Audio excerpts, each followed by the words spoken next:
Hello and welcome to the Power BI full course by Intellipaat.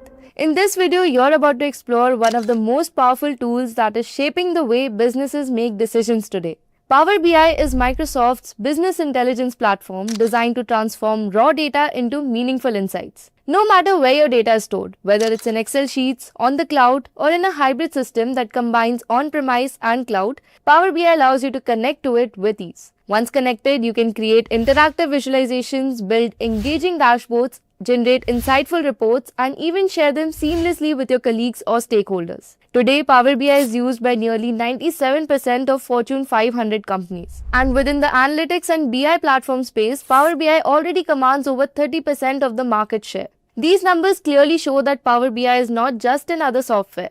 It's a critical skill for anyone looking to build a future in the data landscape. This brings us to what you can expect from this course. By the end of this full training, you will have a complete understanding of what Power BI is and how it works in real business settings. You will learn how to build effective models, apply powerful calculations using DAX, and design visuals that are both clear and impactful. And most importantly, you will get to work on a real world Power BI project so you can apply everything you learn in a practical setting because true learning comes from doing, not just theory. So without wasting any time, let's dive in. For Power BI. So when we say Power BI, right? So there's a Microsoft product, as you guys already know it. And so Power BI launch date was 24th July 2015. These are, the basic things we should, know about Power BI. Sometimes interviewers can also ask these kind of basic questions in interviews also. Okay. So Power BI is a end-to-end data analytics solution by Microsoft. Power BI has a multiple, and let me increase the font of it as it might be a little bit small for.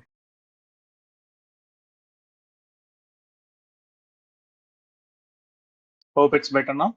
So Power BI is a package of multiple tools. So in Power BI, we have many tools.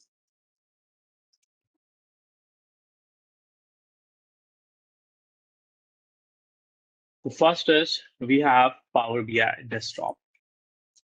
Power BI Desktop is a software which needs to be installed in our laptops, right? In order to install Power BI Desktop, we need a Windows machine. Power BI Desktop, we cannot install in Mac machine. If you are using Apple's laptop desktop, then unfortunately you cannot install this Power BI Desktop in your Apple laptop. Okay, so you should have a Windows 10 or Windows 11 laptop. And I can write it here. So you need a Windows 10 or Windows 11 laptop.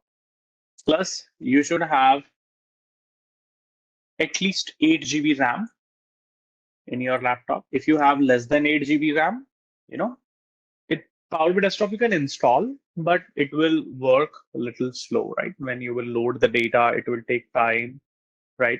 Data loading will take time if you have less than 8 GB RAM. So Microsoft recommends that you should have at least 8 GB RAM in your laptop. Okay.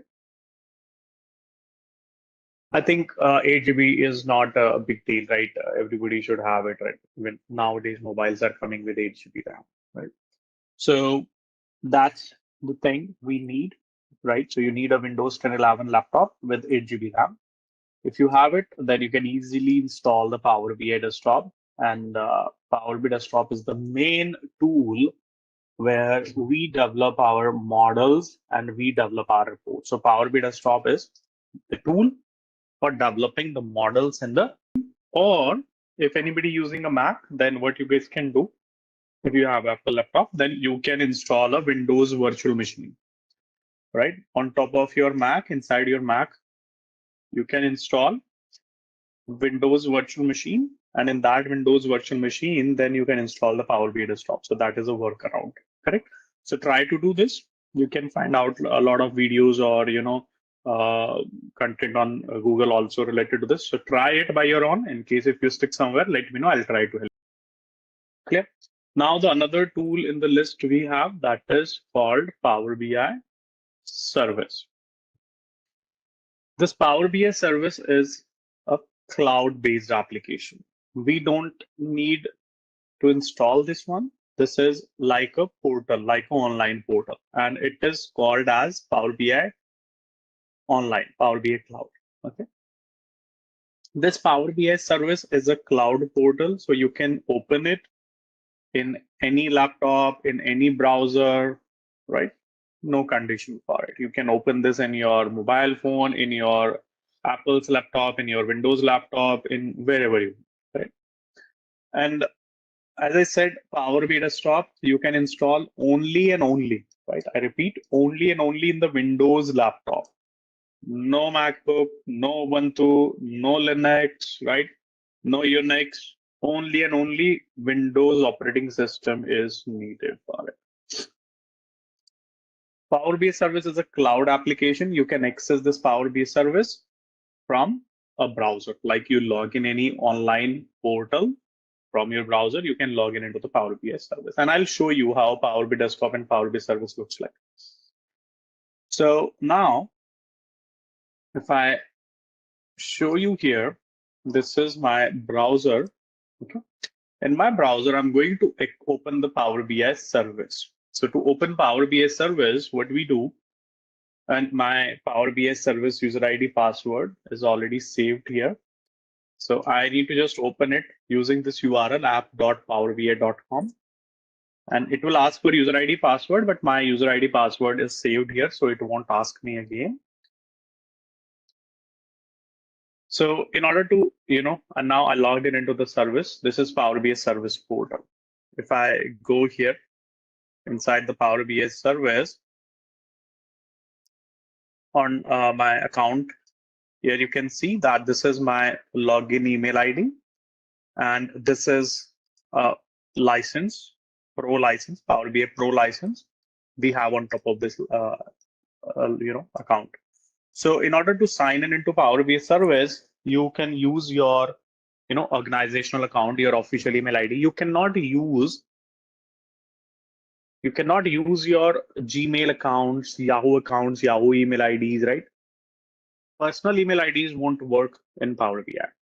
You must have a Windows account. Windows account, when I say it means a Microsoft account or your organization. But on your organizational account, you may not have Power BI license. Power BI service is a licensed tool. It's not free. Power BI service is not free. Correct. Power BI service is licensed tool. So I will give a license to you guys, and that will be a student license, so that you guys can use that license, learn Power BI, and explore all the things from. Clear? Okay. So if I go back now, so Power BI service you have seen. Now the another tool is Power BI Desktop. As I told you, Power BI Desktop you can install in Windows 10 or Windows 11 laptop, or you can install it on 8 GB RAM. You should have in your laptop 8 GB RAM. Correct. And those who missed, Power BI is an end-to-end cloud-based data analytics tool, and it's a Microsoft's product. Power BI was launched on 24th of July 2015.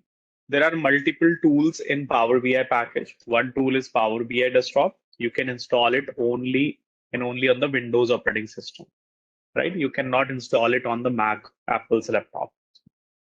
And you should have at least 8 GB RAM in your laptop if you want to install this tool, right? So this Power BI Desktop is totally free tool. You don't need any license to access to download the Power BI Desktop. How do we download it? I'll show you in 5 minutes. Power BI service is a cloud-based or online portal, which is totally free. So this Power BI service is the one what I was showing you here. Power BI service has a lot of tools, buttons, lot of things. We will discuss these in detail. Correct. Now, what is Power BI Desktop? How it looks like? So let me open the Power BI Desktop on my machine. So Power BI Desktop is installed in my machine already, and now I'm opening the Power BI. All right. So when I open the Power BI Desktop, it looks like. Now I click on the blank report here to open the main interface. Now you can see this is your Power BI desktop. Power BI desktop is a free tool. You don't need any license, any subscription for this. It's totally. So in this Power BI desktop, we have many tabs, many buttons here and there. You will see too many things, right? It's a feature loaded software, you can say. This Power BI desktop is mainly used for developing a data model and developing the reports here. So in this tool, we will be doing all our data visualization. So this is going to be a main tool for the report developers or for the dashboard developers. Okay. Now the question here is, how can we install this Power BI desktop, right?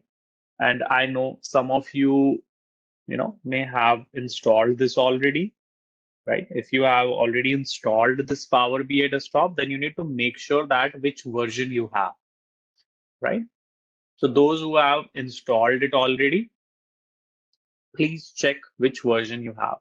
And how do you check that which version you have? You will have to go to the help tab. You have a help section here.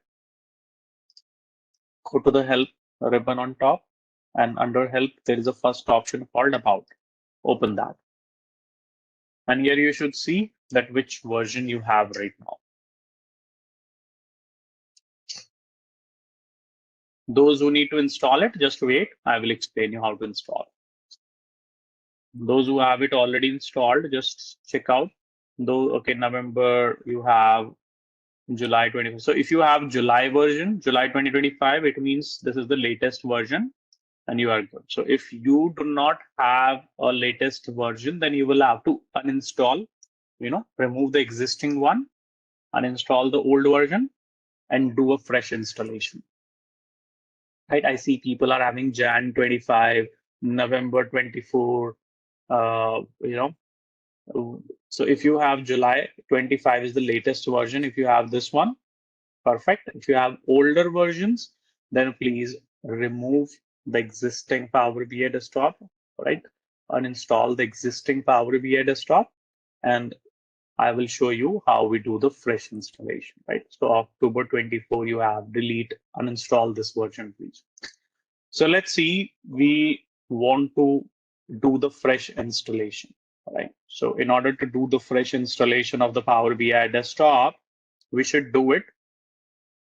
We should do it from the Microsoft Store. You have two options to install Power BI desktop.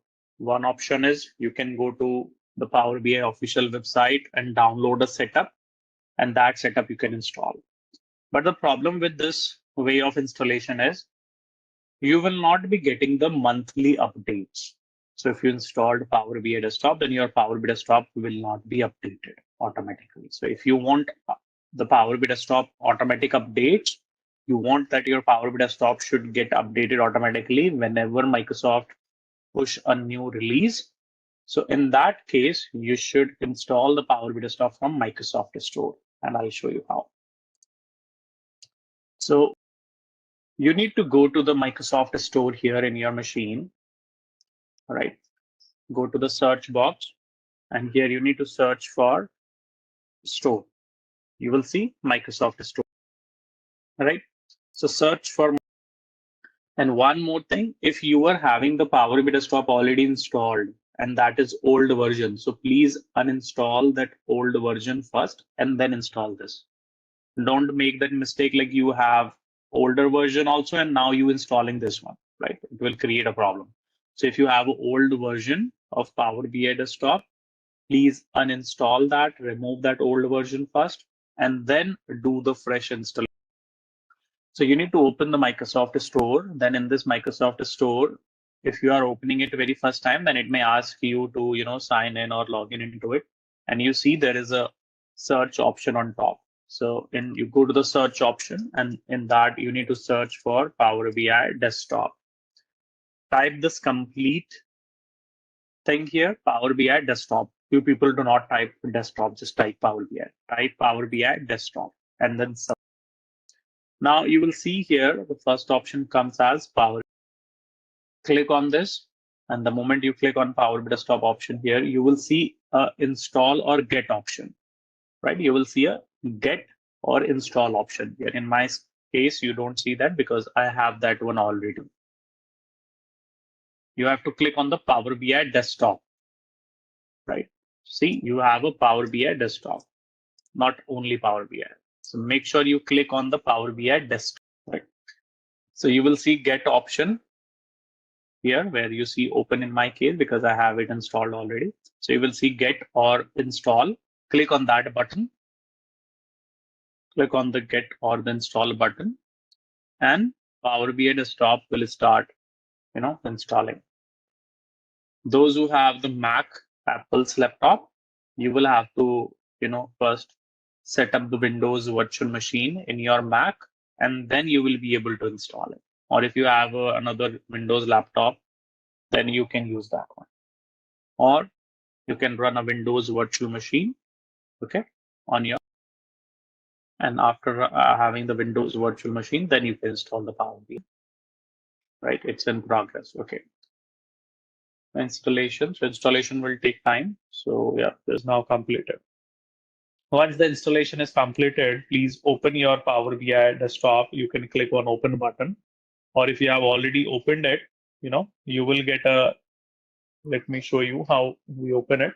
So when I click here on, okay, when I go to the start menu, or you can open it from the start menu, search for Power Desktop, or just click here open. So when I open the Power BI desktop, it will take few seconds to launch. And the moment you open it, it will appear here like this. You will have to click on the blank report. Click on the blank report button. And if you are opening it very first time, it may ask you to sign in, sign up, nothing to do on that window. If you are getting any sign in, sign up window, just close that window. There will be a pop-up, a cross button on top of that pop-up window. Close that.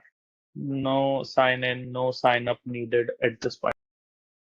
Now let's do some of the configuration. So you need to go to the file menu. When you go to the file menu on top, then you will see options and settings. Options and settings. Click on option settings button, and then you will see next here options. Click on this options button, and then wait few seconds. One settings window. You see this options settings window now? In this window, we have a lot of settings related to the Power BI desktop. All the settings of Power BI desktop are here. Now, very first time when you are, using Power BI desktop, very first time you will have to do some settings. You will have to enable some of the features. It's a one-time setting.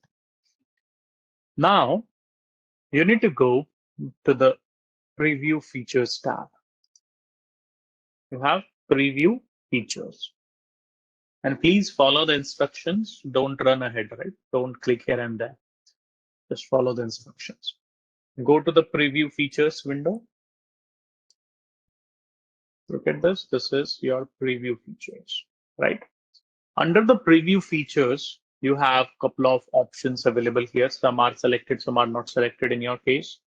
You need to select all the features you have here. Select all the features. Just go here and tick, tick, tick everything except this one. Do not select this. Don't select this on object interaction, except this, enable everything. And why not this one? I'll explain. And do not click the OK button. Wait, don't click the OK. Scroll down this and select all the feature, all these preview features selected. Scroll down, there are few options, right? If you scroll it down. So if you scroll down, you will see a couple of options below. So select everything except this one on object interaction. Don't select this. And why not select this? Because if you enable it, then some of the interface, of the visualization section will change. So I do not want you to, have little difficulty to understand the basic view. This is a basic view. right? Right now you see here. But if you enable that feature, then what will happen? This visualization section will move here to top, right? And that is slightly, tricky to understand for the beginners. That's the only reason we are not enabling this feature for now. After having a month, then we can enable this feature. We need to go to you scroll down and select all the features here. Tick, tick, tick, everything, whatever you see, right? If you see more, if you see less, comparing to my screen, just select everything except the on object interaction. Then the next thing is you need to go to the security tab. Go to the security option. When you go to the security option, you need to scroll it down. So go to the security tab, and then you will see here another option like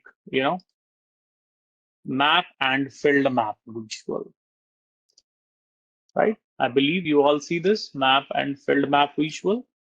So enable this also. Click on tick for this. If you will not enable these features, then these won't be activated in your Power BI desktop, and later you will be running here and there like, oh, this feature not appearing in my screen. This button is not there in my Power BI desktop. So as a beginner, we need to set up our Power BI desktop. It's a one-time activity, right? Very first time when you are, installing Power BI, you have to just do these kind of little bit configurations. Okay. Nobody will, explain you these things. People just start, even if you go to YouTube and all, people just start creating the chart. But these are, if you want to learn Power BI, you know, in a way that you become expert, you become architect, so that you can educate other people also in your company, right? Then learning all the things from the scratch, right, in a right sequence is important. Not like just we created a pie chart and wow, right? That's not the right way, right? We need to understand that how the tool is set up, what settings are needed, from where we can change the settings if needed. For now, I'm just telling you the basic settings. In future, I'll explain you some advanced settings also. Correct? Things till now. Now, let's click on OK. Let's click on the OK button. And the moment you click on OK, it will give you a message like this that feature requires a restart. It means you need to restart your Power BI desktop. You need to restart Power BI desktop. Correct? So click on the OK button and now close the Power BI desktop from the top. While closing the Power BI desktop, it may say that save, don't save, right? So just click on don't save because we didn't create any report there. We don't have any data. So click on the don't save and close the Power BI desktop. Once you have closed the Power BI desktop, now let's open that Power BI desktop again.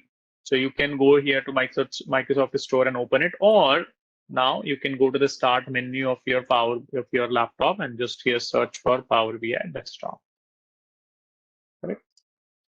So open the Power BI desktop again. And now our Power BI desktop is ready to use. We have enabled all the preview features, some of the maps, and some additional functionalities we have enabled. So our Power BI desktop is now ready. In this list, we have a couple of more tools which we will be learning, exploring. So for example, in this list, we have the tool Power BI mobile. For now, I'm just listing down all the tools. These tools we will discuss, somewhere after 2 weeks, okay, after 1.5 weeks. So at that time, I will explain more details. For now, Power BI Desktop and Power BI Service we will use, but I'm just showing you all the tools we have. And another one we have is Power BI Data Gateway.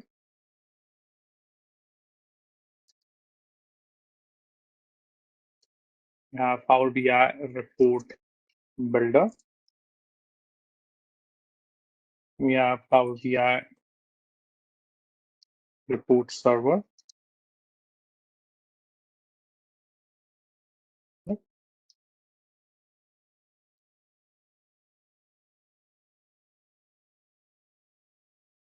Power BI embedded, right? So these are, the few features, or I would say, the few tools we have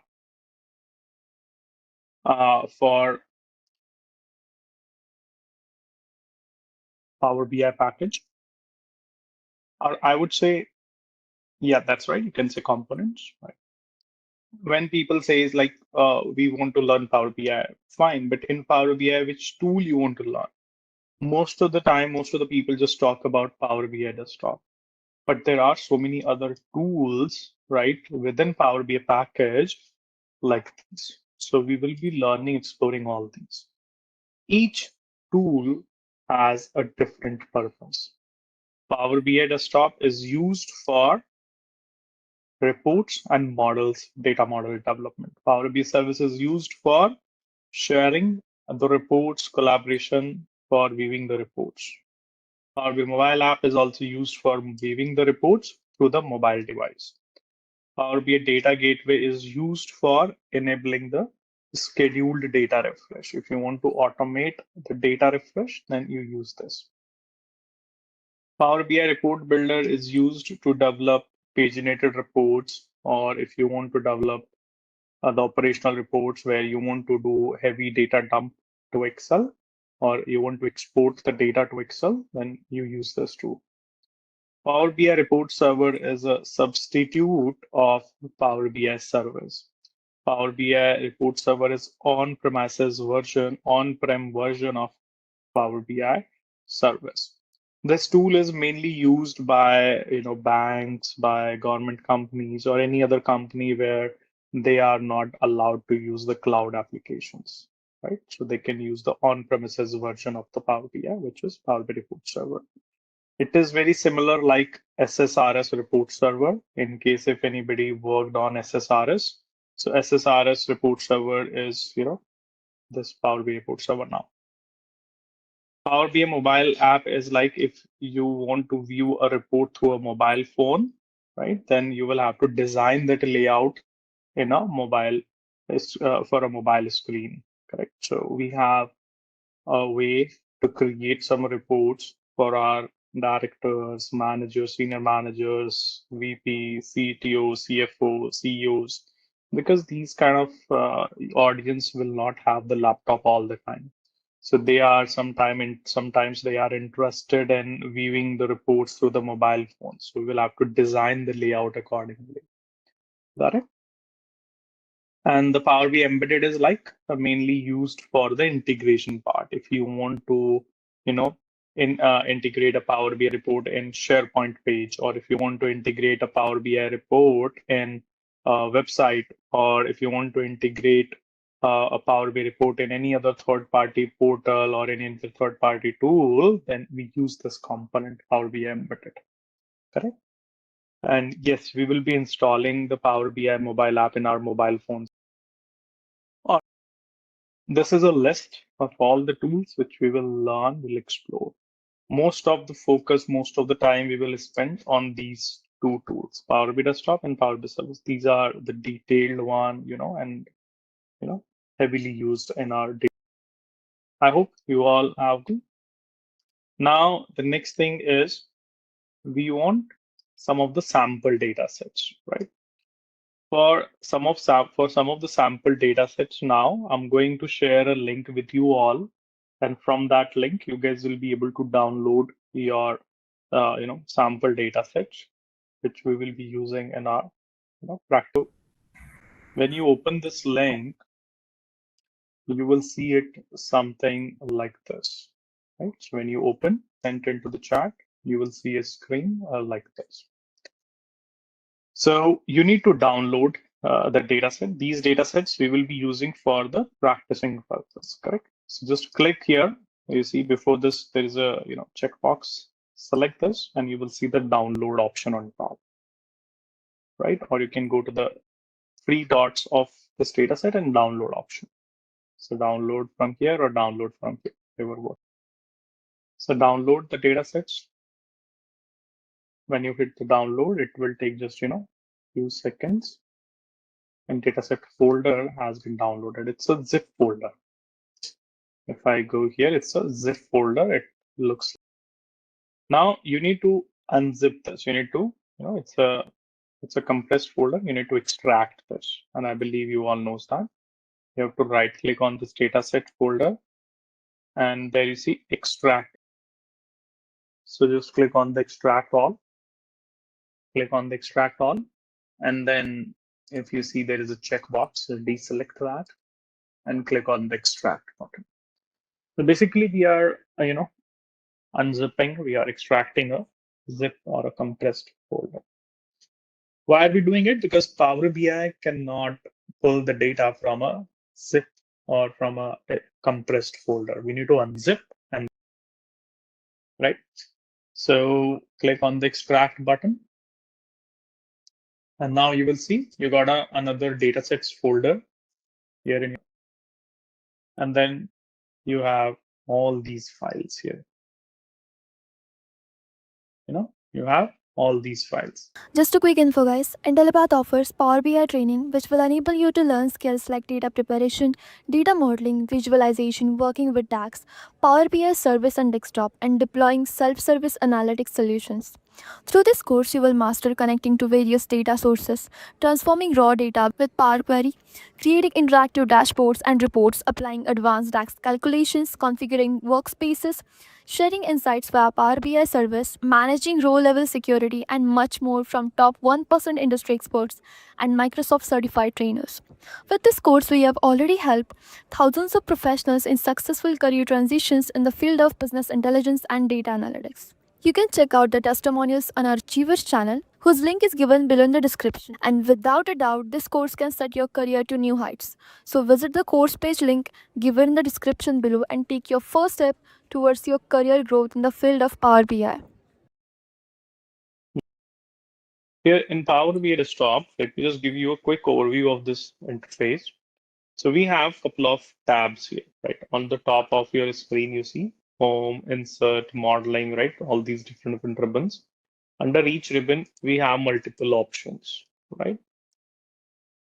Another thing is in these ribbons, under the Home ribbon, we have an option called Transforms. So if you go to the Home ribbon, there you see Transform Data.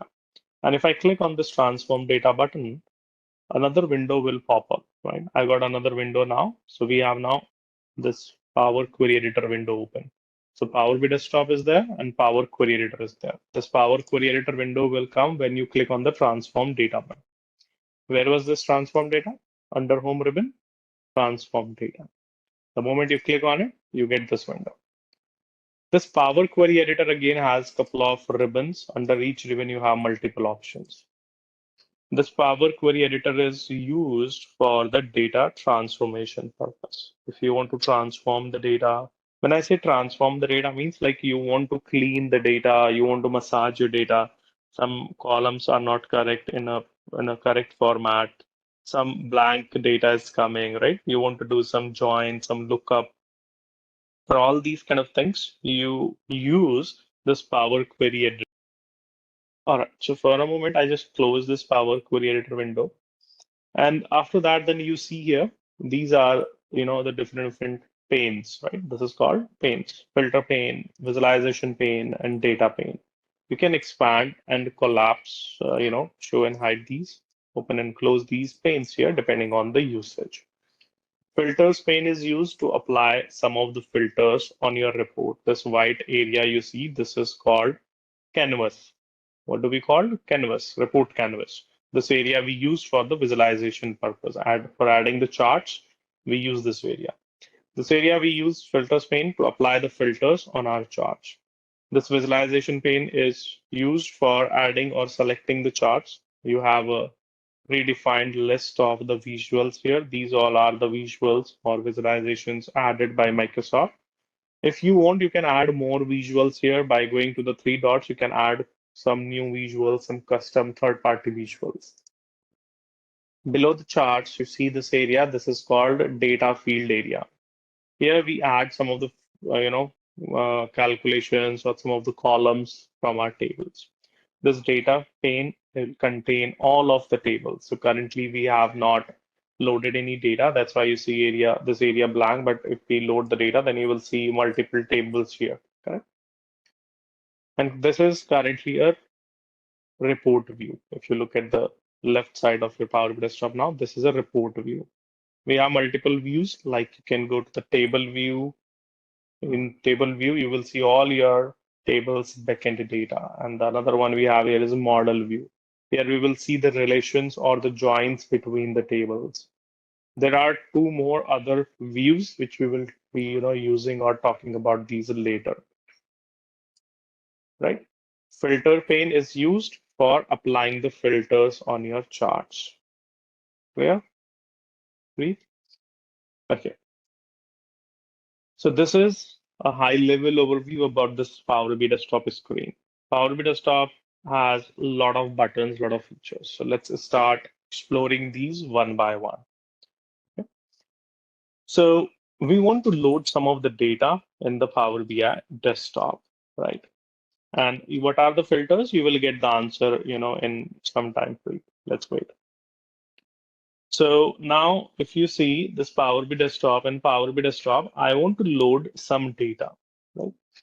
To load some data, you can, depending on your project requirements, you can, identify that what are the data source. Data source is what? Data source is nothing but a Excel file or a system or a database wherever your company's data is stored. So let's say your finance data, your sales data is stored in Excel. So you want to load that Excel data in Power BI desktop. How?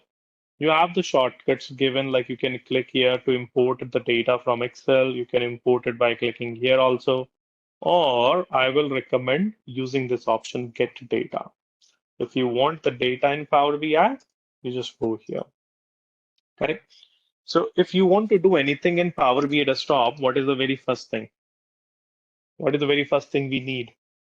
Data, right? Think about it that you have a vehicle, you have a car, right? And you want to start driving. You want to go to somewhere for vacation for your day-to-day use.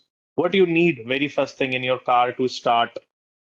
Fuel, right? Of course, key, but you need the fuel. You need petrol, you need fuel in that, right? So data is the fuel for Power BI desktop.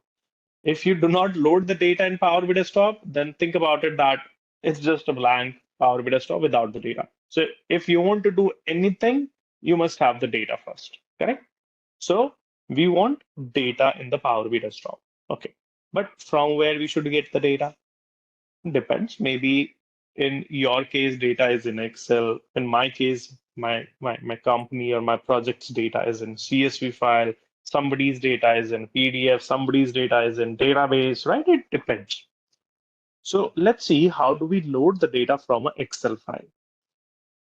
So before we load the data, before we use the data, we need to understand what data it is, how this data looks like. This data belongs to which domain, right? So you must have the understanding of the data and understanding of the business, right? When I say understanding of business means, like, let's say you joined in a sales team. So you should know what is the sales business process, right? You should know their terms. You should know their data, correct?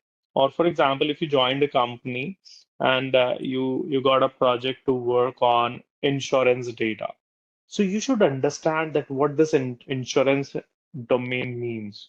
What is the business process of insurance domain? What kind of the data they have?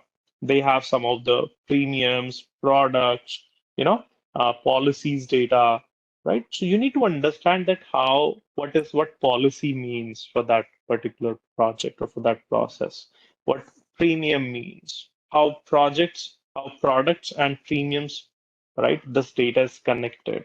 So you need to understand data. If I give you a finance example, if you, let's say, working on a finance project and you need to create a dashboard for your finance team, then you need to understand their language. You need to understand when they says like, okay, create a dashboard which should show us that how much dues we have on our customer. So you need to understand like what due amount is, what customer data is. How will you identify this customer's due amount is this?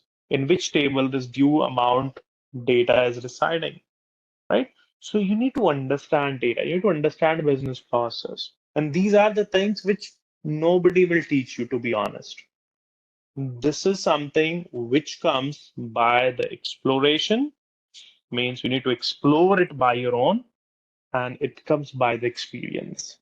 So whenever you work in your project, in your team, you should be, asking the questions like, okay, where is the data? What is the data? Why are we doing this? Right? So you should be, trying to gather the information when you're working in your projects, right? So for now, we have a sales data. And if you go to your datasets folder, the one yesterday, this is our datasets folder. If you go inside this folder, here you have a file called Global Superstore 2016, right? You have a file, Excel file, Global Superstore 2016. This is an Excel workbook which we will be using. So I want you guys to just open this Excel workbook and spend 1 minute on it. Try to understand the column names, try to understand you. What do you think? Is it a cricket data? It is a sales data? It is a movies data? It is what kind of data? When I say open, just double click on this, and this Excel workbook will open in your machine. And now just try to understand this data, right? Like summarize, like, okay, orders sheet contains what, returns contains what, people contains what, right? What your understanding says. Okay. Fine. So let's say we got this understanding. This is an online sales or e-commerce data of a sales superstore, and it contains, data of customers and product. These customers have ordered different type of products, and we have products information like how many quantities were ordered, what was the unit price, one quantity or one particular unit price, and how much discount was given, how much profit they made on this, how it was the shipping cost, right? And this data contains some of the extra columns also, like some dummy data, right? Useless columns. In returns, the sheet contains all the orders which are returned from different regions, right? And people sheet contains like kind of a master data. Okay, for these regions, these are the regional heads. So for Caribbean region, this is regional head. For Central US, this Lon Bonner is a regional head. So we are just maintaining this kind of a master data, and we have some of the transactional data also like orders, correct? So the better understanding you have on your data, all these things will become very easy. If somebody doesn't understand data, somebody doesn't know this data, I don't know what data it is. I don't know what these column means, right? Then it's going to be tough. It's going to be hit and try thing then, right? So the step number one is we need to first understand what data it is and what you want to do with it, correct? So we have now we want to load this data in Power BI desktop. Let's close this Excel because best practice says the data you want to load in Power BI desktop, you should close that Excel. If that Excel will remain open and you are trying to load it in Power BI, then it may throw an error, correct? So close it. And Souvik, this data set, what we are using, this was given, in a OneDrive. I sent the link of this OneDrive once again. You guys can download the dataset folder from there. In that dataset folder, you have a global superstore Excel file. Okay. Okay. So let's load this. Make sure that you have unzipped the dataset folder. Now we are going to the Power BI desktop, and here, as I told you, just go to the Get Data and choose Excel workbook. Go to Get Data and choose Excel workbook. And now you have to find your file. Where is my file? My file is in my downloads and datasets. And here I see Global Superstore 2016. This is the Excel workbook, Excel file, which I want to load in Power BI. I select this Excel. What? Power BI will try to make a connection with that source Excel file. And once the connection is successful, you will see this navigator window. In this navigator window, you will see you have all those 3 sheets. In Excel, you had these sheets, orders, click on the name of orders, and you will see a preview of this data. This is data preview, means just few rows of that table, not the entire data. Purpose of this window is just to have a look like what kind of data you are trying to load, what kind of data this table contains. This is just a preview of the data. If you want to load all the tables, then click on the boxes, select all the tables, all the checkbox. If you say, no, I want only orders, I do not want the people and returns, fine, then you can deselect these, you can select orders. So here it will depend on your requirement, what tables you want. Currently, I loaded an Excel which had only 3 sheets, but you may have an Excel which has, let's say, 20 sheets. So you will see 20 tables list here, and you will have to select like which sheets data you want, whether you want 2 sheets or you want 20 sheets, right? So whatever the Excel file is having this number of sheets, all those sheets will appear here, and you will select depending on your usage, which data you want, correct? For now, I want all the data, so I'm selecting all these 3 tables. So click on the checkbox for all these 3. And then you see here, load and transform data. So ideally, when we are loading this data, we feel that this data is not, fully transformed. It's not fully cleaned. Even if you look at this data here, you will realize that column headers are not coming properly for the returns table, right? I have the column names, but these are not promoted. These are not coming as a header, right? So what I want to transform this data first, right? I I cannot load this because if I load it, then this, uh, you know, uh, I would say the raw data or this, untransformed data will get loaded. I want to transform it first. I want to bring it into a good shape, and then I will load it. If sometimes your data is perfectly clean, right, and there's no transformation needed, then you can load the data directly to Power BI desktop. But in this case, our data is not 100% clean. I want to clean up this data a little bit.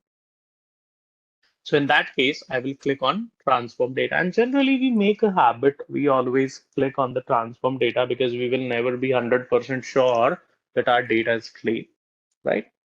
So what do?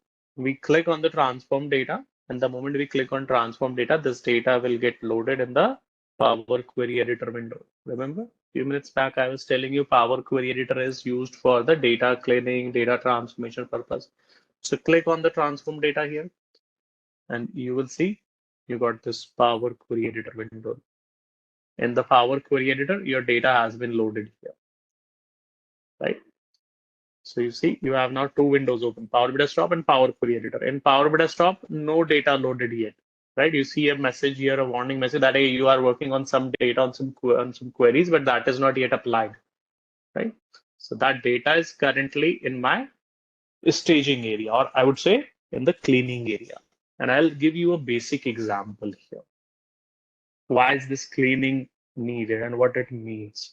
So think about it like, and you can, consider other examples also, but I have, habit of giving some layman examples and basic examples so that everybody can understand. So think about it that you bought some of the vegetables from the market. What did you do? Do you directly consume them or do you first clean them? Of course. Of course, first, whatever the fruits or the vegetables you are bringing, right, outside from the market, first you take that to your cleaning area, right? Whatever your cleaning area is in your house, you take that stuff, vegetables, fruits, to the cleaning area.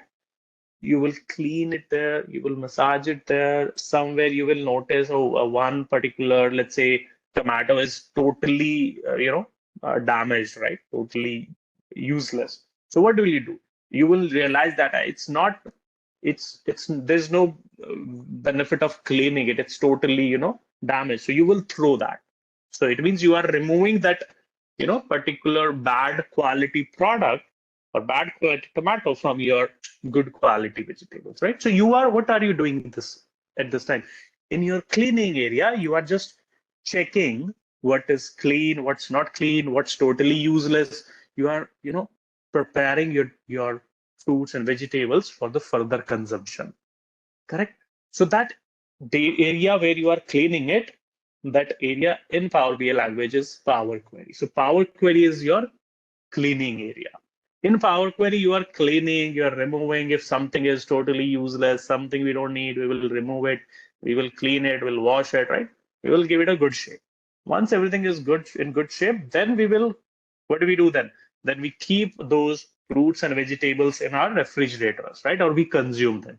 So then after cleaning the data here in this window, then we will load it in our refrigerator to consume, and that is Power BI Desktop. So Power Query Editor is a cleaning area, and Power BI Desktop is the area where we store this cleaned data. Make sense? So in Power Query Editor, we have this data now, and I noticed some of the issues in the data. Some of the quality is not good. So look at the column names, right? These are coming like column 1, column 2, column 3. This is not the right column headers, right? Ideally, the column names came, but due to some Excel formatting, my column header could not promote it as a first row. So what I want now, I want this row to move here. If I move this row, first row as a header, then I'll have, returned order ID and, region promoted as the header. So for this purpose, what we do, for this purpose, we have option here called use first row as headers, right? So if sometimes Power BI it doesn't detect the column headers, then you will have to use this option. You have to give the instructions to Power BI. So click on this button once, use first row as headers, and you will notice that your headers have been now promoted. You got a proper done. One thing, if you noticed, I don't know if you noticed or not, but let me show you. Here you have these steps, right? This is called applied steps, right? In this applied steps, Power BI will keep adding, all the steps, or it will keep tracking everything, whatever you do on your data. I promoted the first row as header, so they added the, a step here. First, 2-3 steps comes here automatically when you load the data. But now going forward, if I do anything in this data, like if I'm adding a new column, if I'm renaming a column, so for everything, a step will be recorded, a step will be added here. Correct? If in case you want to undo something, you can delete that step, right? In case if somebody is not getting this query settings, right, this applied section, so might be you have closed this button, right? Sometimes it happens like we feel that it's for no use, why we say let's close it. If you have closed this button, right, so now you will be wondering, hey, how to bring with that button back. So for that, you will go to the view. So you will go to the view ribbon, right? Under the view ribbon, you have first option called query settings. Click on it, and you will get that query settings window back. Right? So in case if you closed it, you can bring it back by going to view query settings, right? Okay. So we have a returned column here. And this column contains what kind of values I want to see. So I click on this arrow and it has only yes, but it shows a message here that list may be incomplete. Let's try to load the everything of this column. When I loaded, I found there is only one value yes in this. I feel that this column is not needed. Okay, let's remove it. How to remove? Click on the header, on the column header, right click here on the column header and remove. Right click on the column header, remove. Choose the remove option. And when I selected remove, you will notice that a step has been added here. Correct? So remove the column, first column. I repeat it again. So I removed, let's say I want that column back. So I will undo the last step. And I got that column back. So I wanted to remove the returned column. Right click on this column header and remove. And that got removed. and a step has been recorded. If you, let's say you realize, oh, I want that column back. So you can undo the step, just delete this step and you will get your column back. So if you want that column back, you can undo the last step from here. There you go. You got your column back, right? So this is a great thing. Whatever you want, you can perform here, or if you want that column back or any of the transformation, if you want to undo, you can do anytime from here. So Power Query Editor gives you the full flexibility, right? It gives you full flexibility. Now you notice, again, I didn't get the, the first row as a header here, right? I'm not getting the first row as header. So what I want, again, I need to promote this header, the first row I want to move to header. So what I'll do here in this case, I will be, promoting using this option again, use first row as header. So go here and use this first row as header. I want to promote the first row as header here. So for this, we will be using this option, use first row as header. So just click on this once, click once, and you see column header happened. Now, if we go to the orders table, you can undo this, right? Undo is possible, but for redo, you will have to apply that operation again, okay? And this will not be saved automatically, we'll save it. So we go to the orders table, right? We are going to the orders table now. In orders table,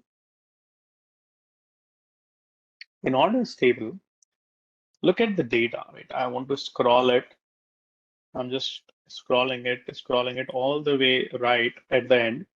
You notice that you have some of the columns like testing, testing 2, testing 3. I intentionally added these kind of useless columns here. So I do not want these. So it may happen when you work in your real-time projects that you will have, let's say, 60 columns in your data or 70 columns in your data. But all columns are not needed for your reporting, for the analysis purpose. So you will have to identify that what columns you want. And this is a best practice. Rather than working on the everything or the entire data, you need to identify what data you need, what columns you need. Just keep only those columns and put your efforts only the columns which you want. Why are you putting the efforts on those columns which you don't want anywhere? So I don't want these columns. And how will you decide how it will come to your mind that, okay, this data will not be used, right? That is something which comes by the experience, which comes by the study of your requirement. If you understood the requirement, you understood the data, then you will map that for this data, this is, for this requirement, this is the data, and this is what I need, this is what I don't need, right? So that's how you make these decisions. Right? This is something which automatically comes by the experience gradually when you will start creating 2-3 dashboards. So for now, I do not want these columns, useless data. So why should I keep the useless data? Let's remove it. How? We can right click and remove. There is one more option. Be careful. Remove other columns. So there is a difference between these two. Remove, and everybody please focus here. The remove option will remove the selected column. Remove other columns will remove the all other column except this. Just an example I'm showing you. Don't do this. Just an example. So if I click on remove other column, what happened? Everything deleted except this testing. So a step is added. I will undo this. I'll bring back my data, right? So if you want to remove only this column, then right click on this header and remove. If you choose remove other columns, then what will happen? Other columns which are not selected, those will get removed. Okay, so sometimes people make, and interviewers ask this kind of a basic questions also in interviews, like difference between remove and remove other columns in Power Query, right? So just remove this. Instead of removing one by one, you can select multiple columns, press Control from your keyboard, select these 3 columns, and then right click on the header and remove columns. That's it. So those 3 columns we have removed. So you should choose remove columns, not the remove other. Remove other will remove other columns. So for example, if I undo this, like I want to remove other columns. So what will happen? Only this one will remain here, other will remove. See, other columns have been removed. But no, this is not what I want. I wanted to remove this one. You removed the one which were correct. I wanted to remove incorrect. You remove the correct ones, right? So there is a difference between these two. So be careful while you are removing the columns. Although you can bring back, but just to remove columns here. That was a. All right. So now I realized that whatever again, we are going to the same example. I feel that whatever the vegetables, fruits I brought from the market, I think I have cleaned that here, right? If there were some, damaged or bad quality products, I have cleaned, I have removed them. Somewhere some cleaning was needed, I have promoted the headers. So this data looks good now. At least I have cleaned it here in the cleaning area. I want to now store it. I want to save it somewhere. So for that purpose, you need to load it. And in order to load it, you will have to click on the close and apply. So the data which you see here in the Power Query Editor window, this is just your staging area, or you can say cleaning area. Your data will not save here automatically, right? So you will have to save it. How? Click on this close and apply button. Agreeing that your data is clean, and maybe you will realize later tomorrow that hey, data was not fully clean. I found one more mistake in it. So you can bring back this data in Power Query and do the cleaning, right? So you can do this kind of stuff back and forth. So let's click on this close and apply for now.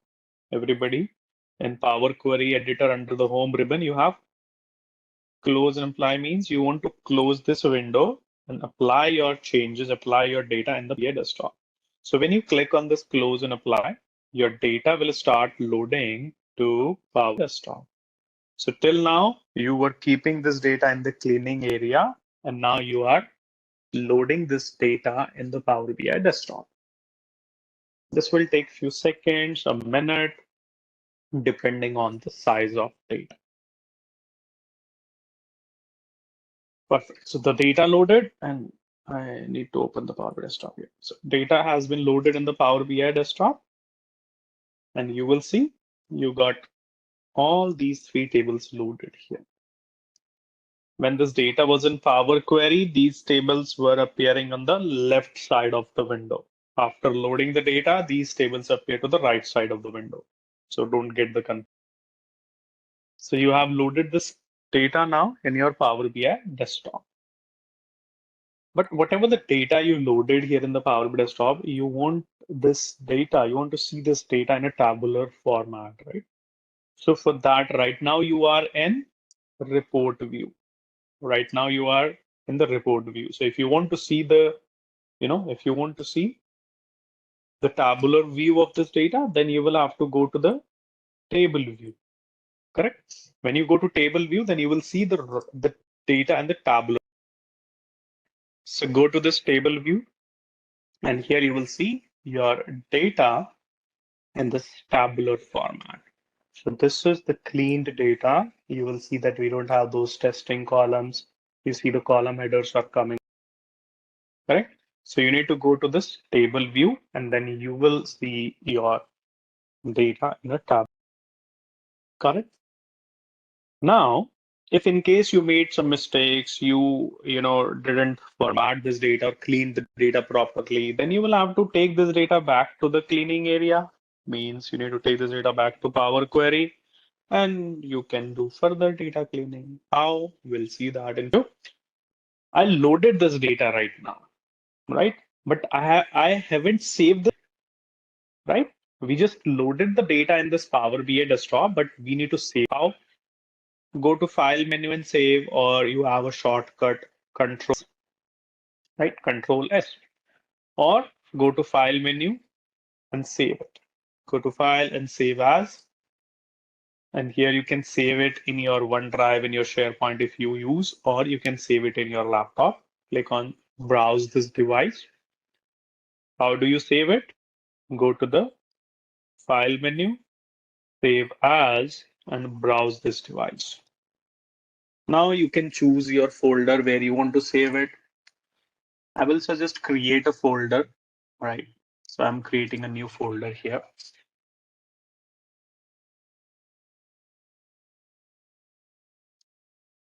Well, you can create any folder, right? So that all your files remains in one folder. Okay. You just create a one folder in your desktop, downloads, wherever.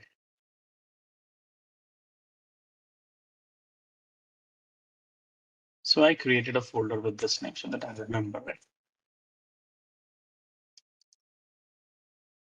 Okay. Now inside that folder, I want to save this file.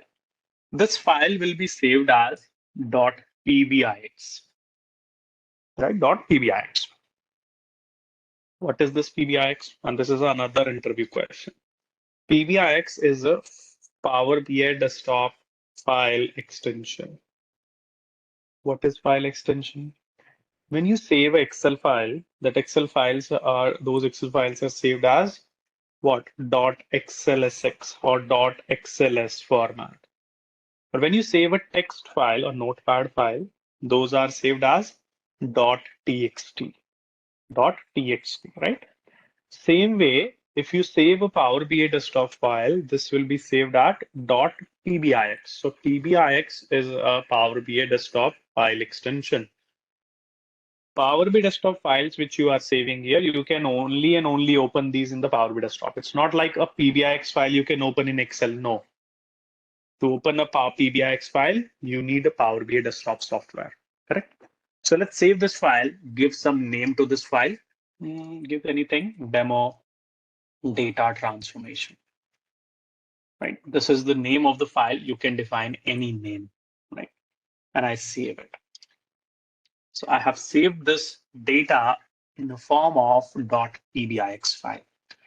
And where it goes? In my folder. So if I go to my newly created folder, you can see here is my pbix file. This pbix file has saved all the data in it, right? And the data will be saved in a compressed mode in this file. Got it? This is PBIX file. You can open it only and only in the Power BI desktop. So let's say I have done this work for now. If I want, I can close this after saving it. And let's say tomorrow or after some time, I want to continue on this file. I want to continue on this project. So I will come to this PBIX file. I'll double click it. And when I double click, it will open in Power BI desktop. Correct? Arjun, after creating the folder, we saved this PBIX file, this file in that folder, right? Just add the name of the file and save. Saving a file is similar like how do you save your other files in your day-to-day work. Okay, so this is what we did so far. We loaded the data from Excel. We took it to the Power Query for the cleaning purpose. We cleaned, we applied some data transformations, and then we loaded this data in the Power BI desktop, and we saved this data as a PBIX file. That's all what we did. So we have loaded this data in the Power BI. Okay. When you load the data in Power BI desktop, ideally Power BI will, detect some of the relationships or joins between these tables. So if you want to see that join or the relation between the tables, we can go to the model view. Under the model view, you will see these tables have, linked or joined, some of the tables. Some tables are not joined, right? But in the backend, Power BI will try to create some relationship based on a common matching column in these tables, or based on the primary key concept that I will explain later.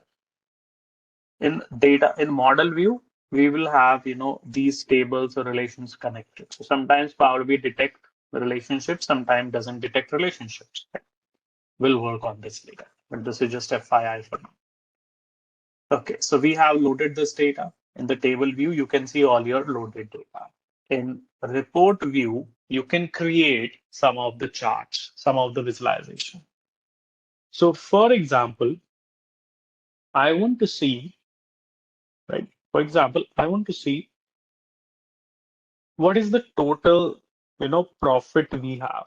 So you have a search column, you can search your profit, right? Here is the profit column coming. Or you can expand your product orders table here.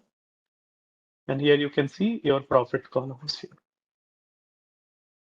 You will see the summation icon, right? The summation icon before the numeric column. So whatever the number type of columns you have, you will see this summation icon. Somewhere the summation icon doesn't make sense, like postal code. You cannot sum the postal code data, but still it is bringing the summation icon, right? Power BI shows some intelligence and detect these things. So for now, I want to show what is the total profit. To show the total profit, you have some sort of, charts here. You can pull any of the visual, any of the chart from the list, whatever you want. But for now, I want to pull this one, this card visual. You see, there is a card visual. I'm going to pull this where you see this 1, 2, 3 is written, right? I pull this card, click on it. Don't drag drop it. It won't come by the drag drop. You need to click on it and it will be added. Just click, right? And now just drag and drop your column, profit column into this card. How you do that?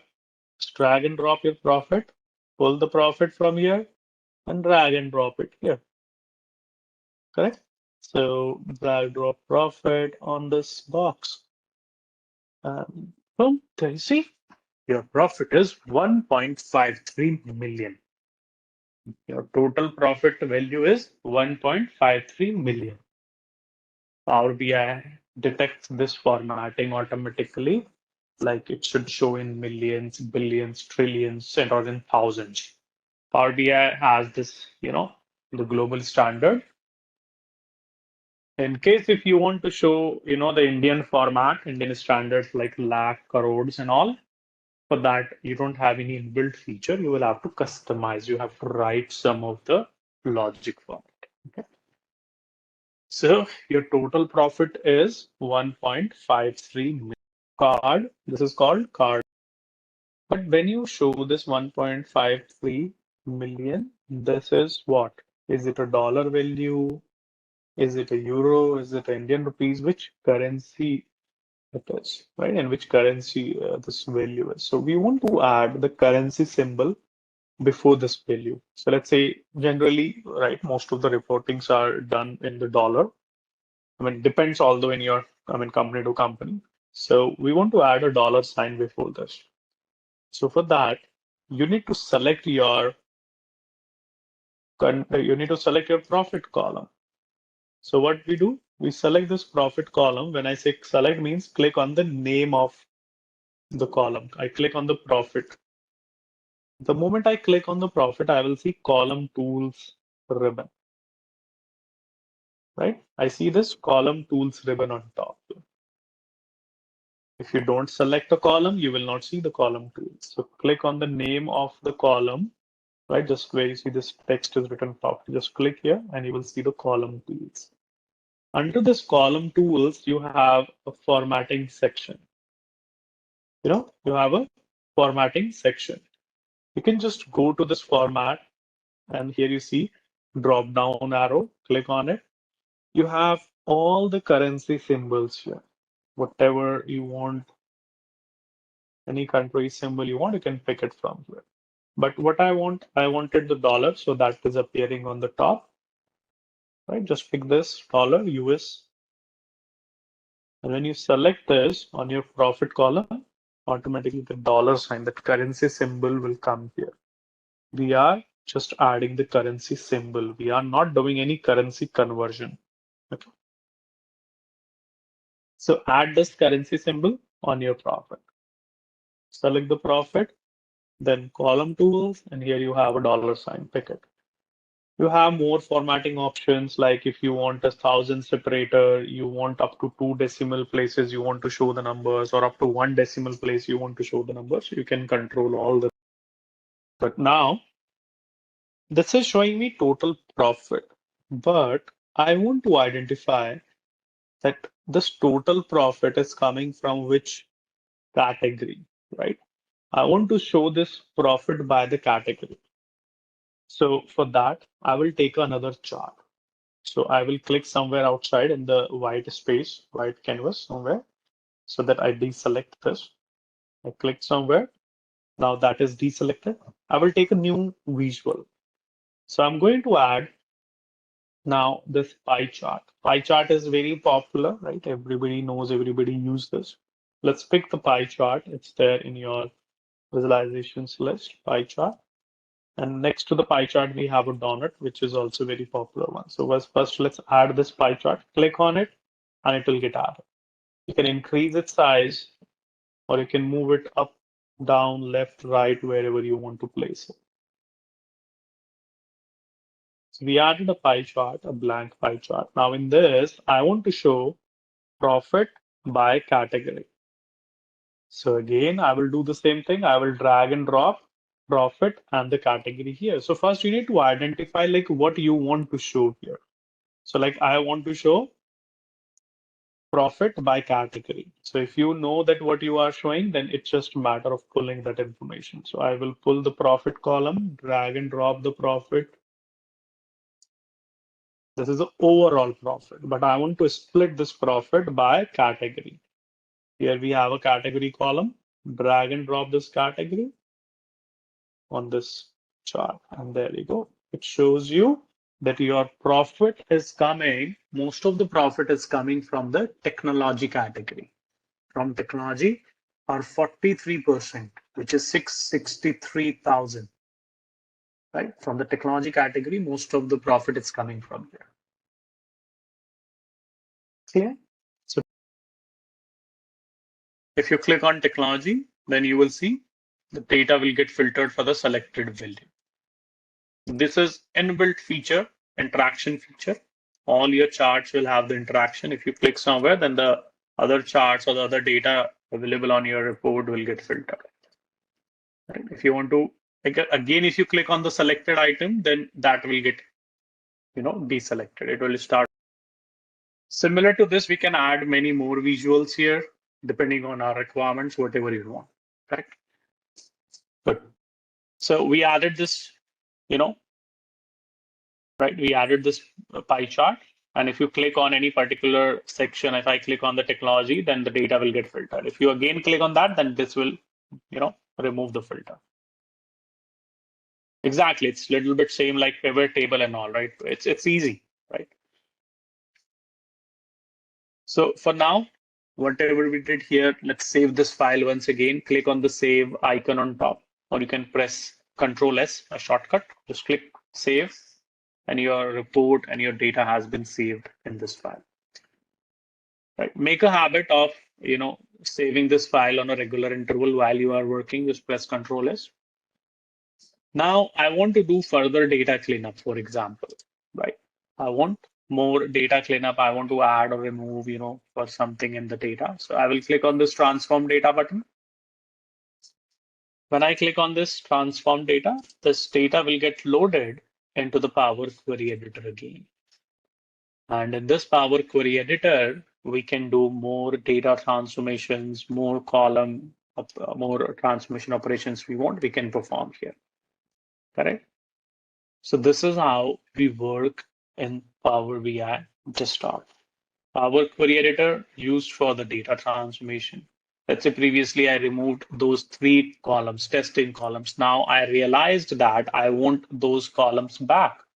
So I can undo the step. Here is a step available. I can undo this and those column steps, right? So if we want to perform any other transformations or we want to undo any transformation, then we'll go back to Power Query and we'll undo that operation from here.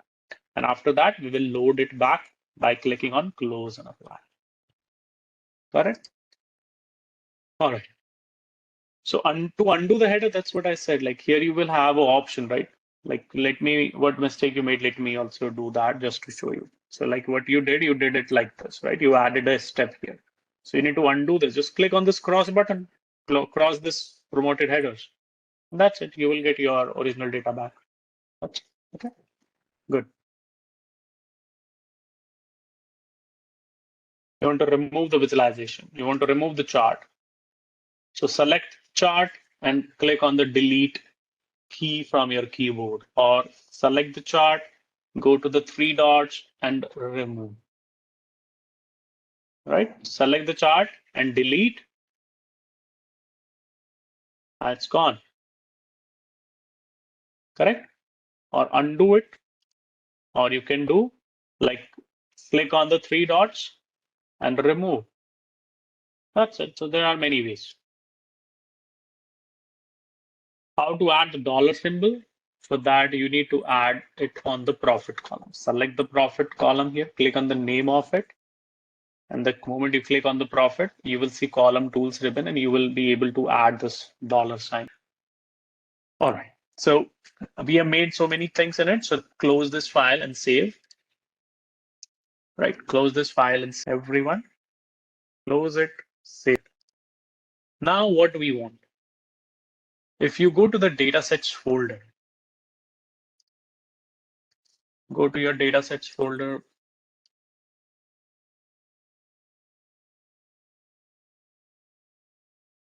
We are back to the datasets folder, right? If you go to your datasets folder again, in this datasets folder, we have some, additional files here. Correct. Thank you. So now there is a regional. All of you open this Excel workbook and again try to understand that what kind of data it is. Is it, sales data? Is it invoice data? Is it what type of data it is? And what do you notice in this data, right? There are multiple sheets. What do you notice in this data? So just try to understand Excel, but the data is split in different sheets, like North region manager is maintaining this sheet, South region maintaining this sheet, right? So each regional manager is preparing the data like this. While they were preparing this data, they kept three columns like ID, customer ID, and order date. But when we go to the South orders, here we noticed that instead of ID, the column name is order ID. And I believe order ID is much better name, clear name for this column, where it is just ID. But ID is not pretty clear like which ID it is. Is it a product ID, region ID, customer ID, which ID it is, right? So one thing. Second thing is when I go to the East orders table, I notice that there is an extra column added in this sheet. This testing column was not present in the other sheet. And when I go to West orders here, I found that there are two additional columns which are, again not present in the other sheet. Correct? And we have some of the duplicate redundant data also. What I want, using this data, these four sheets data, for these three columns only, order ID, customer ID, and order date. For these three columns, I want to, consolidate this data. I want to bring it in one single table. What we do generally, right? What I can do is I can copy this data manually and I'll go to a new sheet. I'll take a new table. Or there are, some other ways also we can, do it. But what exactly we want to achieve? I took this data, right? And then I go to the other sheets also. I'll just need only these three columns data. And I want to append this data. When we say append means under the same, columns, I want to add this data from the other sheets. So what I'm doing here right now, I'm just trying to consolidate this data from multiple sheets because the structure of this data is same. We have the same columns, but the data is in different sheets. So I wanted to pull it all in one single table. So this is called now all orders, right? I will call it all orders. This contains everything, right? And if I have some of the duplicate order IDs for these customer ID, I can remove the duplicates also, right? But that is separate thing. So this is pretty easy. We did it in Excel quickly, just copy pasted manually. But think about it. If we add a new record here, let's say in North orders, a new record added, order ID is this, and customer ID is, for example, Ravina, There's a name appearing in the chat, so I took this one and a date, right? So now the thing is, I want this particular record to be added in all orders here, right? It should automatically come, but that's not automatically coming. Should I manually paste it? Fine, but how long you will keep posting or editing this manually? I want some automated solution. Like if my regional manager's adding some new record in these 4 sheets, then it should automatically come to the right. And Sujit is also bringing a good point. Like you consolidated it, but how will you identify these order belongs to which region? That's another question, right? Another very so. Let's see how do we handle this kind of issues or this kind of challenges in Power BI, right? So you understand the data, you understand what we want. So I want to create a new table like all orders, correct? So how we do this in Power BI? Let's see. And this kind of scenarios are pretty common, right? I know you, most of you are working in Excel in your day-to-day work in this kind of data, right? So how do we handle it in Power BI? Let's see. So let's say I close this Excel without saving it. So don't save and close it. Okay, open a new Power BI desktop file. Opening a new Power BI desktop, fresh, click on blank report. And now we are a little bit explored. When we want to load the data from Excel, what we do? We go to get data, choose Excel workbook. Right, same thing what we did previously. Get data, Excel workbook. And go to the folder where your data set is residing, data set folder. Select this regional orders data. Select this regional order and then click OK, open.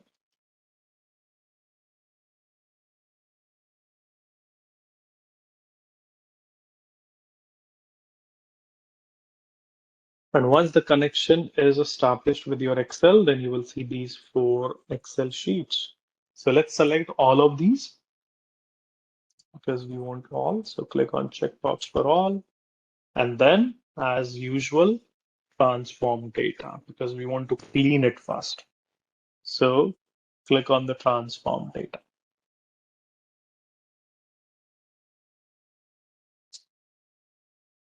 When we click on transform data, this data will get loaded to the Power Query editor.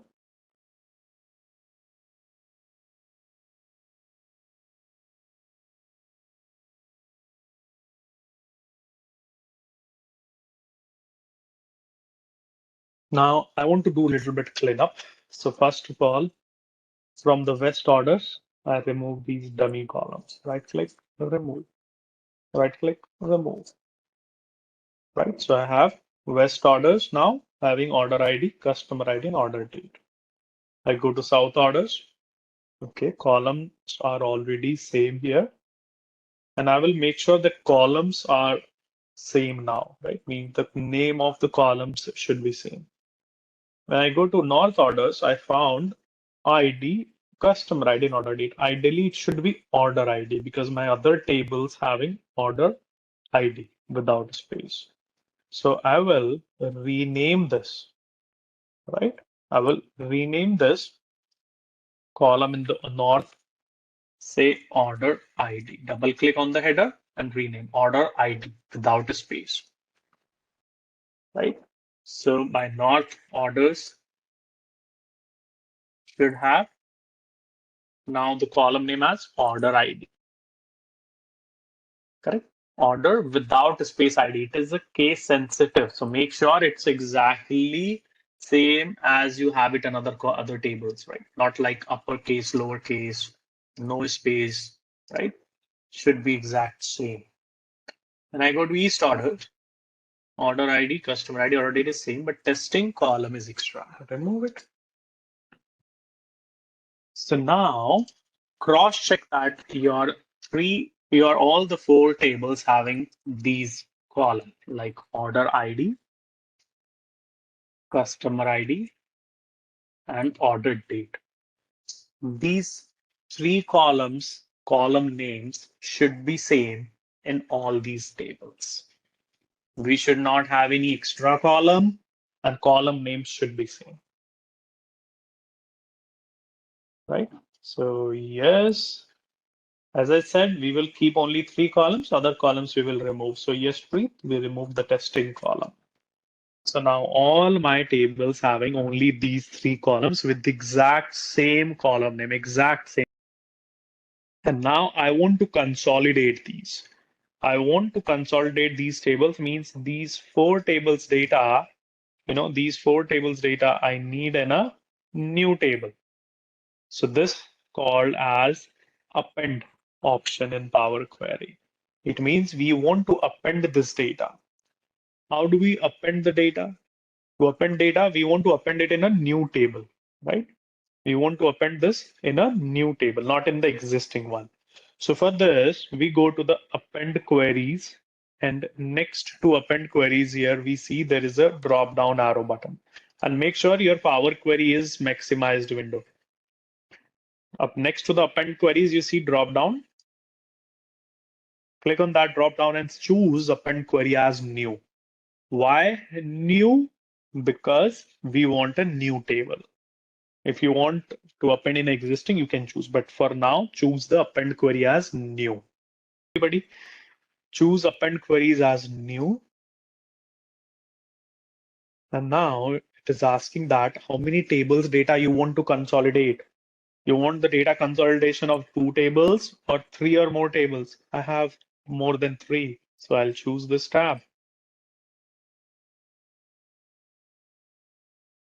Now, West orders table coming here automatically. Which tables you want to append, those you need to add. West coming here automatically because this was the selected at the time when I clicked on append as new. I need to add other tables here which I want to append. So I will add North, South, and East. Do not add a table twice, otherwise data will get consolidated twice. In case if by mistake you added, let's say, East orders twice here by mistake, then you have to remove one. Select and remove. Correct?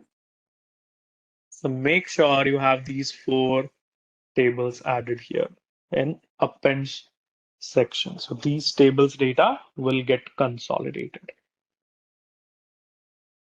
And then when I click OK, I got a new table added, and this table name is append 1, but I can rename this. How? Double click and call it all orders. All orders. And the sequencing of the columns, Meenakshi, right? So sequence or the order of columns doesn't matter. What matters? Your column names and the data type of the column. So column names is very important. Column names must be same. Otherwise, Power BI will treat those ID and order ID as 2 separate columns. That's the reason first we made the columns in a similar structure and then we appended this data. We construct it. So order or the sequence doesn't matter. We got appended this data in one for table now, which is all order. Done. Now let's load this data to the Power BI desktop, right? Removing duplicates for now, leave it, right? My focus is to tell you how do we do the consolidation, right? Later I will explain how do we add a column, how do we remove duplicates, how do we identify duplicate. At a time, only one target. If I'll target many things, then we all get confusions. Okay, one target at a time. Okay, so we saw consolidation is done. Now let's load this to the Power BI desktop. Load this data. How? Click on close and apply. You know this very well, right? So click on the close and apply. And when you click on close and apply, your data will start loading to the Power BI desktop.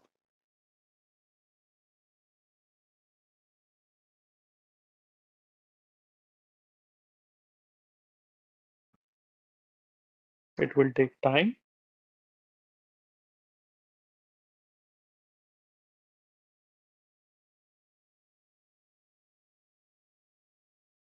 I'll repeat that. Okay.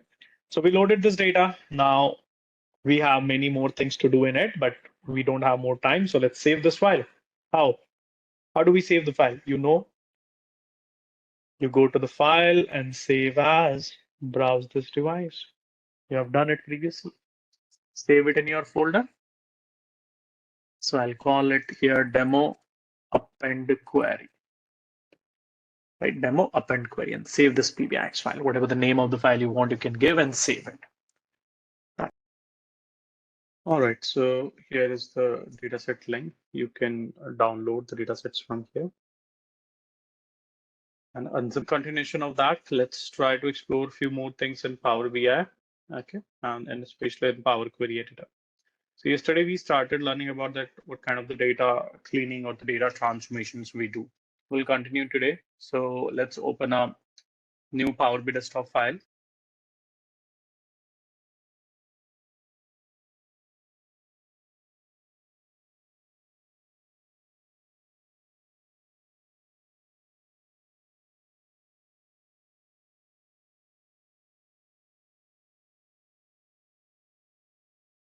Reference. Open a new Power BI desktop. Take a blank report. Power BI desktop. So yesterday we loaded data from a Excel Superstore file, and the another Excel we tried where we were having 4 different sheets, like we were having different regional orders, right? East orders and north orders, south orders, west orders, and then we consolidated that data in one single table, right? That's what we did yesterday. Today we are going to do some different things. So I want to show you, like, in case if you have some of the data in a PDF file, right? Although chances would be rare, right? Chances are less that you will have a data in PDF and you want to pull the data from the PDF, but let's learn in case if there is any scenario. So if you want to load the data from a PDF file, then how we do that? To see this case, we go to our dataset folder. So you guys are having your dataset folder, just go inside the dataset folder. And there I have given a PDF sample file. There is a PDF sample. Let's open this PDF first and let's have a look of this data. This is just a sample PDF downloaded from internet. Sometimes you may have, let's say, a copy of invoice, or you may have a list of, inventory, list of orders, list of customers, right? Or some kind of a data which is there in the PDF. And this PDF should be an original PDF, not a scanned image file, right? So if you have original PDF, then in this original PDF, you may have some of the sentences, right? Some paragraphs like this, and you may have some of the tables like this. So if you want to load this tabular data, right? This is the data. If you want to load this tabular data in Power BI, then how we do that? Power BI can load only this tabular data. Although Power BI will give you the options to get these paragraphs also, but these lines you see here, this is not a data, this is information, and there is a difference between the data and the information. Information is extracted from the data, correct? So I want to load these kind of tabular data in Power BI. And if I scroll it down, I see there is another PDF, another table in this PDF, which contains speed, driver, car, engine, date, right? So this PDF contains this another table, and there's one more. So basically, for me, I'm assuming that for me, this table is needed, right? I want this table's data, right? Driver details data. So the question is, how do we tabular data from this PDF file to Power BI? Two conditions: your PDF should be original PDF, shouldn't be a scanned image file. Power BI cannot process the scanned. So second thing is, your PDF file should be closed. And now we can load this to Power BI Desktop. Now in Power BI Desktop, we go to get data. Now, if you look at this get data here, you do not have a PDF option as a quick source here, but we can go to more option. If you go to the more option, then you will see a list of all the supported data sources. And here I see PDF option there, right? I select the PDF option.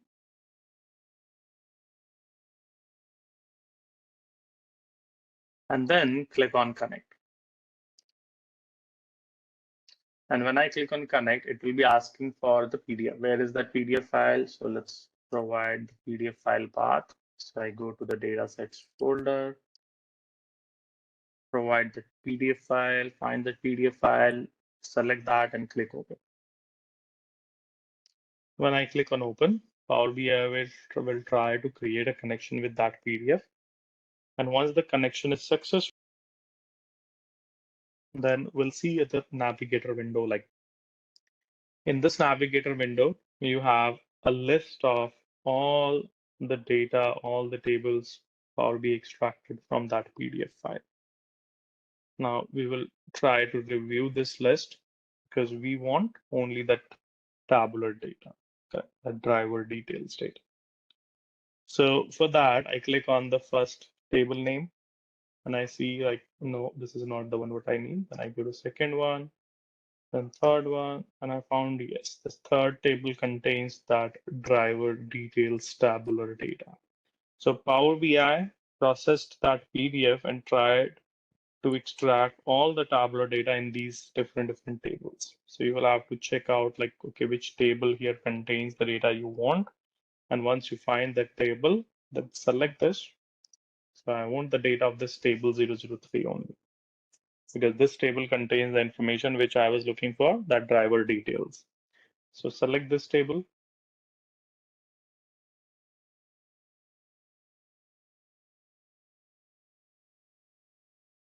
And then click on the transform data as usual.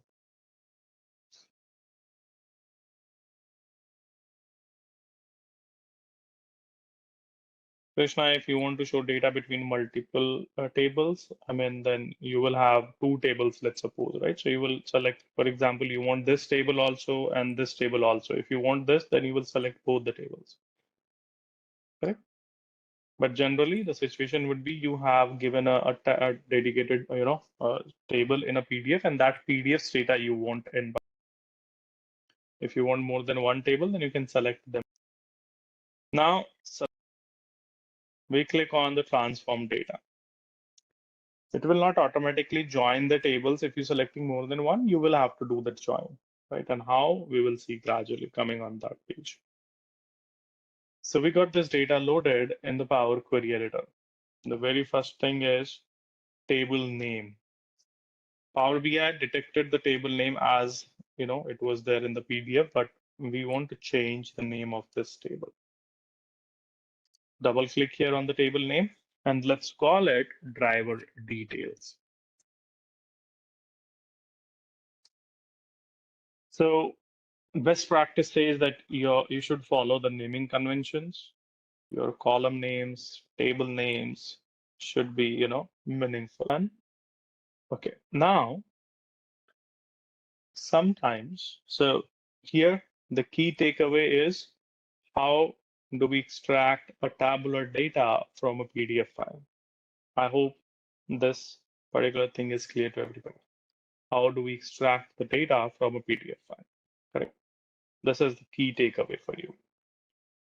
Now, the next thing here, how we can split a column based on a delimiter. For example, you have a driver column.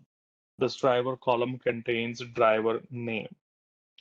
I want to split this column in two parts, driver's first name and driver's, and based on which delimiter I will split this, based on the space. So when the left side first space comes, I will split this column, right? And these kind of transformations, are very, common. So what I want to split first name and last name in two separate columns. So when from the left side, when the first space comes, the column should be splitted, So space is the delimiter here.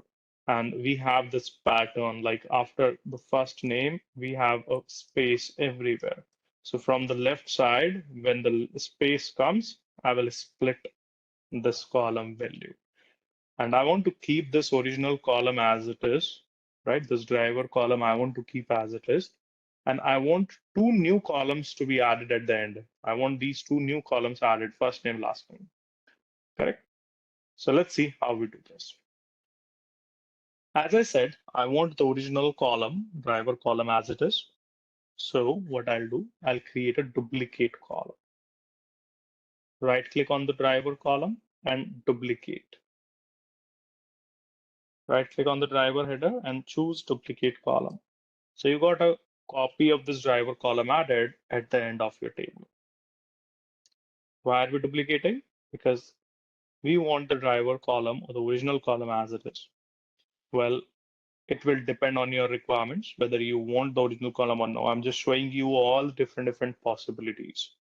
At the end of the day, while working in your project, it would be your call that should you keep original column or should you, replace the original one, right? That you will be deciding based on your project requirements while working in your, models or in your data. So I made a duplicate column for the driver. For this duplicated column now, I can split. How? Right click on this column and here I see an option called split column. In split, you have multiple ways to split the column. You can split it by the delimiter, by number of characters, by positions, by multiple. Most commonly used is by. So I choose a split column by, and I get a window here that your delimiter is space. Power BI has automatically detected that in this driver column, you have a pattern, you have a space coming after. And I want to split this column. I want to, break this column after the leftmost delimiter. Means from the left side, when first space comes, the column should be split. Column should be. So select here leftmost delimiter and a space detected automatically. If you want, you can change it, but Power BI is smart enough, right? Automatically detects the pattern available in your data. So choose the leftmost delimiter and then click on. So what happens when you click on OK? Your column will be split into two parts. There you go. Column has been split into two parts, driver copy 1 and 2. So the first one is your driver first name. So let's give a meaningful name to the columns. Double click, call it first name. And next one, call it last name, right? So if you want to split the columns or you want to, break the columns based on some pattern, based on a keyword, based on a space, comma, colon, then you will be using a split operation on. But here we are splitting the column, right? Breaking this column. But in case if you want to do vice versa, means we columns, first name and last name in separate columns, we have these values. But if I want to concatenate these, if you want to, merge the column values, then how we do that, right? How we do that then? So if we have the columns, right, like first name, last name, or you may have, another columns also, like you have a city, you have a country column, and you want to concatenate them. You have first name, last name, and you want to concatenate them, right? So how do we do that concatenation? How do we do that merge? Let's see that.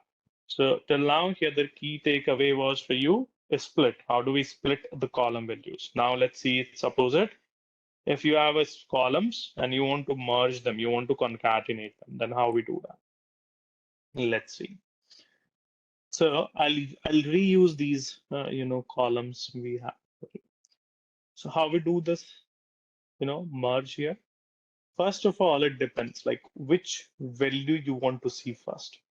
Do you want first this first name and then last name, or do you want first last name and then first name? So depends in which sequence you want to concatenate them. If you say I want the first name and then last name, right? Or you say, no, I need first last name and then first name. So in that sequence, you will select the columns here.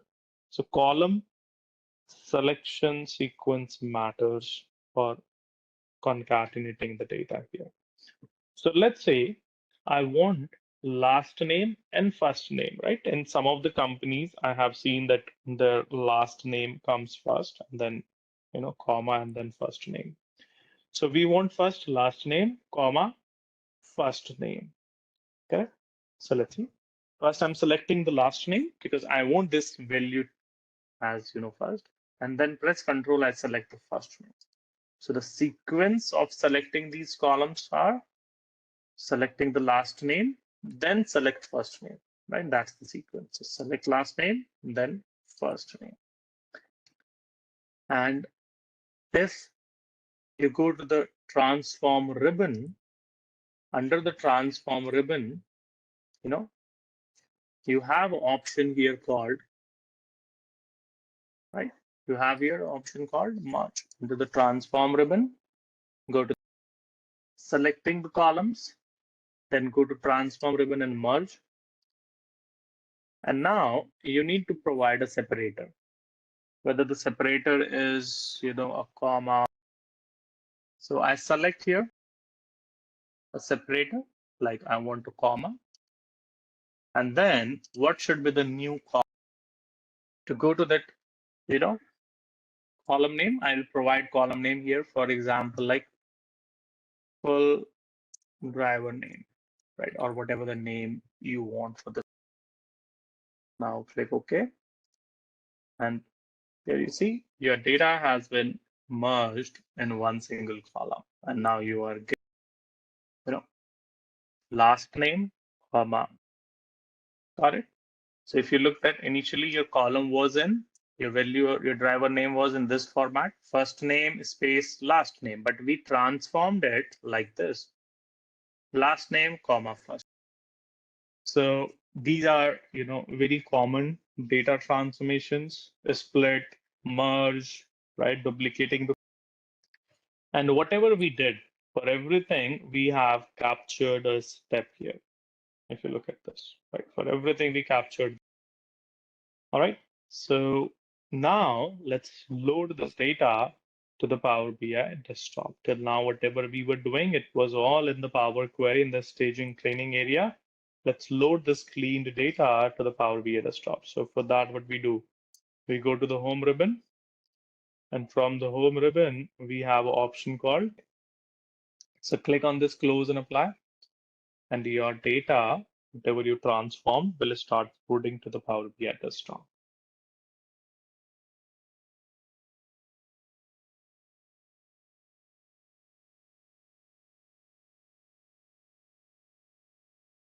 Got it?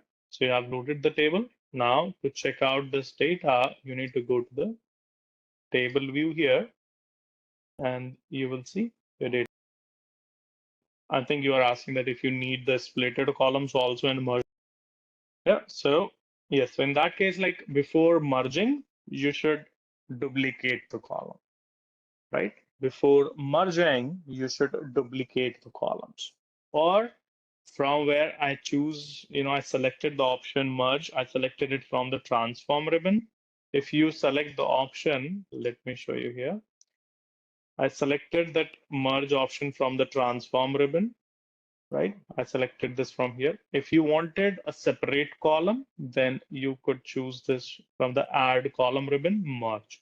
So from the add column ribbon, if you choose merge, then means you will get a new column added. Your original columns will remain there and you will get a new column added, right? But I wanted to replace those columns and add, convert that or, those columns I wanted to merge.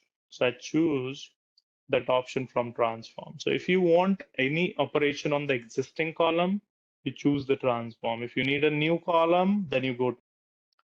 Okay, we loaded it. But in case if you say I want to load the data from one more PDF, from one more Excel, fine, just go to get data and load your data again from here. That's right, data is not yet saved. So let's save it. Let's save this PBX file like we did yesterday. So go to the file, save as, browse this device and save it in your folder. So this is the folder I created yesterday. I'll call it, let's say, demo PDF. Right, select this demo PDF source.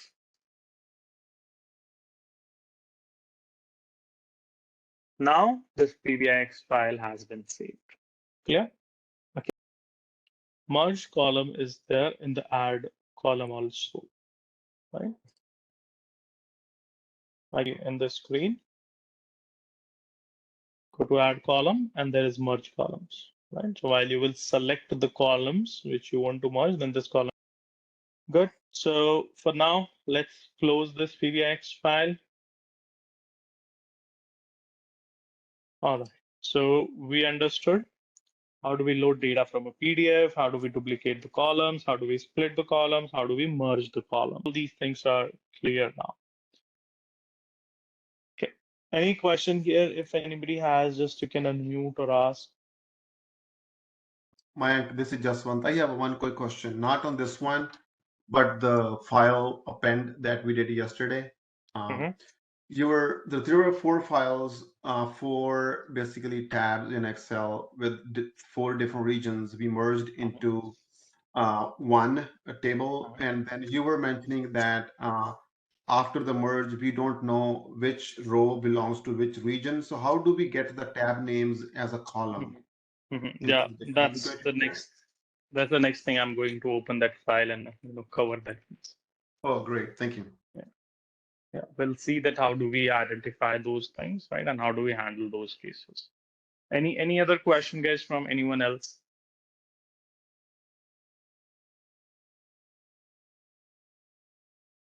Okay, you all, yes. So when I right click on the full driver name, I see transform as a property, and under that there is a feature called trim and clean. What are the difference between those two? I know what is trim, but what does the clean mean? Will gradually come to these things. I do not want to jump from one button to other, otherwise there are hundreds of buttons. Okay. So let's open the yesterday's PBX file in which we were working to append the data. So we have this PBX file saved here. Let's open.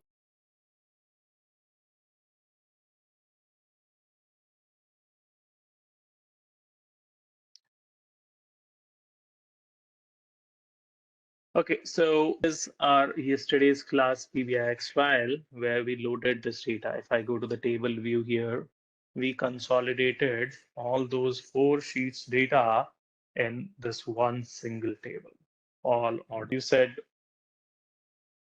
how do we now recognize that these order belongs to which?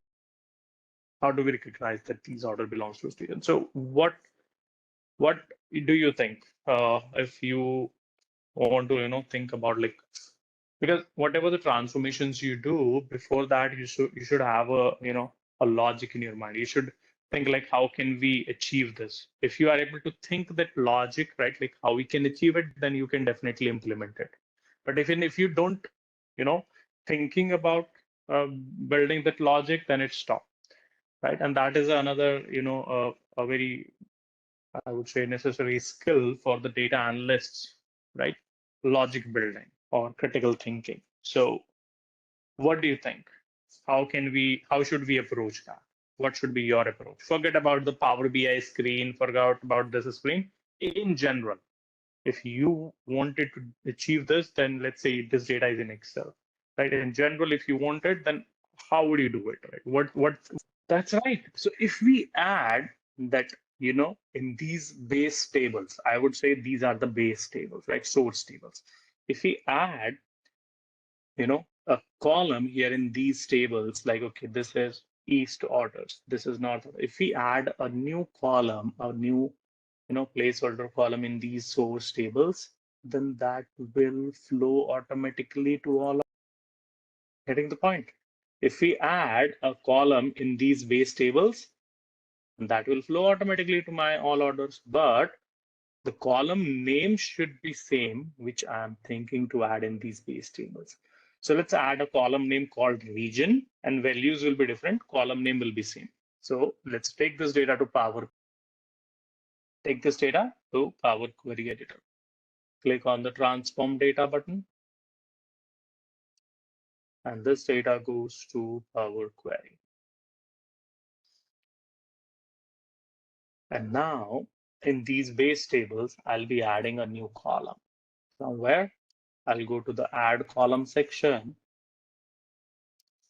Then under the Add Column, we have Custom Column. Add Column and Custom. So go to Add Column and then choose this Custom Column option. Here, the column name should be, and here this is, case sensitive. So if you are writing region with R capital, then write it in the same way in the other tables. Or if you want to write it region with a small case, then follow the same naming convention, right?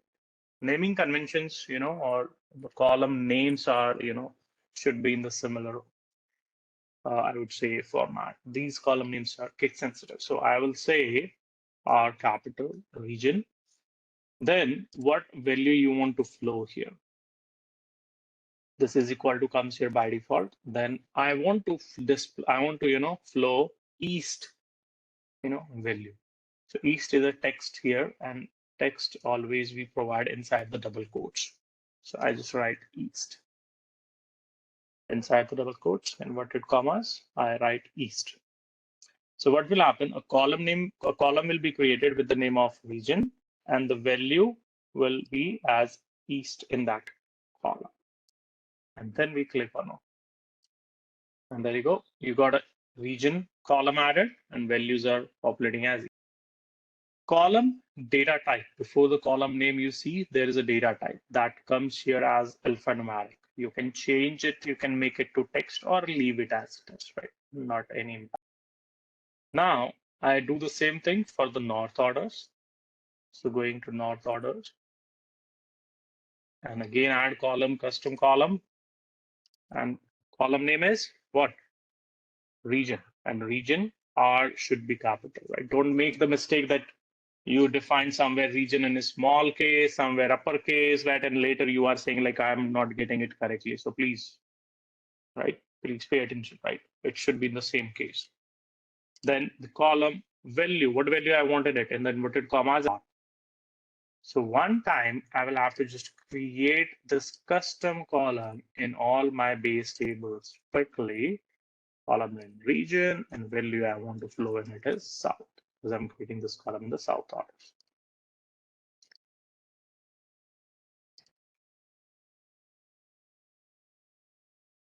This one is west, and click OK.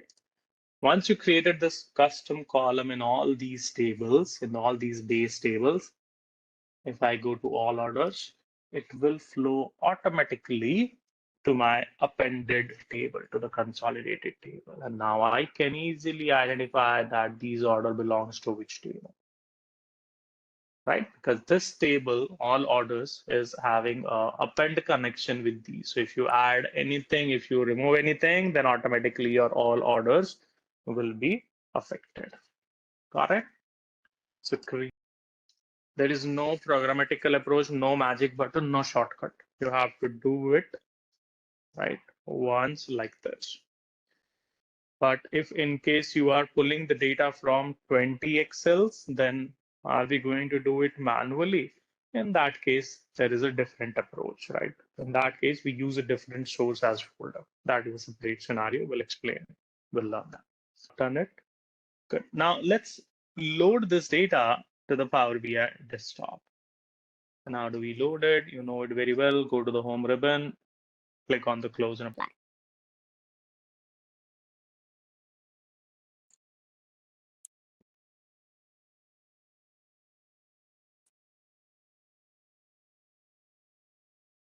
So load this data to Power BI desktop. So our data got loaded here in the Power BI desktop, and we have this all orders table, which has, bifurcation that these order belongs. Do you notice any other thing here in this data, the thing what we did so far? Do you feel that still there is some scope for improvement while preparing this modeling here, or is it good? Split data, can we remove duplicate data? Where, okay, duplicate data, fine, ordered. So I hope you have heard the concept of data redundancy,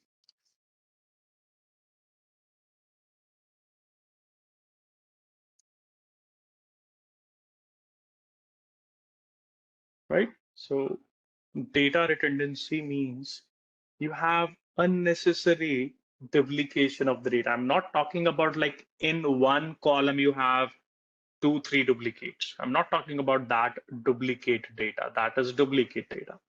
I'm talking about data redundancy. Means similar table or entire data you have at multiple places. If, for example, you have table A, you have table B, and you are consolidating these tables data in a table called table C, right? So this and this table's data is in table C. So don't you think that this is a redundant data now in your model?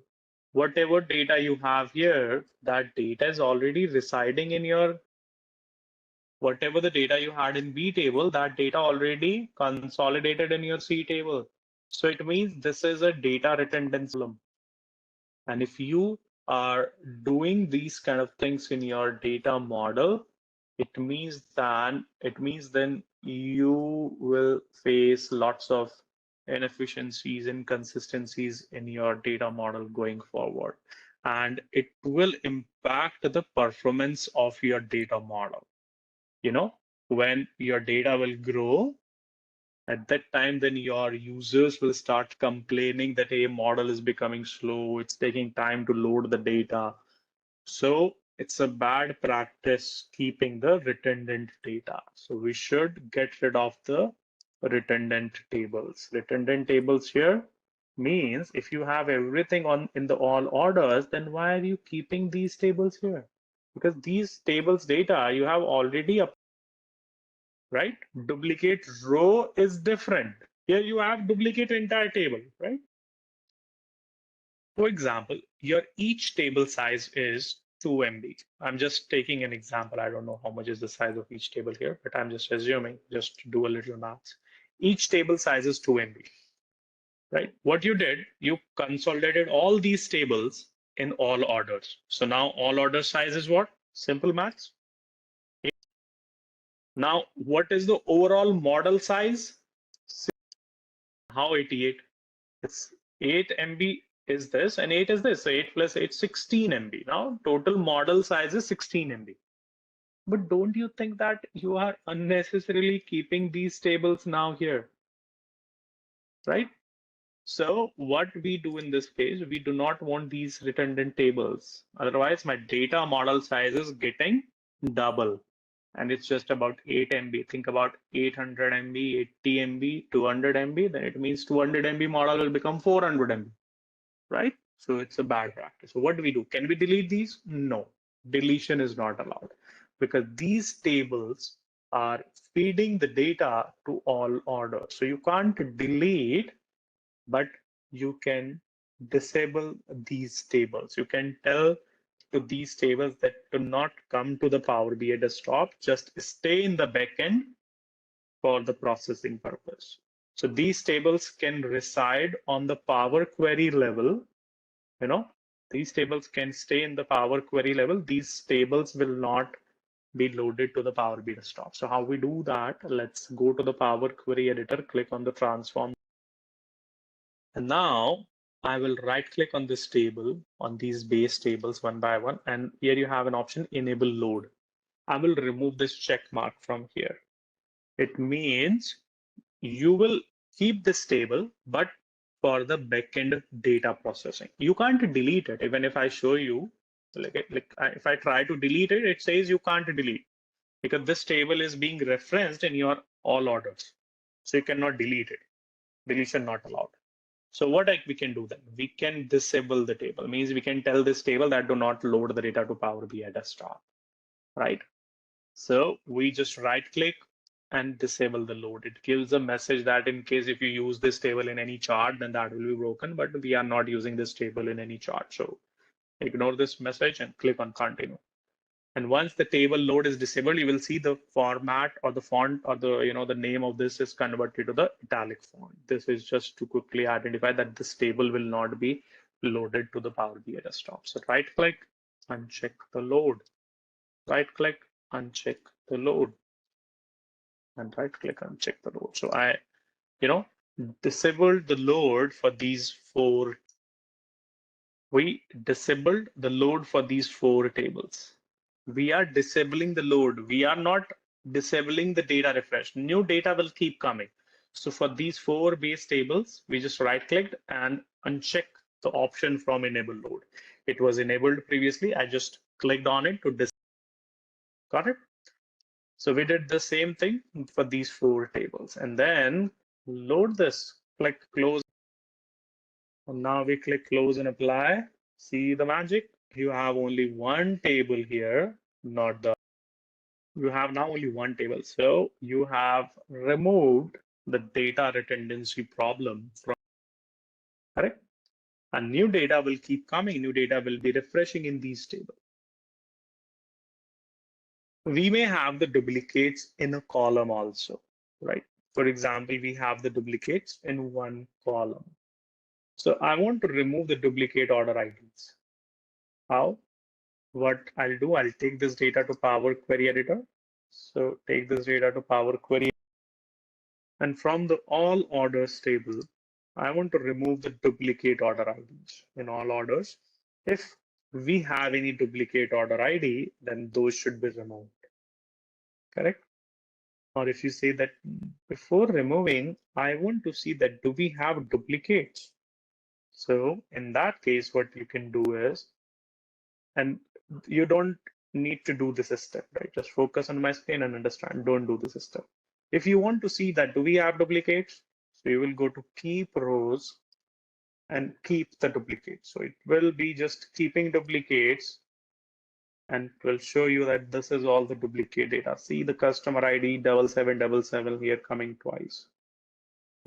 Customer ID 456, order ID 456 coming here twice with the same customer ID Deepak. Correct? So what I want to remove the duplicates. Right? This is just to see the duplicates. So I kept only duplicates. I undo this step. Right now I want to remove this here. I want to remove duplicate based ID, or maybe based on the matching of order ID and customer ID. Means wherever order ID and customer ID is same, select these two columns. Wherever order ID and customer ID is same, then remove those duplicates. So we go to remove rows and remove duplicate.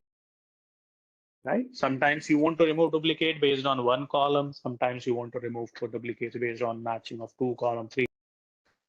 So selecting order ID, customer ID, then go to remove rows and remove duplicates. There you go. Now we have only one order ID for 456. And then you can go here and search for 456. And now you should see only one Deepak. Last time it was appearing here two. Undo the last step. I added here a filter just to test this data. I want to show you 7777.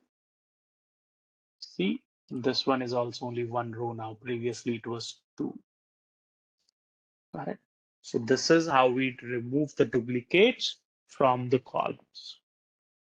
And whatever the transformations we are doing here, these transformations will get applied on your new data automatically.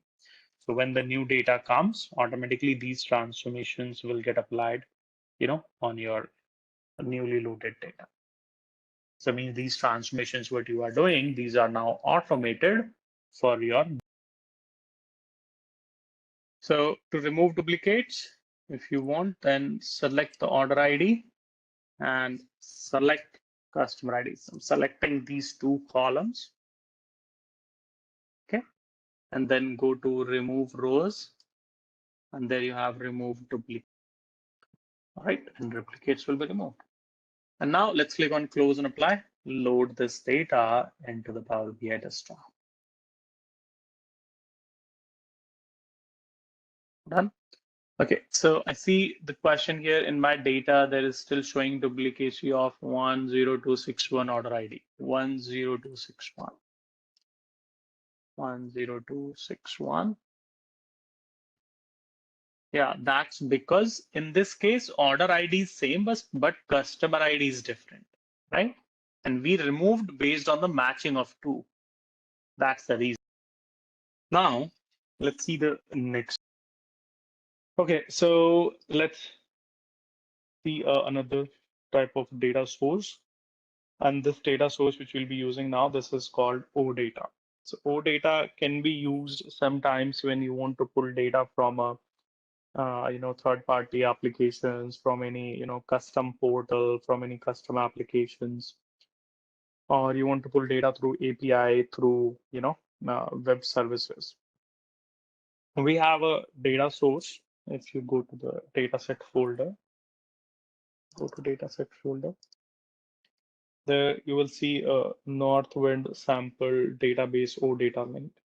If you open this notepad file, you will see a link here. This link is, a sample database. That's something similar you may have from your company also, which can give you the data of other applications, other portals. Okay.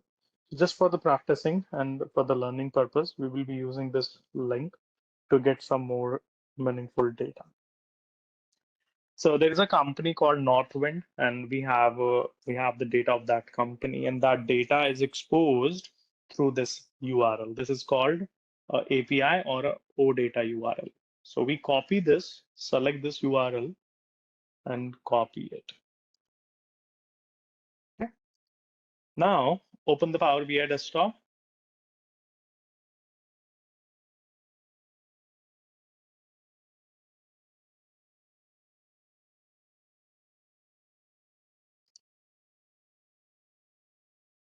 Open a new Power BI desktop file.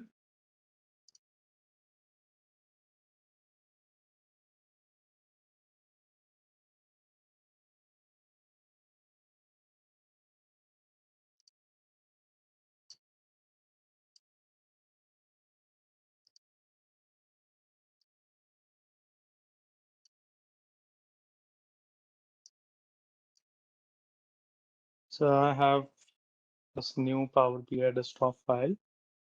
Now in this, I want to load the data from a OData feed. So we go to the get data. And now in get data, we have multiple sources and we have a data source called OData feed. OData feed is used when you want to pull data from any application, from any database, from any third-party tool. Okay. Above this, there is a web option also. This web is used when you want to pull a data from a website or from any web page, right? So below one, we'll be using this OData feed. Choose this OData feed, and then it will be asking for a URL. That URL we already copied, just paste that URL here.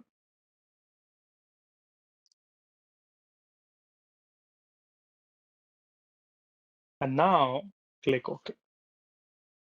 Once you click on OK, you will get a window for the credentials here. You will have to choose being anonymous. You can connect to this because this is a publicly open URL. But in practical cases, in your company's projects, you will be selecting your organizational account.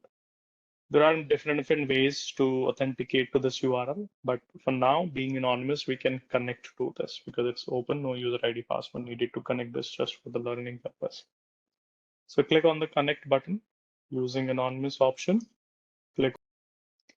When I click on connect, then Power BI will try to, connect with that URL. And once the connection is successful, you will see a list of tables here. Till now, we used to see 2, 3 tables only, but now we have a list of multiple tables. Well, first of all, it will depend on your requirements at what tables you want. And here in this case, we are going to select 5 tables, and we'll build our understanding on these 5 tables because we'll be using these 5 tables in rest of the other sessions also. So this is a company's database where this company is dealing with multiple categories. So select the categories table. This company dealing in multiple products, and the products belongs to these categories. They are selling beverages, dairy products, meat products, produce, seafood products, right? All different products this company is selling. These are the product categories. But for each category, we have the products also, and that data you have in the products table. Select the products table. So you can see for each category ID, we have the multiple. For one category, multiple products we have. Like for seafood, there are multiple types of seafoods. For dairy products, we have multiple dairy products. And then this company database has a customers table. So these are the customers of this company. So select the customers. Customers table contains all the customers information. And we have here orders. These customers have placed all these orders. And for each order, we have multiple order lines, multiple order details that goes to your order details. So selected the order details also. So we selecting these 5 tables. For now, all of you please select these 5 tables. And now let's click on the transform data. When you click on the transform data, these tables will get loaded to the Power Query Editor. 2 minutes just to go through to the all these tables and try to understand what kind of data these table contains, right? So I give you one. So I'm spending few minutes on the data. This is always rule number 1 to understand the data. If you are working ever on a new data, then spend some time, see if you understand that. If not, then in your company, you may need to reach out to some of your seniors, to your colleagues, to your business users, to your client to understand data. If you will have the better understanding of the data, then it will be easy for you to create models, visualizations, or bring some of the insights from this. Okay. So keeping this in mind, we will be doing the similar practice going forward, understanding data and creating a summary. Good. Now, if you look at this data here, in this data we have, in different tables. In different tables, we have a lot of different columns. Okay. What we want for now, this data, we want to, load it into the Power BI desktop. Right? When I say I want to load this in the Power BI desktop, of course, we'll click on the close and apply button. But before I load it, I want to show you one thing. Like when I'm in orders table, I scroll this and I found that in orders table, order date column has date and time, but time doesn't make any sense here. Everywhere you see 0000. In such cases, right, where you don't need the time, you need only the date, then you should change the data type of these type of columns. How do you change the data type? If I select the name of the column here, click on the column header, then you will see the data type of this column is right now date and time. So I want to make it only date, so I can change the data type from here and I can choose only the date. Or I can click on the icon. Before the column name, I see there is icon. I'll click on it and here I will make it date instead of the date and time.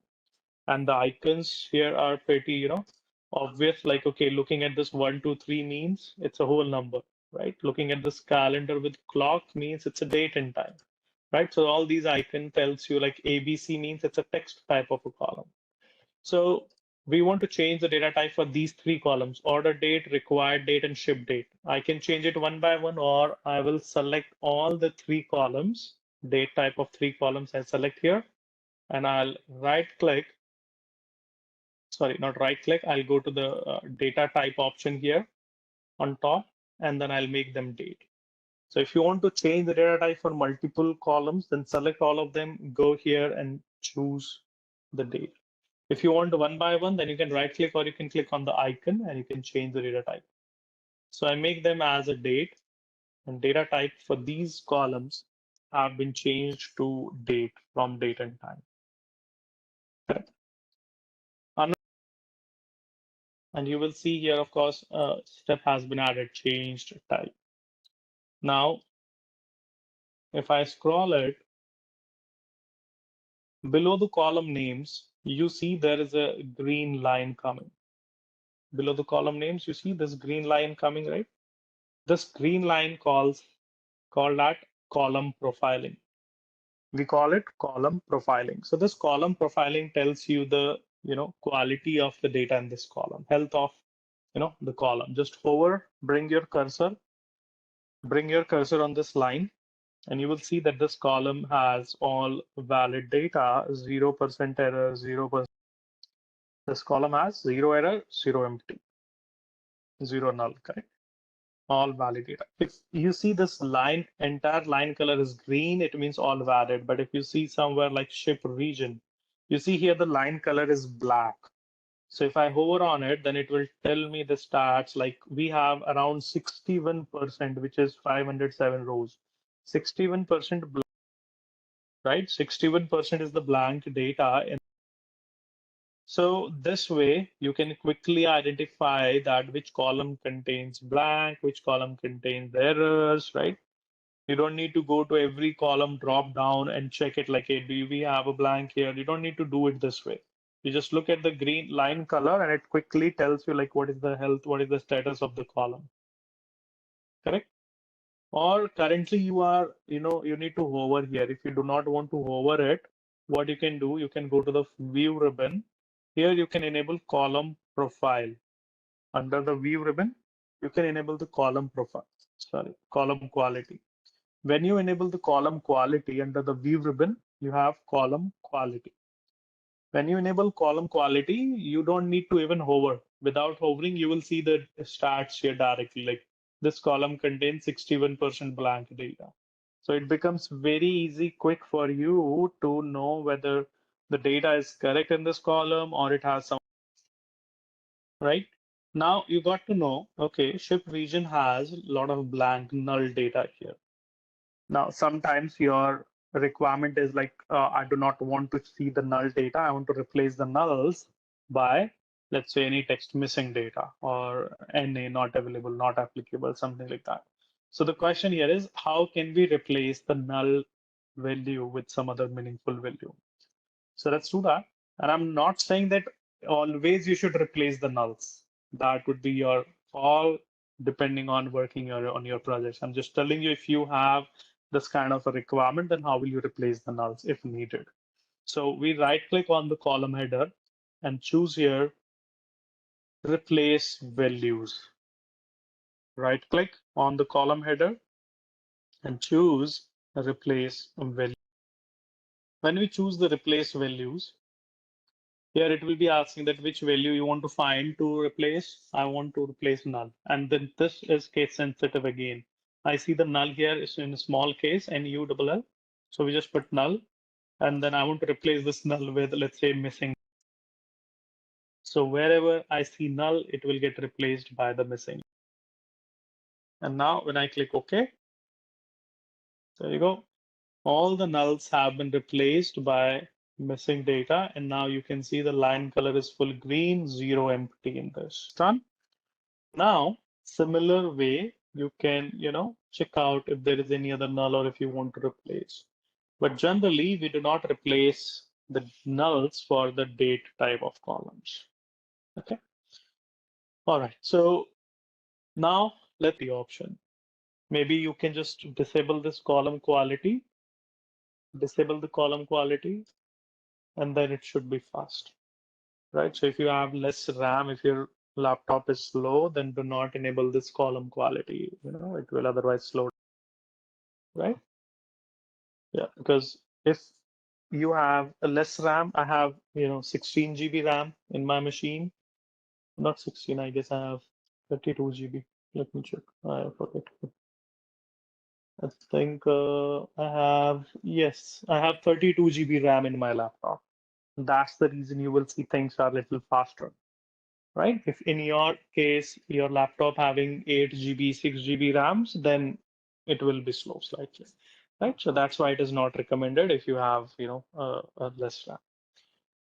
Clear? All right. Done? Okay. So what we did, we just replaced the blanks, right?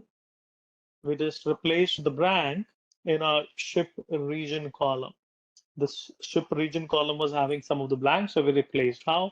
Right click, replace values, and then we replaced null with the missing data. That's what we did, right? Now let's load this data, click close and apply. So going to the home ribbon and click close and apply. And this data will start loading to your Power BI desktop.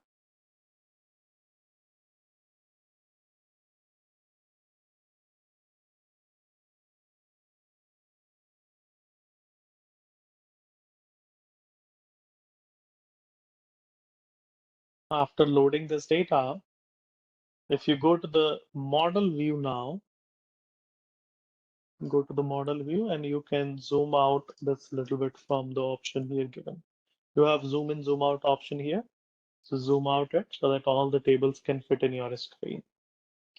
Go to the model view and you will see all of your tables loaded here, and these tables have detected the relationships. Now, when you look in this model view, you will notice all tables have got connected to each other, right? So these are, the in between the tables, and you can move these tables, like this. So in between these tables, you see these lines. These lines are called relationships or joins between the tables. So Power BI will automatically detect the relationships between the tables when you load the data, right? How it detects based on the similar column names and the similar data in your tables, Power BI detects these relationships. In most of the cases, these relationships will be correct, but if these relationships are not correct, then we will have to review these and correct as per the data understanding. Well, for now, we are just understanding this model view has these tables and these tables having the relationships connected to each other. All right, so save this PBI we'll be using tomorrow. So go to File, Save As, and browse this device. Let's call it O Data Feed, Demo O Data Feed, or whatever the name of the file. Just a quick info, guys. Intellipaat offers Power BI training, which will enable you to learn skills like data preparation, data modeling, visualization, working with DAX, Power BI service and desktop, and deploying self-service analytics solutions. Through this course, you will master connecting to various data sources, transforming raw data with Power Query, creating interactive dashboards and reports, applying advanced DAX calculations, configuring workspaces, sharing insights via Power BI service, managing row-level security, and much more from top 1% industry experts and Microsoft certified trainers. With this course, we have already helped thousands of professionals in successful career transitions in the field of business intelligence and data analytics. You can check out the testimonials on our Achievers channel, whose link is given below in the description. And without a doubt, this course can set your career to new heights. So visit the course page link given in the description below and take your first step towards your career growth in the field of Power BI. You can download this document from here. It's a text file, and you can open it in your machine like this, and then start working on it. Most of the things you know already. Start first with pretty much all the steps I'm going to just show you, right, in this PBIX file. So the step one was to load the data from the given source, and the source which was given to you, this one, right? So of course you will have to copy this link inside the bracket. Sometimes people make a mistake, they copy the bracket also. No, inside the bracket you have a link, right? So you need to identify the right format of the link, and then you go to get data, choose O data feed, and paste this URL. connect, right? Once you connect, you will get a list of, a tables, and there in list of tables, you will be selecting the tables as per the instructions given. So the instructions given here to select orders, order details, customers, product category tables, and load them into the Power Query editor. So we're going to select these tables here. So these 5 tables we selected, and then click on transform data. And this data will be loaded to the Power Query editor. And now in Power Query editor, we will be performing some data cleaning, some data transformation. Right. So I know the other steps you guys have already done. So I'm just going to emphasize more on the 4th step, which was to add a product name column in the order details table. So I go to order details, and in order details, if you scroll it, you already have a product table merged here. So this table coming here as a merged query, right, as a merged table automatically because we are using a sample database. But in case if we do not get this product table here added by default, then we will use the merge queries option here we have. So I assume that I don't use the inbuilt merge tables, right? If I want, I can use them also, but I removed to see how do we merge manually if needed. So I will be adding merge queries. Click on the merge queries button. When I click on the merge queries, I got my order details table. And in this table, I want to merge which products table. Now, when I want to merge the products table, I need to select a common column in between these 2 tables. It's like a VLOOKUP thing. When you create a VLOOKUP, you need to select a common column in those, 2 sheets. So the common column here is product ID. I will have to select the common column in both the tables. This common column will behave like a join column or like a lookup column. After selecting this, then Power BI will automatically detect the join type. And this is what one of the participants was asking in the beginning of the class. So by default, it will be the left join where it will be checking all of your first table records in the second table, wherever it finds a match. If you want, you can change the join type, but generally we keep the first one. Left outer join means all the first table records will be checked in the second one. If a record found, then it will return the value. If record not found, then it will. So in short, here you have to just select the common column, and then just when you click on OK, you got a merged table here now as a products, right? So products table has been merged into the order details. But we want product column from this table. We do not want everything. So what we'll do, we have a double-sided arrow button here on this merged table. We'll click on it. And here we get a list of all the products table column. Right? All the columns you see here, these all are from the products table. So we can extract, we can choose which column we want from the products table. So we wanted the product name. If you want other column, you can choose them. So for now, I select only. And here we have option enabled, like by default, the table name will come as a prefix. If you do not want the prefix, you can uncheck it. When you click OK, you have extracted the product name into product details. So now you have product IDs in order details, but against these product IDs, these are the product names.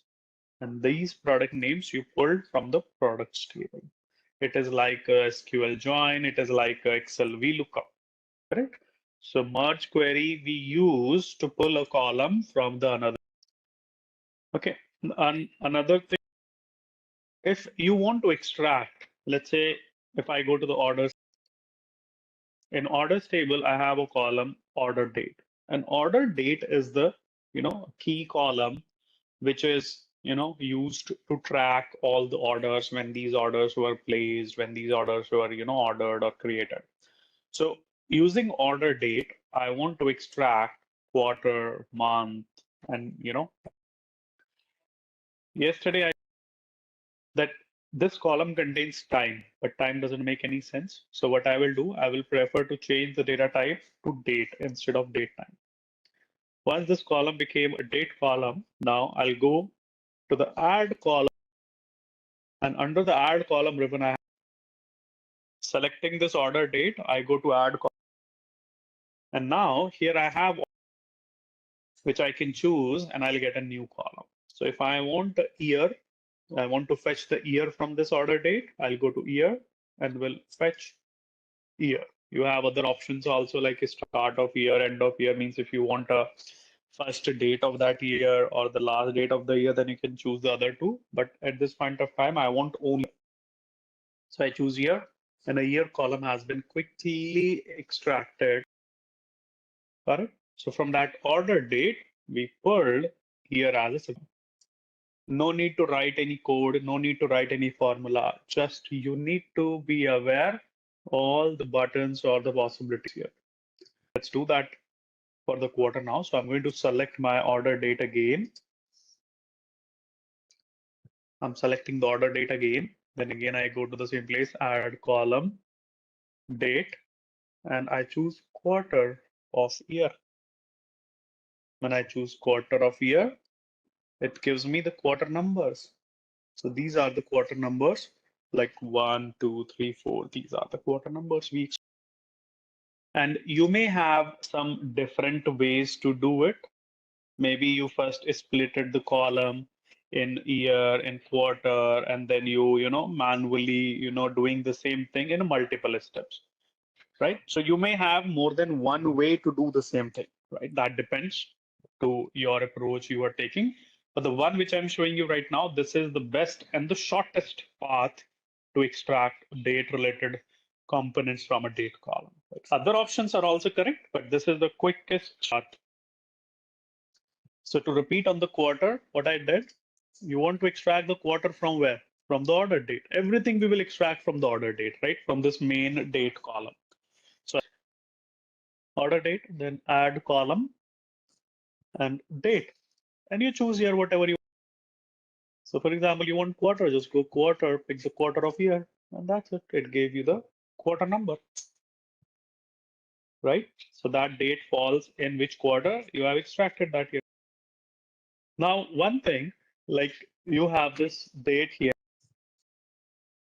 quarters are coming as 1, 2, 3, 4, but generally we want to report or we want to show the quarters as like Q1 or like QTR1, QTR2, like that. So I want to add some prefix, right? So maybe you can replace the values one by one here, but again, that will, take a lot of time. So the shortest way is select the column. And this time I don't want a new column. I want to do this transformation in the existing column. So when you want to do something in the existing column, you go to the transform ribbon. So go to the transform ribbon. And in transform ribbon, you have an option under the format. Selecting the quarter column, go to transform ribbon and then format. Under format, you have options like add prefix. I took this prefix and what really you want to add, what text you want to add. Let's say I want to add Q or Q hyphen, whatever you want. You can just put that here and click OK. And that will get added as a prefix here quickly. See, you got your quarters added like Q1, Q2, Q3, Q4, like this. No need to write any code, any formula and all. All right. So please try to. So to add a prefix, like I'm highlighting on the screen, you need to go to the transform ribbon and then format. Under the format, you have prefix option. Okay. And Mridul, I saw that while you were loading this data, you got an error. Let me just load this data in the Power BI desktop. So we know that. We click on the close and apply for that.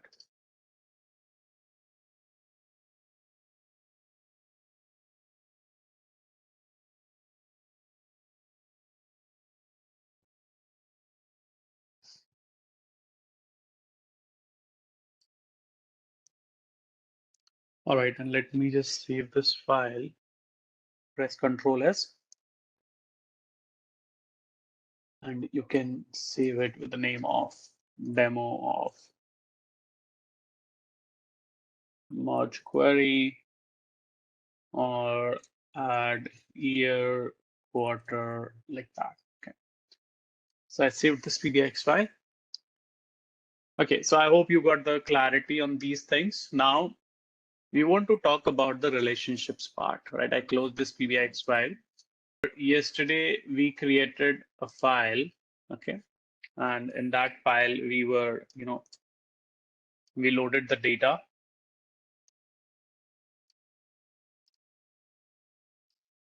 Okay, so I'm talking about this demo O data feed. So I believe you all created this file yesterday. In this, we loaded the data from the same O data feed and for the same 5 tables, correct? So I'm going to load this file. Let me just double click on this and I'll open it and I'll explain you the relationships concept in this and why we need the relation. All right, so after opening this file, I go to the model view. And now in model view, you have, some of the options below to adjust the screen. If you want to zoom in, zoom out, you have option to reset the layout or to fit all the tables in one page. Plus, you can close the data pane and properties pane so that you can have more space to see your all the tables here. Okay, so these tables have got these lines, and these lines are called relationships. So Power BI will detect these relationships automatically depending on data to data, depending on the tables you have. In most of the cases, Power BI will detect the correct relationships if your tables are having the correct naming conventions. Means if you have if your tables are having correct column names and the data is also same in those tables, then Power BI will do a good job creating the relationships. Relationship is nothing but just a join or a link between two tables based on a common matching. Like you do a VLOOKUP, right, based on a common column. Same way you just set up the relationships based on a common column. For now, I just want to focus only on these two tables, like customers and orders. If you want to see that this relationship is created, but based on which column, then you can bring your cursor on this relationship line and it will highlight that relationship exists based on these customer ID column. And customer ID column is, following the same naming convention in both the tables, and that is a best practice. It shouldn't be like here you have customer ID and in this you have, CID. Although you can create a relationship, but Power BI will not automatically detect in that case. Power BI will detect in case when the column names are same in the other tables. If data is same, then column name also should be same. Should not be like in this table, your customer ID column name is customer ID, but here it is CID. If column names are not, perfect, then auto detection of relationship will not work. In that case, you have to create these relationships. So let's see how do we create manually. If automatic relationships not created, then how do we create manually? So I'm just deleting this relationship and you will see how do we delete. Right click on the relationship line and delete. So let's suppose this relationship, Power BI could not detect the relationship between these two tables. And it's not a mandate that every table will have the relationship. It depends, right? So do you think logically these two tables are related to each other, customer and orders? Do you think these tables are related? Of course, yes, as per my data, correct? So customers containing all the customers master data, or you can say the customer is a dimension table. Orders table containing all the orders of whom? All the orders of customers. So it means, yes, logically, there is a connection in these two tables, right? We see a logical join, a logical connection between these two tables. So these two tables should have a relationship based on which column? A common column. So in this table, which column we have common? Now you can say that we have a city common column because we have a city here and we have a city here also. But is this the right or is this the most eligible column for creating the, because you may have more than one column same, right? But no, city doesn't make the sense. It's not a best way or it's not a most eligible column for linking the tables. Generally, you will be linking the tables based on the primary key table. So this is a master table. In master table, you have a primary key column, which will be always unique. It will never repeat. There will be always one row, one record for one customer ID. Customer names can be multiple, right? Let's say we have many customers with the name of, let's say one, with the name of Mayank, with the name of Mridul. We have many customers with the name of Ravina, right? But every customer's customer ID will be unique, right? So that's the way we identify the unique column. So this is going to be always unique, right? And now, is this unique column exist in anywhere in this table? Yes, it exists here. So it means the relationship will go between these two. Correct? Now, let's create that relationship. So you have two ways to create a relationship. One is drag and drop, or you can go to manage relationship, and from here by going to manage relationship, you can create it. So you can simply drag and drop it from customer ID to customer ID, and be careful while dropping it. Do not drop it by mistake on employee ID, otherwise a wrong relationship will be created. So drop it exactly on customer ID. When you drop it, you get a window to review your relationships. So it's saying that you are creating a relationship between customer and orders table based on customer ID. Are you good? Yes, this is good. So click on the save. Although Power BI is saying that this relationship will be active, yes, we want active relationship. Cardinality is detected automatically, means in this table we will have only one row for one customer ID, but in this table we may have many rows for one customer ID. So in this table we will have always one row for one customer ID, but here we may have many rows, and many is represented by asterisk, right? So here we may have, let's say, for example, we have a customer ID called ALFKI, right? This is one row only for one customer ID, but this customer has placed 10 orders, 20 orders, 100 orders. So means we may have many orders for one customer ID here. That's how Power BI identify the cardinality or the relation between the tables. It's one to many. Power BI will detect automatically. You don't need to do anything. This is just FYI. And the cross filter direction is like customer table will be filtering the data in your orders table. If you say, I want to filter the data back to the customer table also, from orders to customer also, in that case, then you can make this from single to both. But single is generally best considering the parts. So let's click on OK. And the moment we click on save here, a relationship will be created. And after creating the relationship, always you need to hover on this to make sure you created it on the right column, right?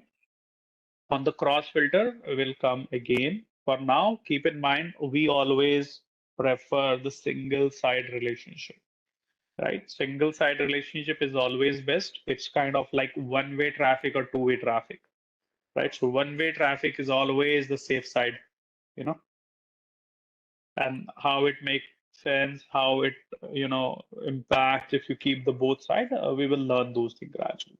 But as a beginner, keep in mind always keep the single side. Right? If you keep it both sides, then data will start filtering in the all directions, and your model will start performing slow. Right. All right. So we created a relationship, verified the relationship, done. Okay. Same way, Same method you will have to apply to identify or create the relationship in the other tables also, right? Once you have created the relationship now, the question here is why it matters. Why are we creating the relationship? If we don't create the relationship, then what's wrong? Let's see. I'm going to the report view, and in the report view, I want to show all the, you know, freight.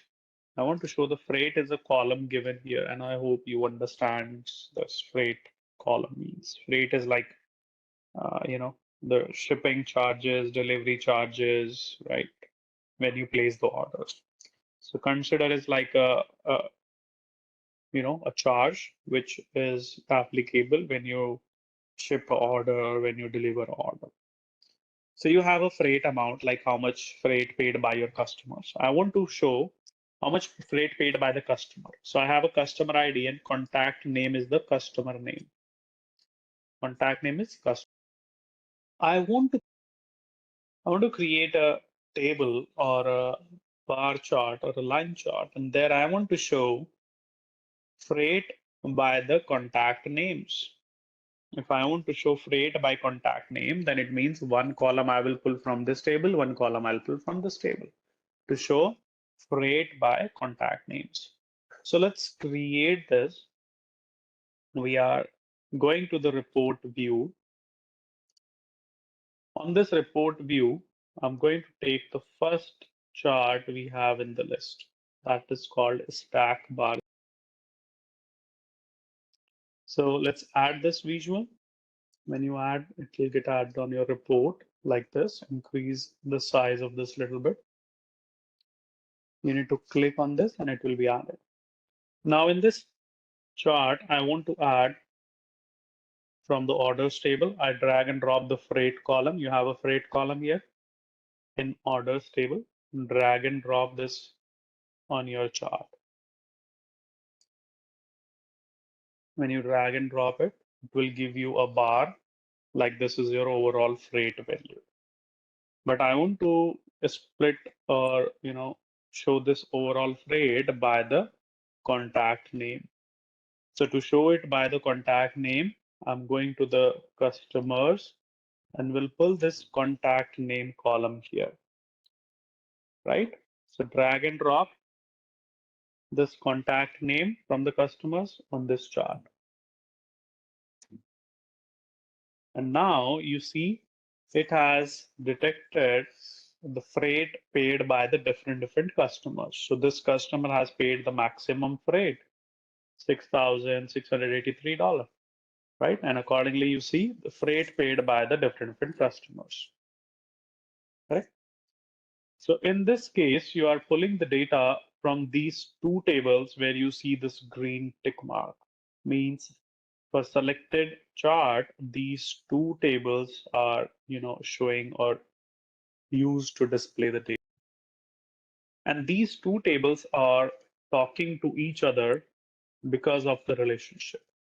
These two tables talking or communicating to each other because these are having the relationships. If I delete the relationship between these tables, then what will happen? Let's see. I go back to the model view, and for a moment, if I delete this relationship, right click and delete the relationship between orders and customers. If I delete the relationship from here, and if I go back to the report view, you will see this. So now, do you think this visual, this information makes any sense? No. Why? Because you have disabled, you have deleted the communication between these two tables. So if these two tables are not talking to each other, you can't use the columns of these tables for the visualization purpose. Now each bar is showing the same freight value, right? If each bar, for each customer, you see the same freight value, that's totally illogical. That doesn't make sense. So if you do not have the right relationships between the tables, you won't be able to use the data of these tables to create the visualizations. So relationships are the backbone of the data communication between your tables, right? And think about it in a real life scenario, right? If let's say you and your friend, you and your spouse, you and your cousins, you and your, any family member, if you don't have a relationship, then you can't exchange the thoughts, you can't exchange the things, you can't use, many things. So relationships are important in our life as a support system, right? We need relationships in our life as a support system. We want to use the things. If we will have a relationship, only then you can use. If let's say you and I don't have a relationship, then I won't allow you to use my laptop. I won't allow you to use my phone, right? But if we have a good relationship, then okay, you can take my laptop. You can exchange. We can exchange the information. We can exchange the data. Same thing is happening here, right? If the tables having the relationships, only then tables will exchange the data or the proper data will be displayed into the charts. That's the importance of creating the relationships or having the relationships in your tables, right?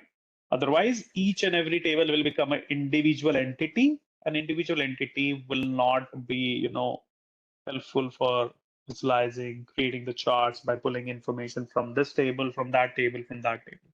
Correct? If I go back to the model view and I create this relationship back, customer ID to customer ID, and review it, and if I go back to the mod report view now, this visual makes sense. That's the importance of having relationships, having the communication between the people. And this is just one thing I explained, right? There will be many things which won't work if you don't have the relationships. Like visualization will not work. Same way, calculations will not work if you don't create the relationships. Correct? And keep in mind, I'm not saying that you forcefully create the relationship between the tables. If somewhere it makes sense, if somewhere there is a need or there are some logical relation between the tables, you should create a relationship. If let's say you have a table which is not needed for the relationship, then that's fine. You can leave a table without the relationship, right? So relationship is like when you feel there is a need, you go back to the model view and create the relationship. So you will be working, parallelly in model view and the got it. So this is all about the relationship concept. Let me just open this VX file. You can also open this one.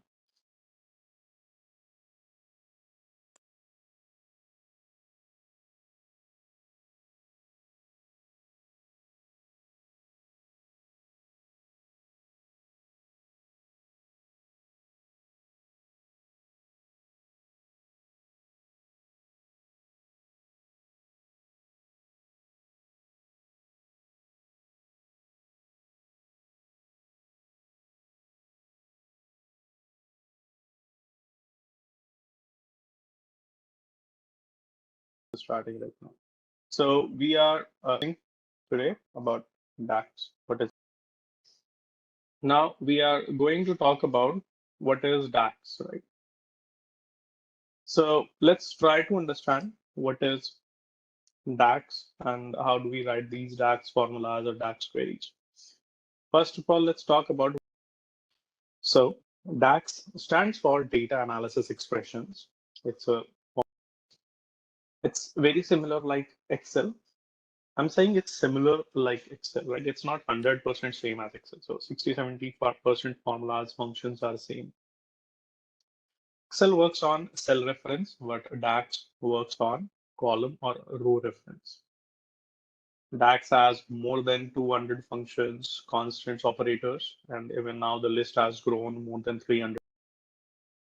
DAX is mainly used to create some mathematical calculations, to add new columns, new tables, to perform different type of operations on the related data.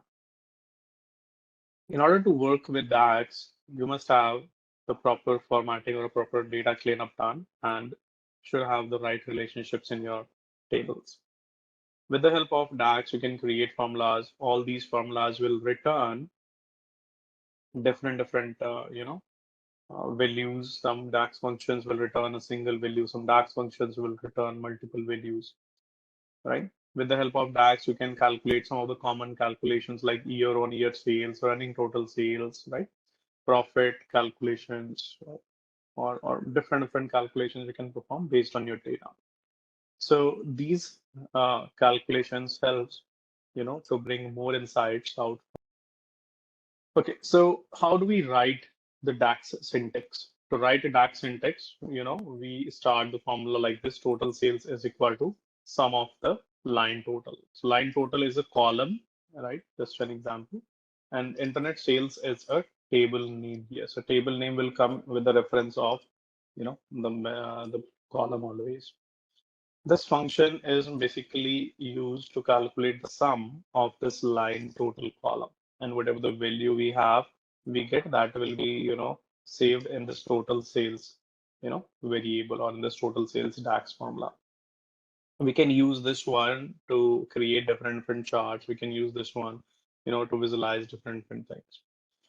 In DAX, we have a list of functions, a lot of functions which belongs to date time category, time intelligence category, filter functions, and so on. So related to different categories, there are different functions. With the help of DAX, we can create calculated columns. Calculated columns are like, for example, you have some of the existing columns, but you need to calculate some new values, or you want to make some derived information. So for that, you will have to create a calculated column. Calculated column will not be the part of your model by default. Based on the needs, based on your project requirements, you have to calculate few values and bring that results into a new column. Creating calculated column, is recommended when you want to calculate some dimension values, or you want to calculate some aggregations. In order to create a calculated column, you have various ways. Like one option is you can go to the Power BI desktop. There you have a new column option. Okay. And from there, then you can pick modeling tab. Then again, you can go to the field section. From there, you can pick a new column, or you can right click on your data. And from there also, you can create a new column. So basically, there are many ways to create a new column. All right. So let's see in Power BI, how do we create these calculated columns? So I'm going to the Power BI desktop, and in Power BI desktop, we'll start creating the calculated columns. I'll show you some examples of calculated columns. So I'm going to the table view.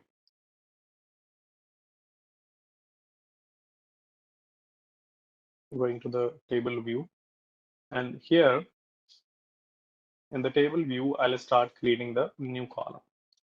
So when I'm in the new table view, here I go to the customers table, and in the customers table, I want to add a location column. Let's say I have a city column, I have a country column.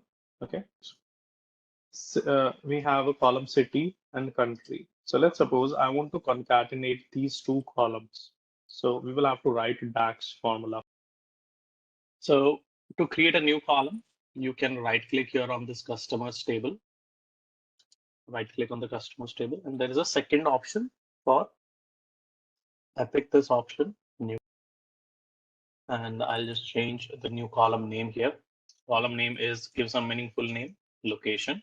This formula bar is very similar like Excel's. Location is equal to, I write city. When I write C, I get a list of all the functions, tables, columns which begins from C.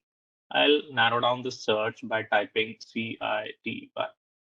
Here I see city is a column, which you see in the square brackets, that's a column. And before the column, always table reference or a table name will come. Press tab or pick that. So I got added the city column, then space. Spaces are optional, not mandate. Add ampersand operator, this is a concatenation operator. If you want to concatenate the values, then you should use this. And I want to add city with a separator, comma, and then country. So if I want to add a comma will be treated as a text value. So in double quotes, we always use a text value. in double quotes. And then again, I add an ampersand operator, and now I want to pick country. So I'll search, narrow down the COUNTRY, and there I see my country column now.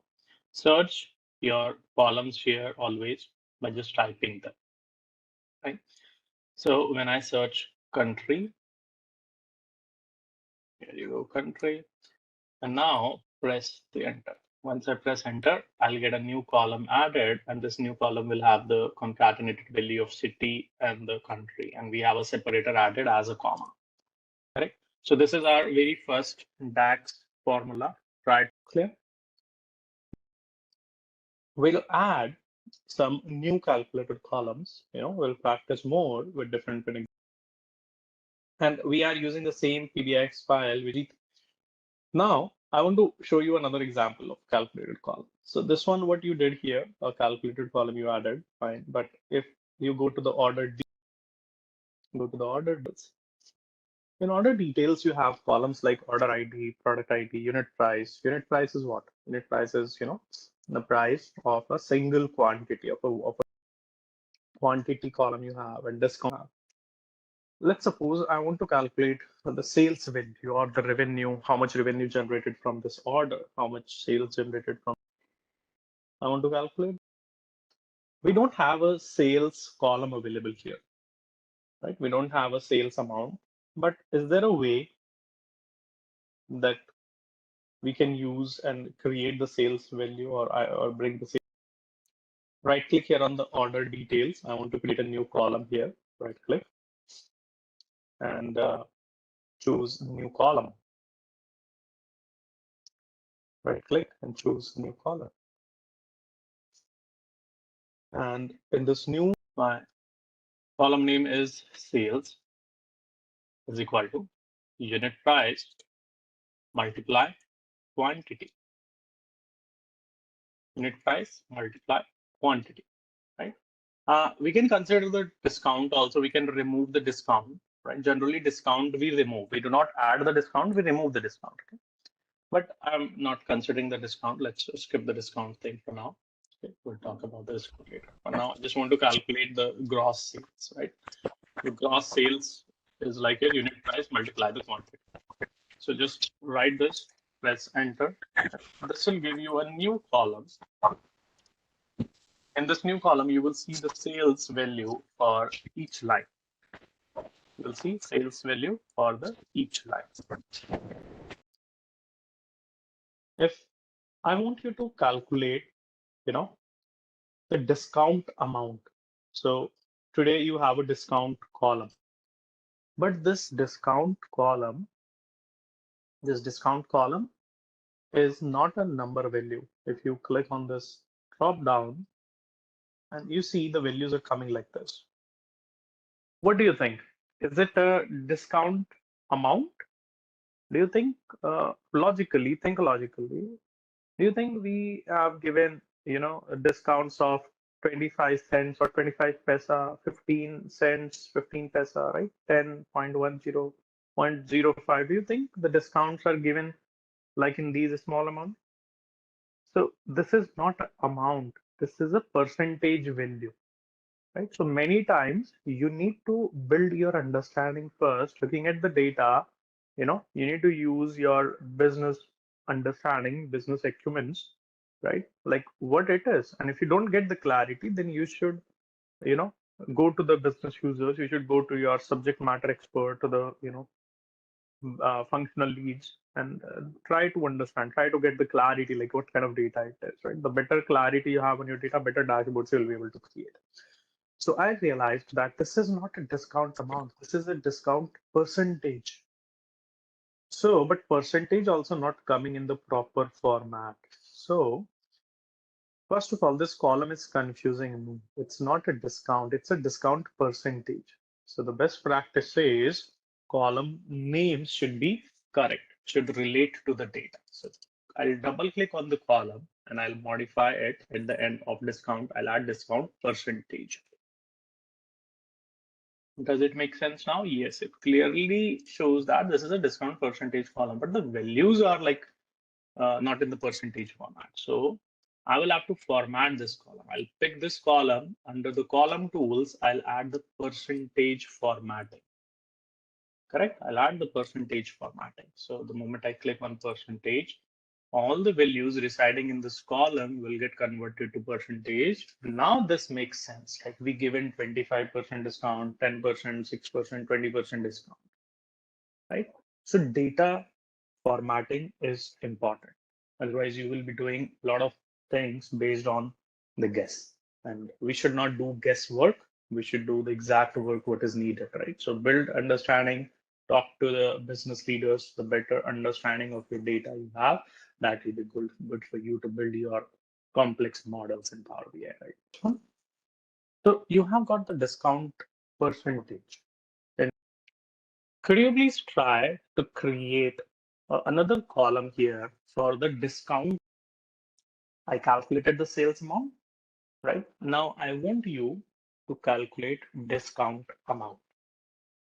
So following the similar way, you need to create a new column for discount amount. Do little brainstorming, like what calculation or what should be the way to calculate the discount. And this is, a very general data, right? You go for shopping on your day-to-day usage, right? So the similar way you calculate the discount, right? You will have to use that same logic here. So this is the sales value, and this much is the discount given, right? This percentage discount is given. So what exactly the discount amount, you got on that product or on that order? So just calculate a discount amount column. Try to do it. And to learn DAX, the best way is to do practice, right? So I'll start giving you these small exercises so that you do brainstorming, try to do the things by your own. So try to add a new calculated column which should show discount. To do it now. If I want to calculate discount amount, I will simply multiply discount value with sales. Right? Here you see that we haven't given any discount, it's 0% discount given. But if I scroll down this data, I saw that 20% discount is given. 20% discount given of what on what? On this sales, right? So let's say this was the sales price. On this sales price, on the sales value, we are given 20% discount. So what exactly the discount amount was? For that, let's create a new calculated column in order details, new column, and we'll call it discount amount is equal to sales column multiply the discount percentage and press enter. And you got this column added and it has zero value because 0% discount was given on this first row, right? We didn't give any discount here, but if I scroll it down, you will notice here, right? Like wherever you see, like there was 100 was the sales value and 5% discount be given. So what exactly the discount amount is? That is around like 5. And this column is showing multiple decimal places. So we need to do the formatting. Selecting the column from column tools, we can change the formatting. Right now, it is showing us the decimal places in auto format. We can click in auto and just say up to 2 decimal places, it should show the numbers. And now it will show me all the discount amounts up to 2 decimal places only. Right? Got it? So try to add this and format your discount amount to show 2 decimal places only. All right, so once you have calculated the discount amount, now you need to calculate net sales. Net sales is what? Net sales is simply subtracting this discount amount from the sales. Okay, subtracting this discount amount from the sales. So let's create another column here in order details, right click and new column. And this column name is net sales is equal to sales minus discount amount. And this way we are calculating our sales value excluding discount. So these type of scenarios, these type of requirements you may have while working with the data. Calculating these new calculations or performing these kind of things easy with the help of DAX. Okay. So these are the few examples we created of the calculated columns here. Of course, you will create the calculated columns depending on your project requirements. So try to add. Okay, I'm going to save as this file with the name of.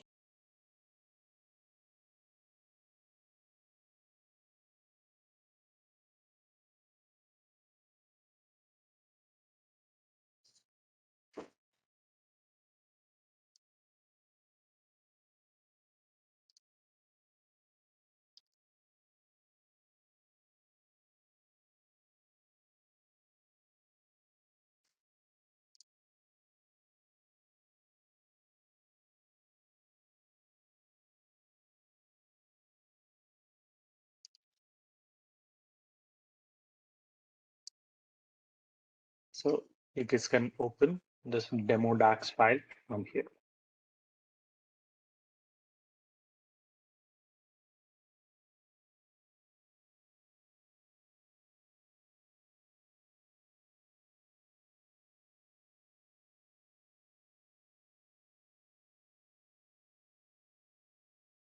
Creating right now. Okay.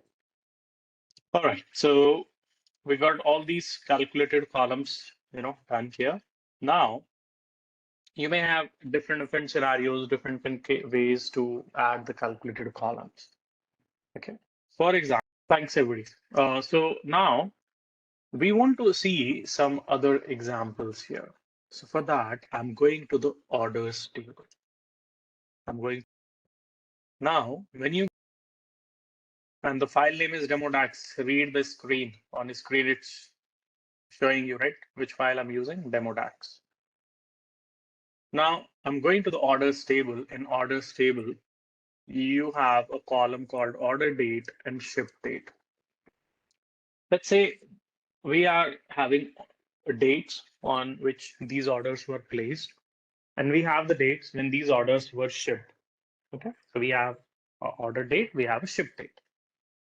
Now we want to calculate how many days it took to ship the order, right? Let's say you guys also place the order on Amazon, on Flipkart, or on different e-commerce portals, right? And you also want to track like your order is shipped in 3 days, your orders took 5 days to ship, your orders shipped in one day.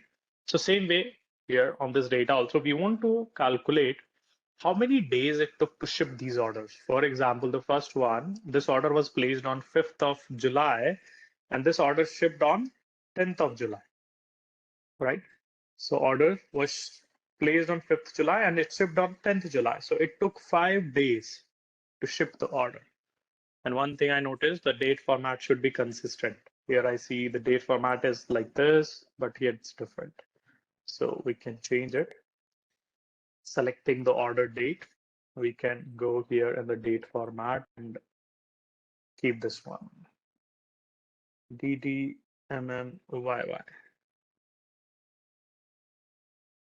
I guess this one, this format we can keep.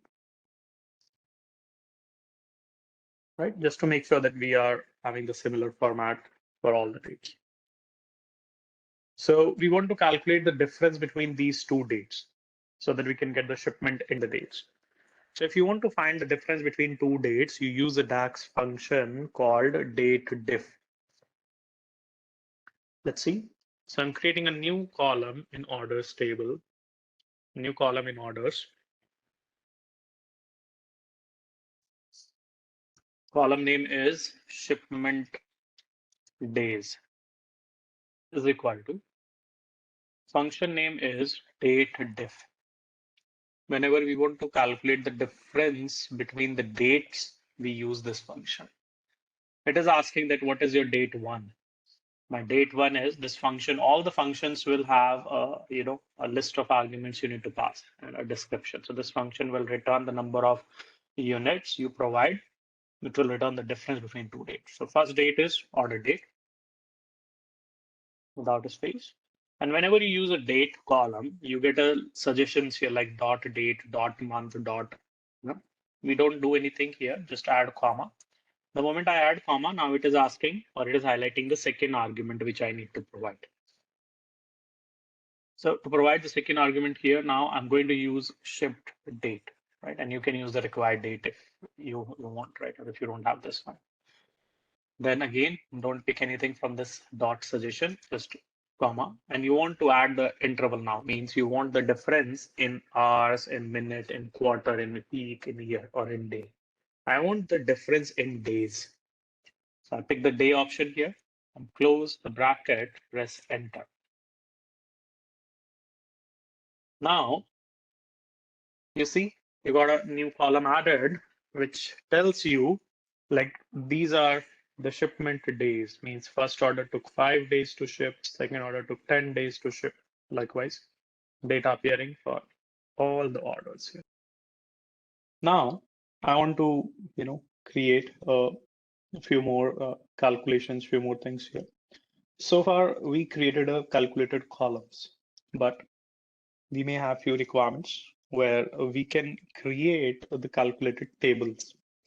So think about it that you have a categories table, you have customer table, order details, orders, products.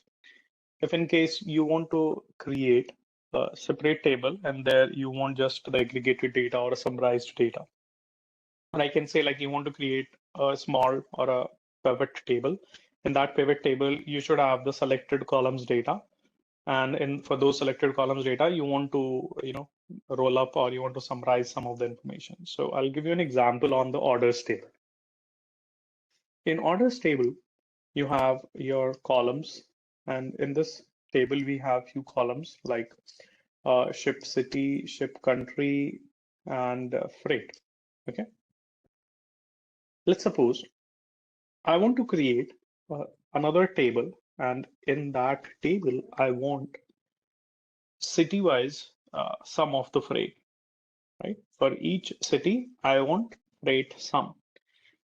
If I apply a filter just to show you this, if I put a filter here on ship city and I just choose here Berlin, for Berlin, we have 6 lines coming here, right? So for Berlin, we have 6 lines coming. So how much freight paid by the Berlin customers is this?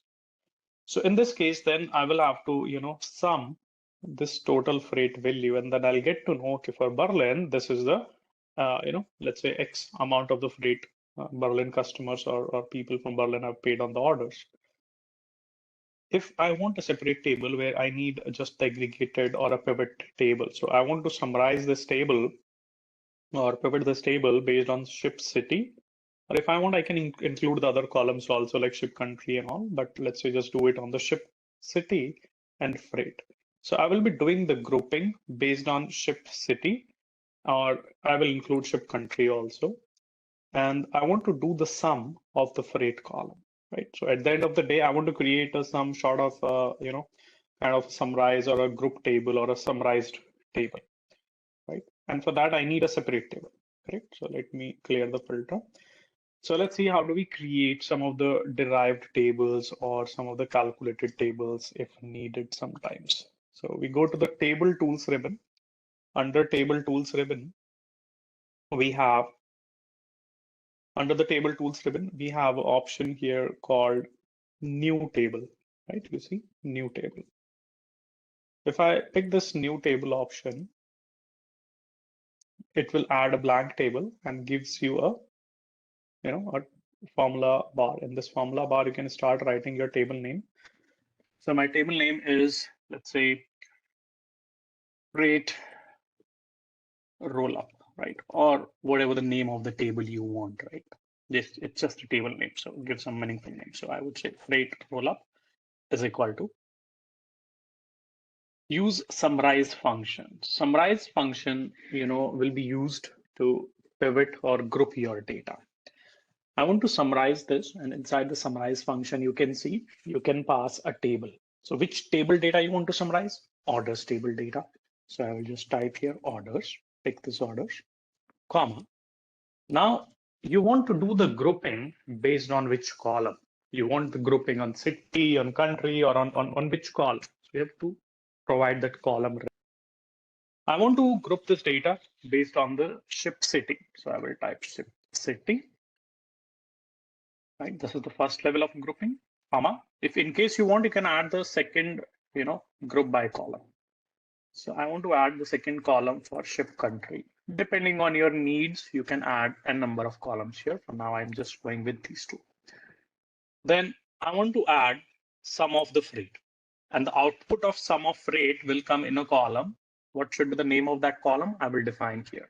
In double quotes, I will write column name. Let's say this is total freight.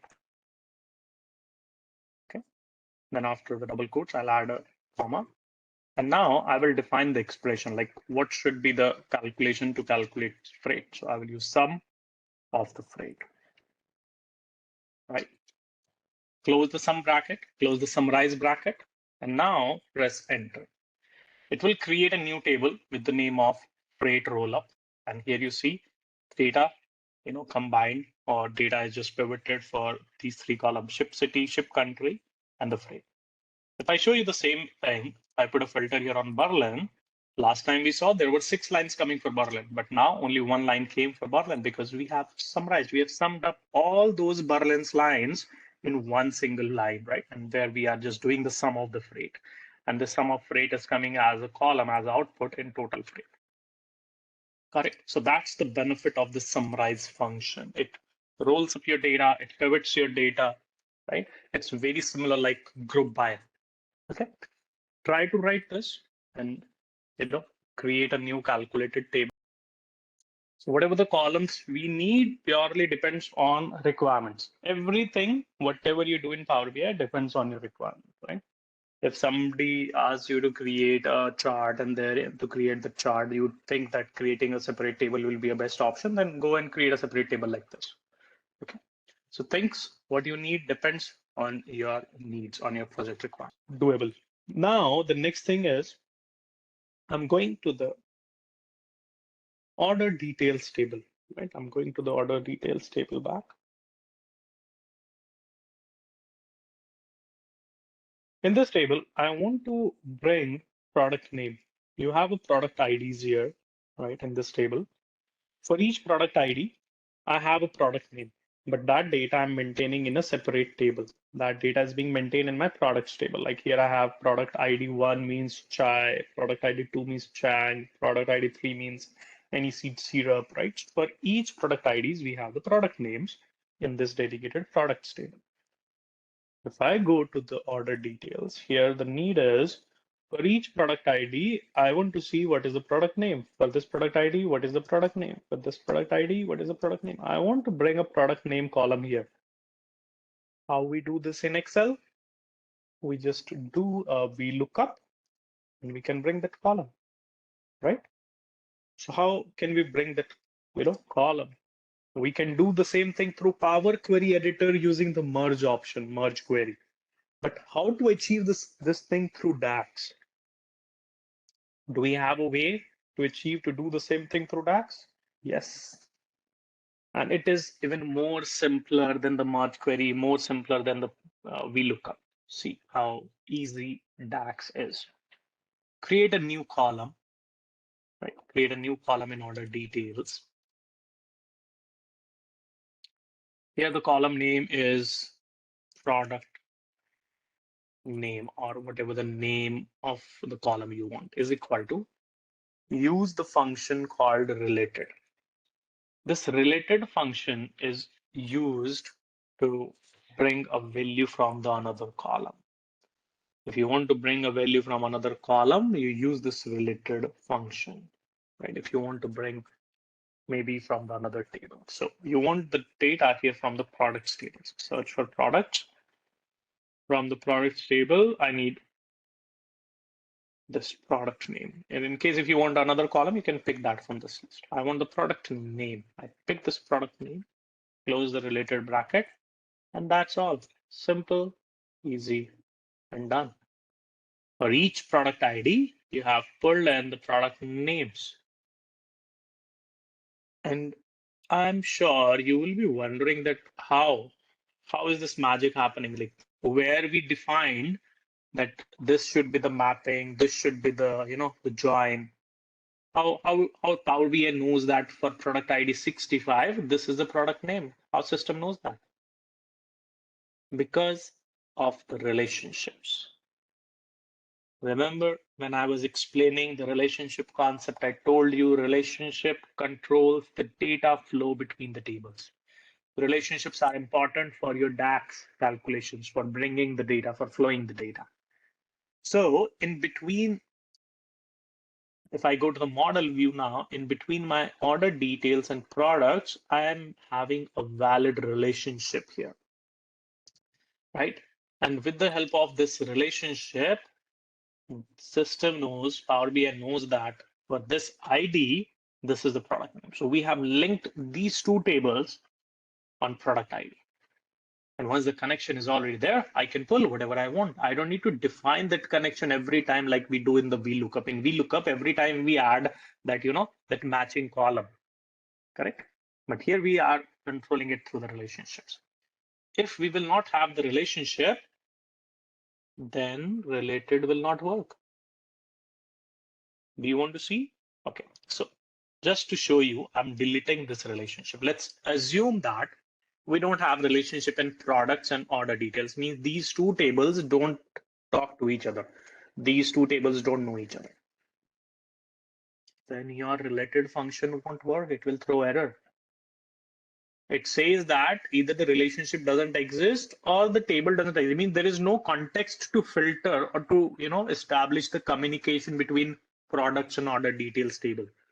So these two tables, this order details and this product, are not talking to each other anymore because no relationship. If no relationship, then your some of the functions like related, and there are a few more, will not work.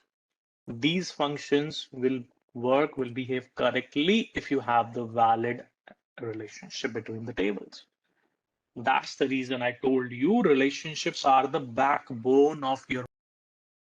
So I go back to the model view and I bring this relationship back between order details and products by product ID to product ID. And that's what we learned in the last class we learned about, right?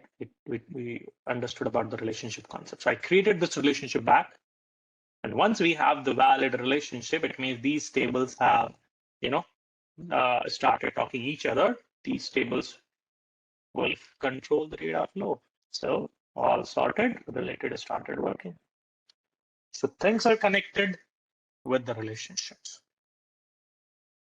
right? So it's not just using the related, it's all about to know how related works, what things are dependent to work this related function, right? Hope you got the clear, better understanding. Try to add this product. All right, so done. Now the next thing, if you look in this, table, right, we have a column called net sales. I want to calculate a column here based on the sales value. If the net sales value is above $500, right, or above 500, then that should show me as a large order. If the sales value is less than, if the net sales value is less than 500, then it's a small order. If net sales is above 500, then it's a large order. So I want to create kind of a bucket or a category of the orders type based on the net sales value. In this case, we'll be using if function, right? Common one, if function, exactly like if. So let's add a new column, order details, new column. Column name is order size, or whatever the name of the column you want, is equal to if. And when I use if, it gives me the description of the function and it gives me, the arguments I need to pass here. So if function will be returning you the value if the condition is true. If condition is false, then it will be returning the another value. So here you will have to provide what condition you want to test, your logical test. That is sales. I will reuse the net sales less than 500. if less than or maybe less than equal to whatever you need, right? If sales is less than 500, comma, if this condition is true, if this condition satisfied the criteria, then what should happen? Then right here, what should happen for the true, for this case, if this is true, if this condition met, then I want to display, let's say, small order. If it's less than 500, then I will say it's a small order, right? Comma. If this condition is not true, then it will execute the false part. If this condition is not true, means if sales is 600, 700, or something else above 500, then it should go to the else section. It means then it's a large order. Close the if function. And this if is exact same like if, like Excel formulas. Like we use if else in Excel, same way we use in DAX, no difference. So now wherever you see your sales is less than 500, it's a small order. And if you somewhere sales is above 500, that's a large order. Correct? So try to write it, create a new column and use the if function.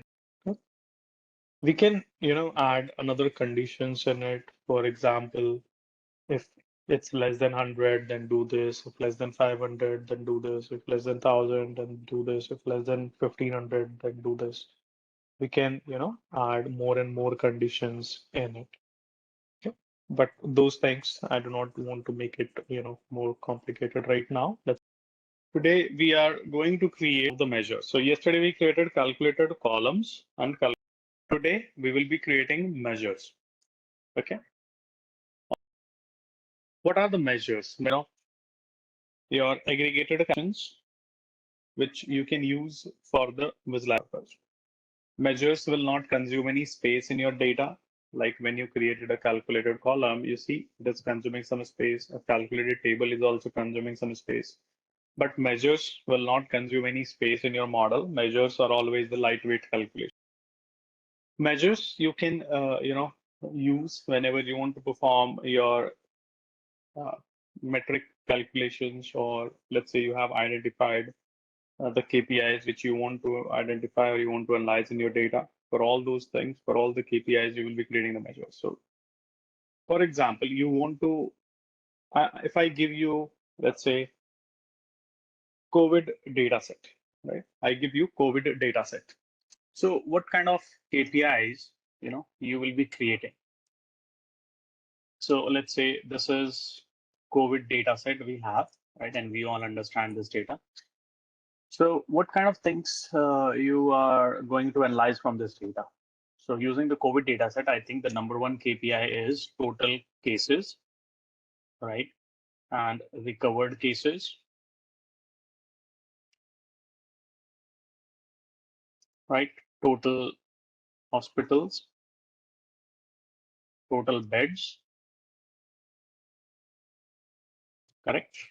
And you can calculate like total, vaccinated patients or vaccination cases,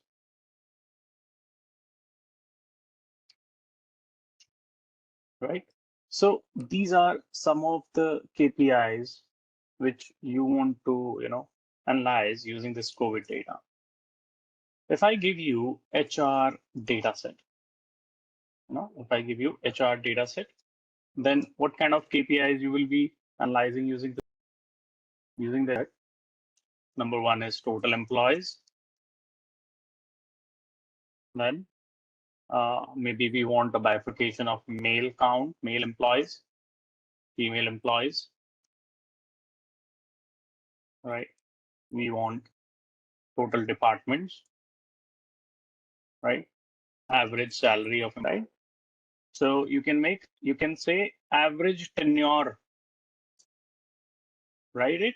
Average tenure of employee in the company means since how long employees are, staying in the company, right?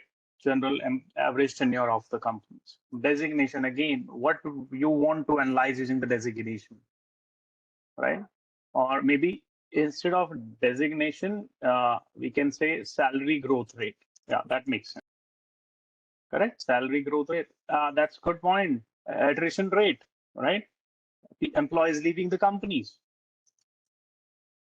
right? So how many employees have left the company? How many, left by their own choice? And what was, laid off by the company and new joiners, right? So these are, the KPIs or the pointers which we want to identify or we want to analyze using the HR data. Now think about it. You have sales data set. Using the sales data set, what KPIs you will be, analyzing. So of course, first of all, total sales value, then total profit value, right? And then you want to identify your margin, right? And you may want to analyze what do you think using the sales data? Loss, correct? Plan, budget, whatever your company calls it, right? Growth, right? Growth rate, it can be year over year, quarter over quarter, right? And many more, right? Correct. So this way, you need to identify in the beginning of the project, like what KPIs you want to visualize, right? Let's say if your manager or if your company asks you create a sales dashboard, then your first question should be, okay, who are the audience? Who are the audience of the sales dashboard? What KPIs or what data we want to analyze? You have to list down all the things, and then you should start identifying this in the data. Correct. So whatever the KPIs you identify, for all these, you need to create the measures. Correct. So whatever the KPIs you identify or whatever the data you want to analyze, for everything, you need to create measures. All right, so let's start creating one by one. Now, if I go to the report view, and under the report view, I have a couple of pages like page 1, page 2. I can go to the plus tab, create a new page. On this new page, this white page you see, this is called canvas. This white area, white space you see, this is called canvas. On this canvas now, I want to show my total sales. Okay. So one option is I pick this card visual. I take this card visual and then go to order details. We go to the card visual, take order details. And here we have this sales column already, or we will be using this net sales. I have this calculated column. I can use this net sales column on this card. I drag and drop, and I got this, data displayed here. So it shows that my total sales is 1.27 million. So what I did, I used this column, I used my column directly on the card for data visualization. You can do it, no problem, but it's not a best practice. It won't give you the flexibility to calculate more information or to calculate more things around the net sales. So this is one of the way, but not the best way. What is the best way? Let's see that. So I will avoid pulling the columns directly, these numeric or these, numbers columns on the card. I will avoid doing it. Instead of this, I deleted that. Instead of this, I will create a measure first. And in the measure, I will do the sum of this net sales. And that measure I will visualize. Okay. So let me create a measure, right? So you can create the measures in any of the table, right? Although best practice says that measures should reside in a separate dedicated table, but as a beginner, let's start with it. We right click on the order details and choose new measure.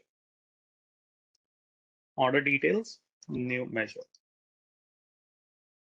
And here I got a formula bar.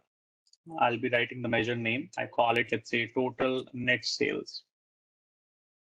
Total net sales is sales. Now, here we are going to use the sum your measures will always start.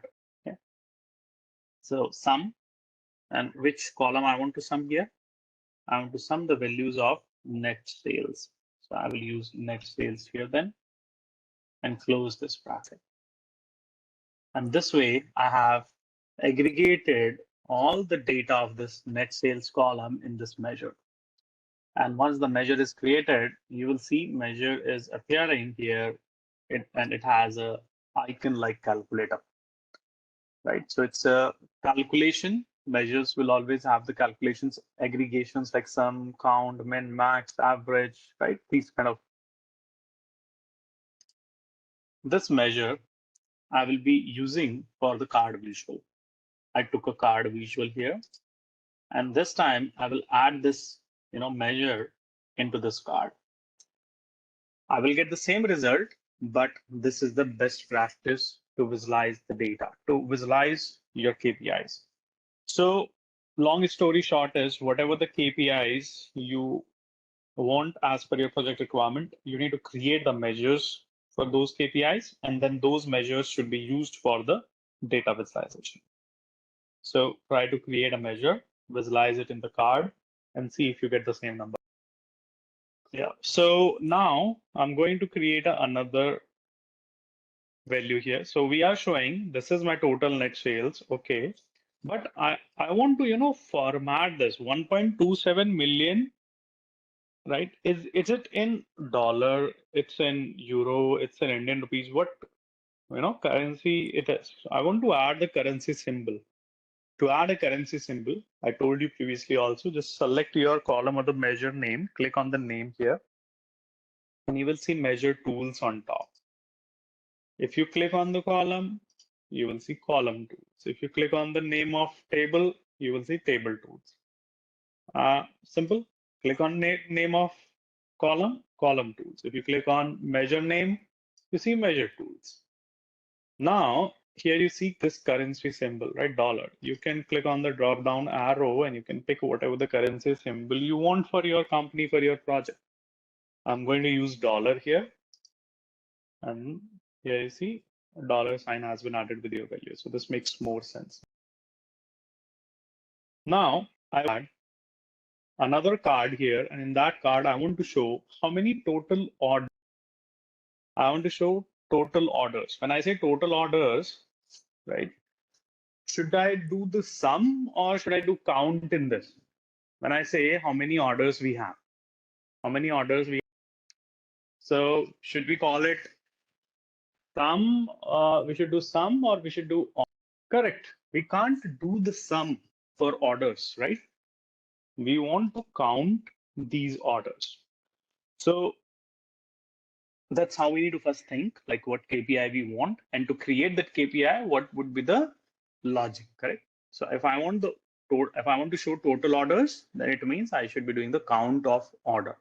But to do the count of order, I need to pick a column which I want to count. So in my orders table, I have an order ID. This order ID will be always unique, right? So I can simply count the order IDs. Order IDs count means total. Okay? So let's go to and as I said, measures don't have any physical existence. You can create the measures in any of the table,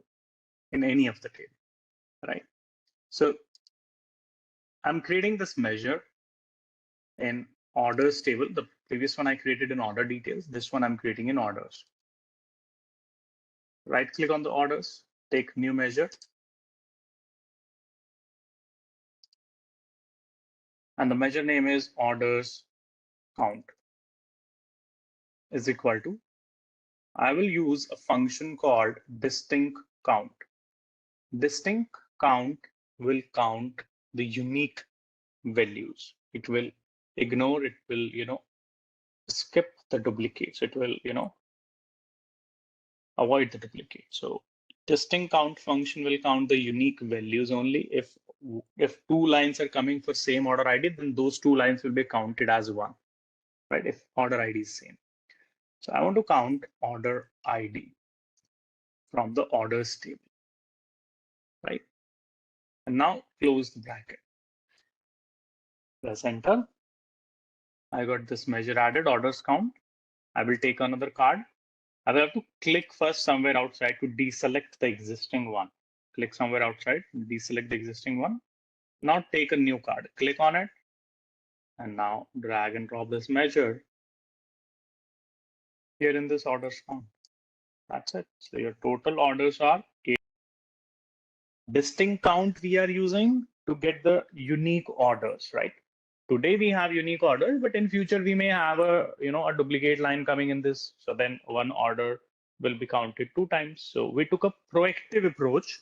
If in future any duplicate comes, that will be handled automatically.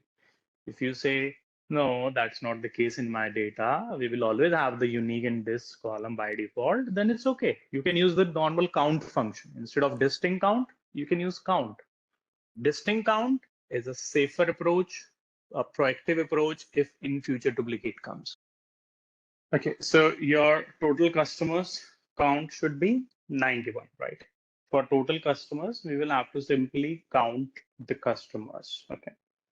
And for freight, we will be doing the sum of the freight column. As we have a freight column in our orders column, so we'll have to just do the sum of the freight. And we should add the $sign with the freight, because freight is a value and total customers is a count. Correct? So your freight should be 64.9. Not able to do it. Let me show. So I created a measure in the orders table, right click and new measure. And now the measure name is going to be total freight. Give some meaningful names to your measures, columns, right? Follow the naming conventions. And now I want to use the sum of the freight column. It's there in your orders table. We have the freight column. All right. Press enter. And now we will be, taking a card. In this card now, we will add this freight, total freight. Okay. And then select the freight measure, click on the name of the measure, and then we'll click on the dollar icon. We should follow the consistency in formatting. Okay. Now you see freight value is less, so it's by default coming in the thousands with K, and your sales value is a big value, so that is coming into the millions. So Power BI visualizations having this kind of a for auto formatting, right? These visuals values will get adjusted automatically depending on the value size, right? If it's becoming more higher side, then it will automatically show it in the billions or trillions. Okay. Power BI follow the US standards, right? Global standards, thousands, million, billion, trillions. It doesn't have the options for lakh, crores like that. But yeah, there are some custom ways, custom techniques we can achieve that also. But by default, it shows you the thousands, millions, billions, trillions, right? So this is called a display unit. So the numbers display unit here is million. Here the display unit is 1,000. Now, if I want to create another measure for the customers count, right click here and new measure.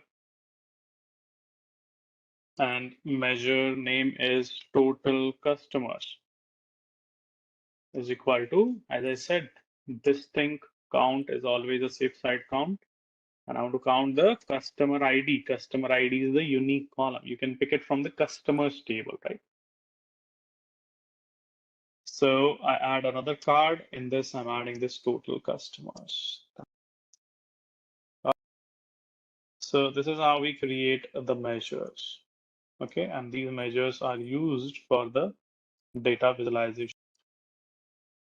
Now, next thing is I want to calculate. You have calculated the total net sales. Okay, but can you tell me what is, and this sales value, what we are seeing here, this is the overall sales. We want to calculate what is the sales for a specific year, or what is the sales for 1996, what is the sales for 1998. The data what I'm using right now, this is just all the dummy data. and I have data of 96 to 98, right? 1996, 1997, 1998, 3 years of dummy data I'm using. Okay. All these things you will have to use on your actual project data. So now I want to see here these numbers for a specific year. So for that, you have two options. One option is you can create a measure for 1996 or 1997 or 1998. Means you can create a measure for a specific year based on your specific calculation, or you can add a filter on this report. You don't need to create a measure for everything. Many things you will control with the help of slicer. Slicer is the filter, right? So we are going to use this slicer, click on it, and make sure that you click first outside somewhere, right? Otherwise, what will happen? You are selecting this card and you clicked on the slicer. So what will happen? Your existing visual, sometimes will get changed. So the best practice is click outside and then nothing is selected. Now take the slicer. Okay. I move the slicer here, increase the height of the slicer. In this slicer now, I will add year. In order to add the year, I will be going to my orders table. In orders table, I have order date. If I expand the order date, we have a date hierarchy. In date hierarchy, we have year. In this date hierarchy, we have the year. So what I'll do, I'll be adding this year. I do not want the whole date hierarchy. I want the year component only. So I will just drag and drop this year in this slicer. I drag and drop the year in the slice. And this is coming as like a start year, end year, and a slider. I want a drop down, right? I want a list of the years. For that, we have to change the property of the slicer. All the visuals having some. Now I'll be going to selecting this chart. I'll go to this tab, middle tab, that is called Format Your Visual. This tab contains all the properties, you can adjust for the visualization. So for the selected chart is slicer. I'll go to the format. And now here you see slicer settings. Under the slicer settings, you have a style option. If you go there, you have an option here called vertical list. You have many options. You can pick vertical list. Pick this vertical, and here you go. You got this populated. This is your 1996, 1997, 1998, right? These three values are now coming here. So you can select, let's say, this year, and the data will get filtered. You select 1997, data will filter. So whatever the year data you want to see, you can just click here and data will change. Data will get filtered.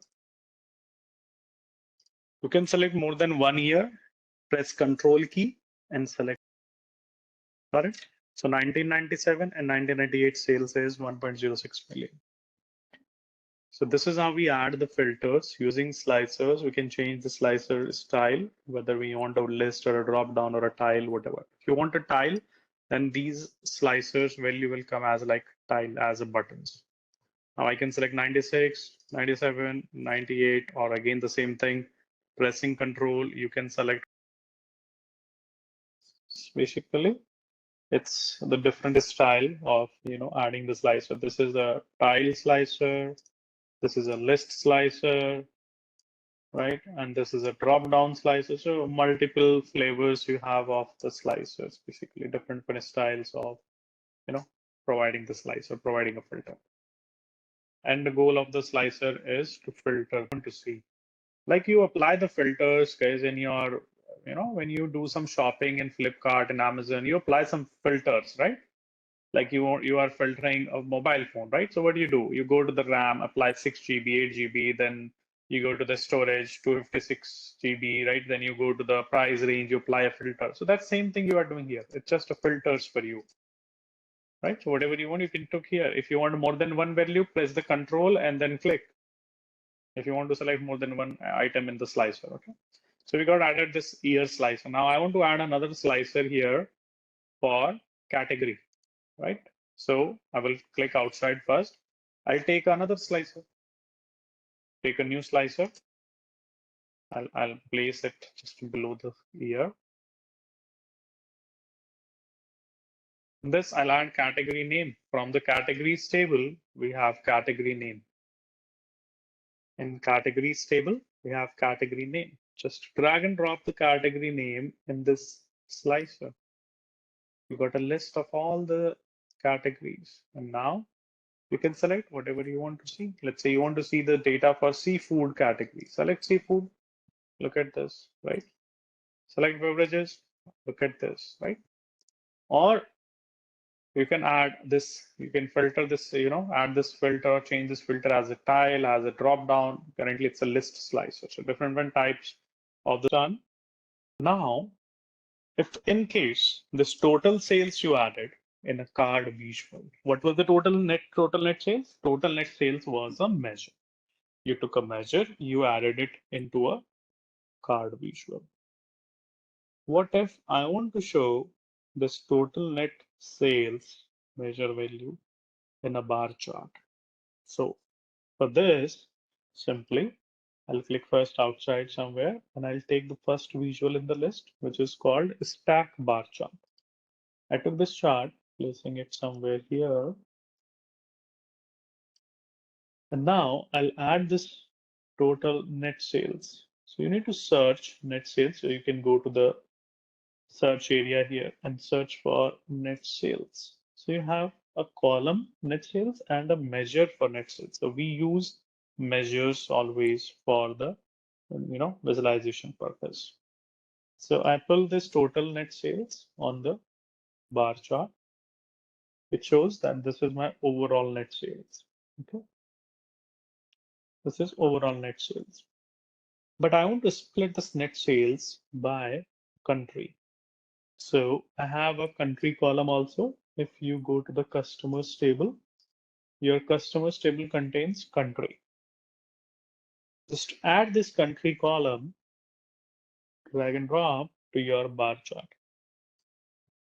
So what will happen? That overall sales now has been, splitted by different countries. So you can see that USA sales is this, Germany sales is this, and if you sum up, if you combine all the country sales, then it will make up this. And now if you do the filtration, slicing, dicing, so you will see, wow, it's, showing you all the values, all the filters are working with your values, data is changing. So you are giving a flexibility to your users to change or to slice and dice the data, whatever they want. Got it? So try to add this chart. And when you add, drag drop, when you do of country and the measure, this visual will automatically adjust your country to the y-axis and the net sales to the x-axis. Instead of dragging, dropping it on the visual, you can adjust to them. You can drag drop here also, right? But if you drag drop it on the visual, visuals will automatically adjust. Okay, so try to add this bar chart and then interact with this. All right, now we'll start adding some of some of the other visuals. Till now, I was just adding the things in bits and pieces, but now we will add everything with all the best practices. We'll try to create a proper design of the report with proper header, footer, and other visual items. Best practice says you should keep your measures in a dedicated table. Currently, what I did, I created few measures in this table, few measures I created in the order details, and going forward, we can create these measures in different tables. So the best practice is to have all these measures created in only one table. So we are thinking to create a dedicated separate table, right? And in that, we'll keep all our measures. Going forward, if new measure is needed, we will create in this new table. But what about those measures which we have already created? So we can move those measures in this new table. Okay, let's create a new table. To create a new table, you need to go to the insert. You need to go to the home ribbon. Under the home ribbon, you have an option here called enter data. This enter data option can be used to create a static table. It's not a DAX table. This table you are not creating through DAX. This is going to be a static table. Through DAX, what we saw yesterday, that was a dynamic table. This is a static table. This can be used sometimes if you want to, create some sort of some dummy data you want to keep, or some small tables you want to keep, or some you know dedicated tables if in case you want to create like for a measure table. So for that purpose, you can use this one. This is going to be like you want to maintain some data in Excel. Instead of maintaining that data in Excel, better you just copy paste that data here. But the data which you are pasting here, that won't be dynamically changing. You will, in case if you want to edit a row, then you have to go here and modify that value. Correct? That's how it is used. So under the home ribbon, we have enter data. Click on it. And now you can add columns. You can add more columns, more rows. You can paste your data here also. But I don't need anything in this. I want a blank table, right? But I will change the name of the table below. You see table name. Just call it a key measures, or whatever the name of the table you want, right? Key measures. And then load. When you click on this load, this table will be loaded in your model here. And it's a blank table. We don't have any data in it.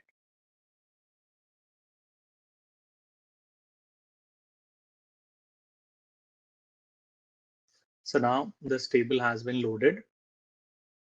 You can see key measures, but this key measures table contains, just one blank column. If I go to the table view, from the table view, I show you key measures. This is my key measures table. We don't have anything in it, just have a one column. That one column will come with measure, right? So now we want to move our measures, the existing measures, we want to move in this table. How?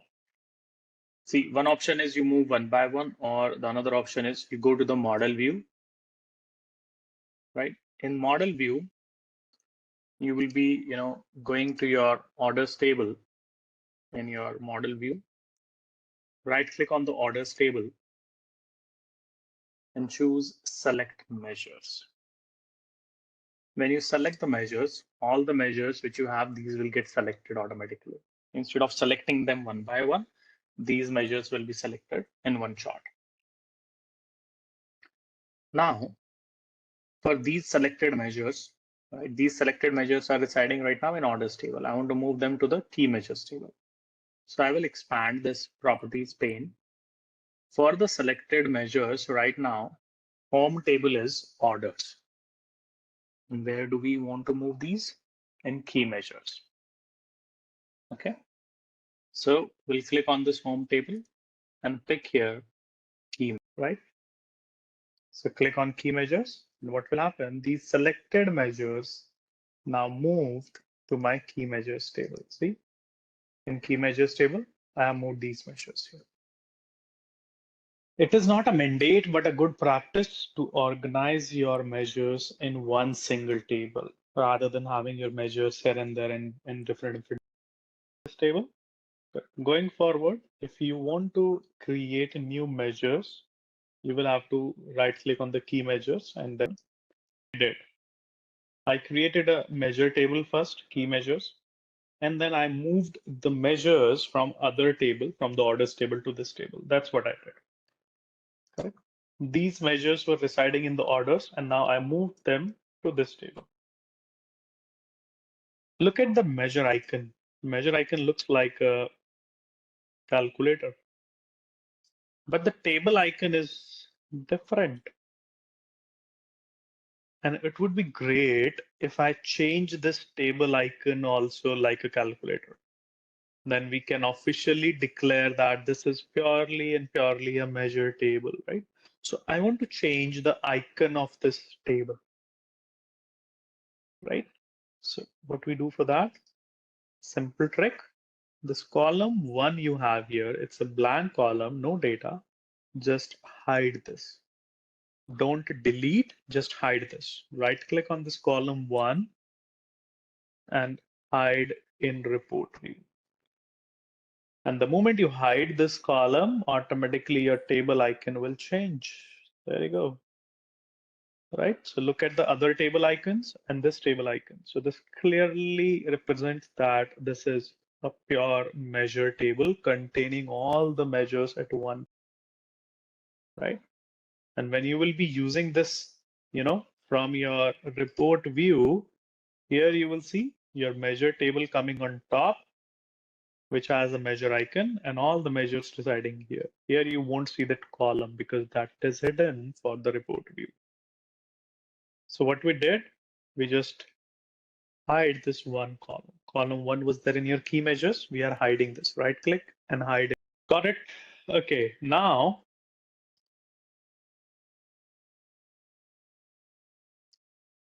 now the next thing is we want to, start building some more visualization things here. So to create the effective visualization, we some of the headers, some footer, and some other things to add on this report view.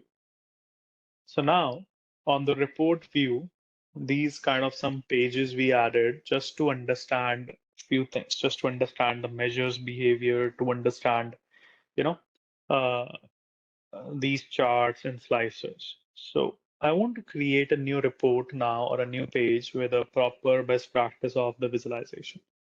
So for that, I need to delete all the pages which I have here and I'll create a new page. So take a new page first. This new page name, I change, double click on the new page here and let's call it summary or whatever the name of the page you want. Let's call it summary. Okay, and the other pages which I had here, I'm going to delete them. Right click on the page and delete. Except summary, I'm deleting all the other pages, cleaning it up, and now I have only one summary page, which is blank. On summary page, we want to add a report header, right? First of all, you should design, you should have, you should think like what kind of a design or what kind of a layout you want to keep for your report. So for example, I want a report header and I want a report footer, right? You should think about the design, like what kind of the look and feel, what kind of the, a mock-up, should be finalized. And then this space I want to use for the company logo. And here I want to add some of the filters on top. And then this space what I want to add some of the card visuals. And then in the rest of the space, I want to add some of the pie charts. I want to add some of the line charts, right? So you should do some kind of a design or some kind of a mock-up. You should prepare with the help of your business users, with the help of your report users, what exactly they want or how exactly they want to see all this data. And once all this thing is ready, then you can, or you can check out some of the sample designs by going to the, a website. If you go to, browser and there, if you search for Power BI data story gallery, you will see thousands of sample designs are available here. You have thousands of sample designs are available here. So you will get a lot of idea, like what kind of color combinations, charts, what kind of the style, look and feel people are keeping. Correct. So this will give you a lot of idea, a lot of food for thought, like what or how you can visualize your data. Clear? All right. So what we want here, we want to add some visual elements. For that, we go to the insert ribbon. Under the insert ribbon, we have these visual. From these visual elements, we can pick a couple. Like you see now, under the visual elements, you have image, you have buttons, you have, text box, you have the shapes, right? I'm talking about all these sections here. So I'm going to take a, a line. I want to add a header line. And report design, so the look and feel has no limit, right? So I'm going to the shape and picking this line from here. Now you will have to, okay, it will keep popping up you now, this sign in message.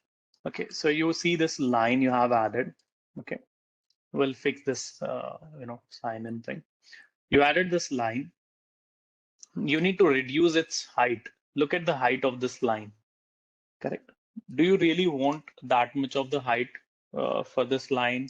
What you need is you need to reduce its height, right? If you keep that much of a height, then it means you are wasting the space on the canvas. So reduce the height of the line and increase the width. Pick it from the corners you see here, and you can increase its height, its width. When you're increasing the width, do not increase its height like this. If you are increasing unnecessarily, it means you are wasting the space, and then visuals will, have some overlap on each other, and that will create a lot of problems. So keep it less height and full width, and then you can move it to top. Pick it from the three dots and move it to top, giving some space on top so that I can add slicer, I can add a company logo. All right, so try to do this. And if this sign in message is coming is again and again, it means we need to sign into the Power BI desktop so that this message disappear from here. So just try to add this line like when you click on continue, then it will be asking, to sign in or to, give you a password. So you will have to, choose again. See, it is asking for the email again. Provide the email, and then it will be and view the email again. Provide the email, and then it will be click on sign in. When you sign in, click on this button no. Do not just click on yes without reading the message. Click on the no button, know this app only. Click on this know this app only. Click here. By doing this, you will be logged into the Power BI desktop using this trial account. This is a trial account which we'll be using to sign into the Power BI. Right, so click on this, know this app only, and you should be logged into the Power BI desktop. You will see this demo user is coming now as your Power BI trial. Well, for now you added it so that sign in message will not pop up again and again. So we added this line, making sure I'm repeating, do not open up the line that much of the width, that much of a width. Otherwise, we will have a lot of problems going forward. Reduce the width. How much width of the line is? How much height of this line is needed? Very less. Now I will copy paste this line.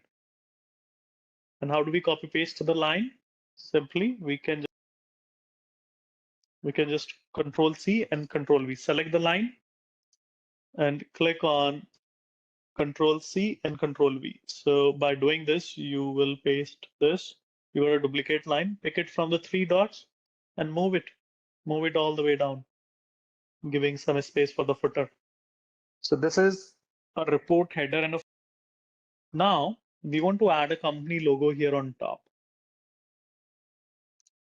So copy pasting is select the line and copy Control C and Control C, Control V. Select line, then Control C and Control V.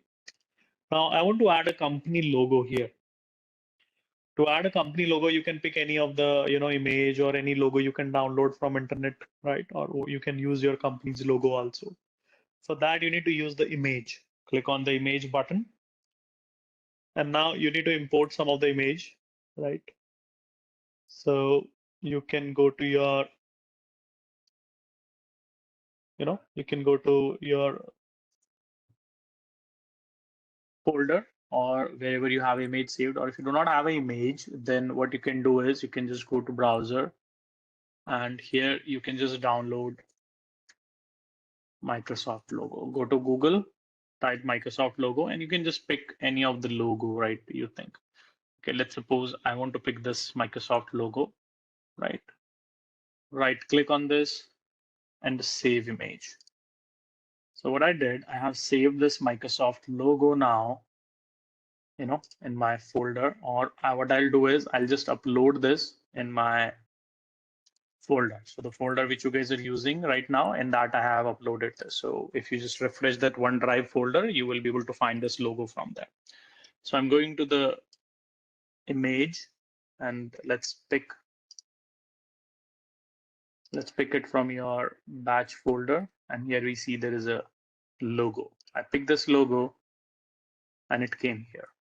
Now I will reduce its height and width, reducing its size and placing it here on the top right corner, top left corner to adjust, you know. You can just pick any of the company logo or your company logo. At the end of the day, we just want a small company logo or a, image here using this image of this. Now for this logo, you can adjust its fitment. You can go to the style, selecting this image. You can go to style property. And here you will see scaling. You can set it to fit or fill, whichever looks better. So I will suggest choose fill option. So fill option will, fit this image properly in the given box. You can move these images or the visuals little up, right, up, down, left, right with the help of the arrow keys of your. So scaling property is select your visual, go to the style tab, and third option is scaling.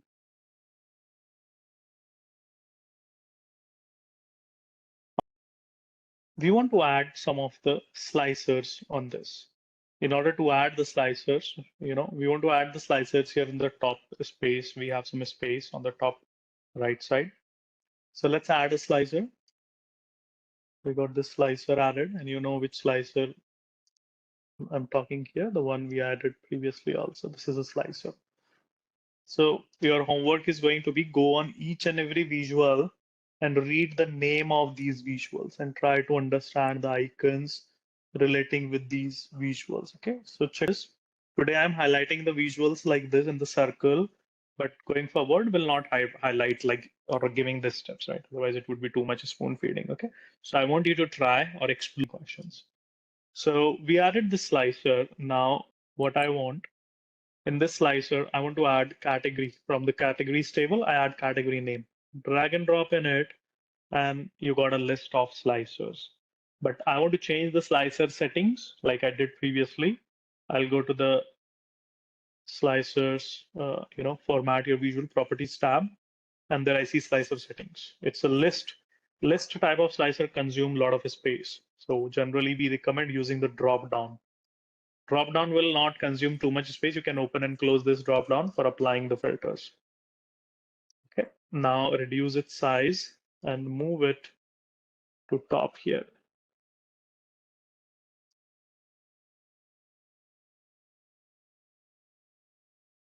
Do not give too much space to these items, right? As we need the canvas area for adding some charts. So use the space. Done. Okay, same way, I want to add one more slicer. So I will copy paste this one, Control C, Control V to save the time. We copy pasted the slicer. And now you see these red dotted lines. These red dotted lines helps you to align your visuals properly. Now here I uncheck the category name and I will check country from the customers. So this way I have added the country in this slicer quickly. So I don't need to, make a new slicer from scratch. You just copy paste it and then change the value.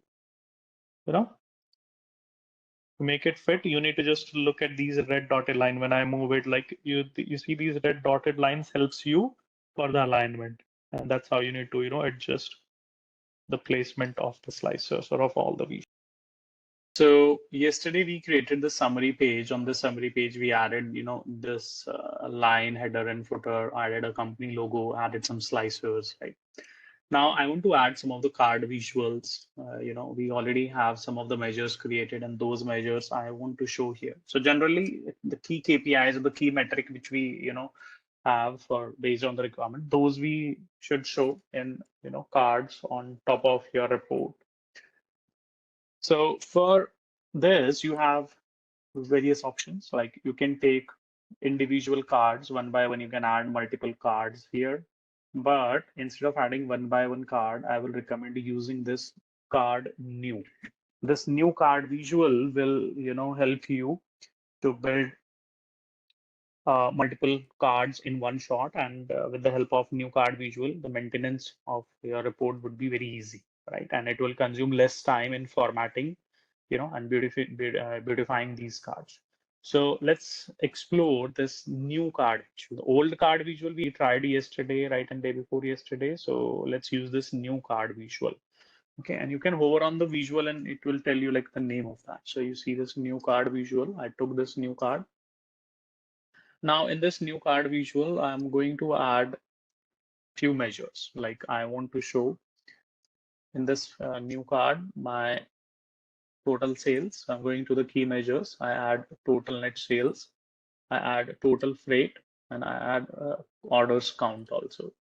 So I added these three cards, right? One visual having these three cards added. You can add them here also where my cursor is, or you can remove them, from here, or you can drag drop that.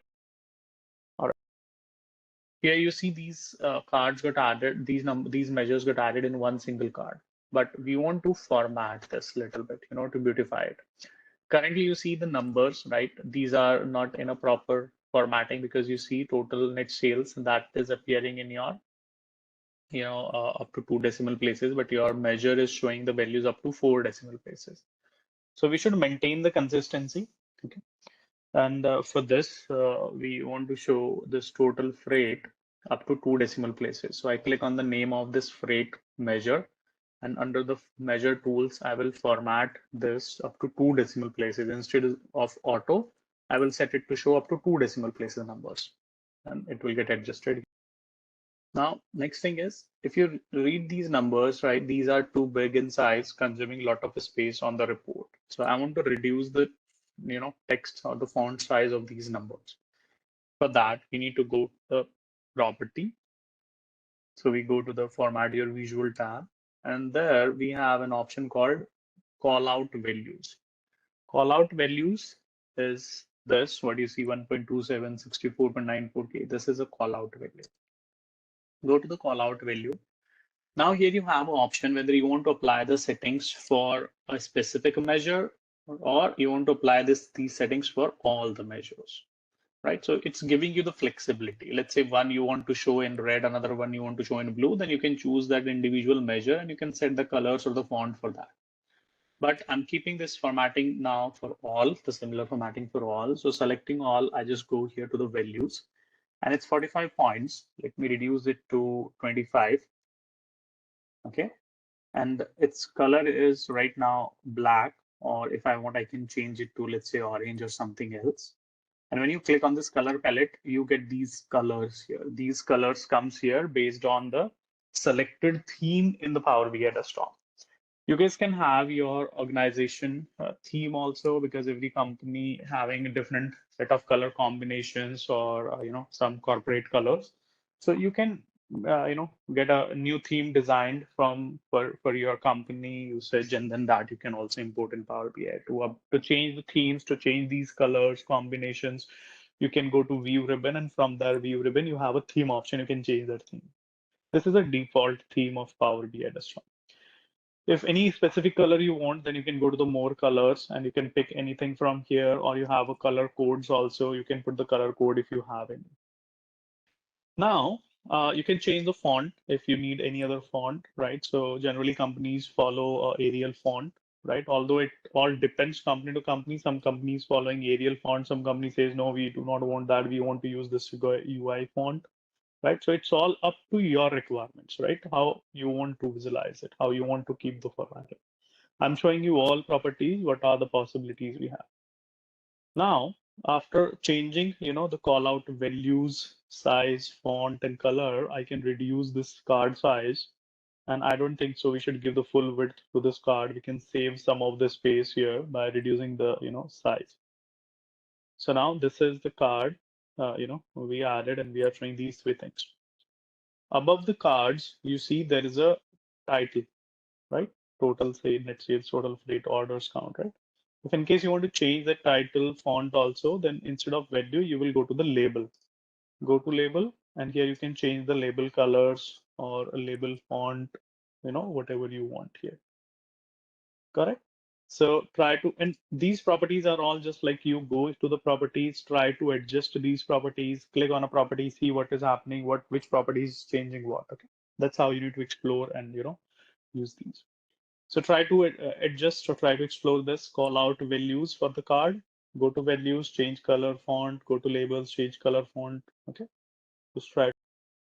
Using this new card visual is recommended because of the performance. When you are adding so many cards, let's say for example you want to add 10 cards, 15 cards. Okay, so in that case, if you add one by one card, then your I would say visual or your page will perform slow. It will load little slow, and it would be tough to do the maintenance of those 20 individual cards. It's better you just take one card and add the 20 measures in it. So the maintenance will be easy. Going forward, your users may ask some changes, like they asked, okay, instead of the orange color, now they want a blue color. So if you added this card, then in one shot, you can just change the color. You just change it from orange to blue, and that's it. It got changed for everything in one shot. Otherwise, if you are using an individual card or an old card, then you will have to go one by one and change the card. So it will consume a lot of time. And most of the people are not aware about this new card. They are still using the old card. Old card consume a lot of time. Okay, and design. This is done. Now the next thing here is currently you see these cards are having some sort of rectangle box. But in case if you want to format these boxes also, you can do that.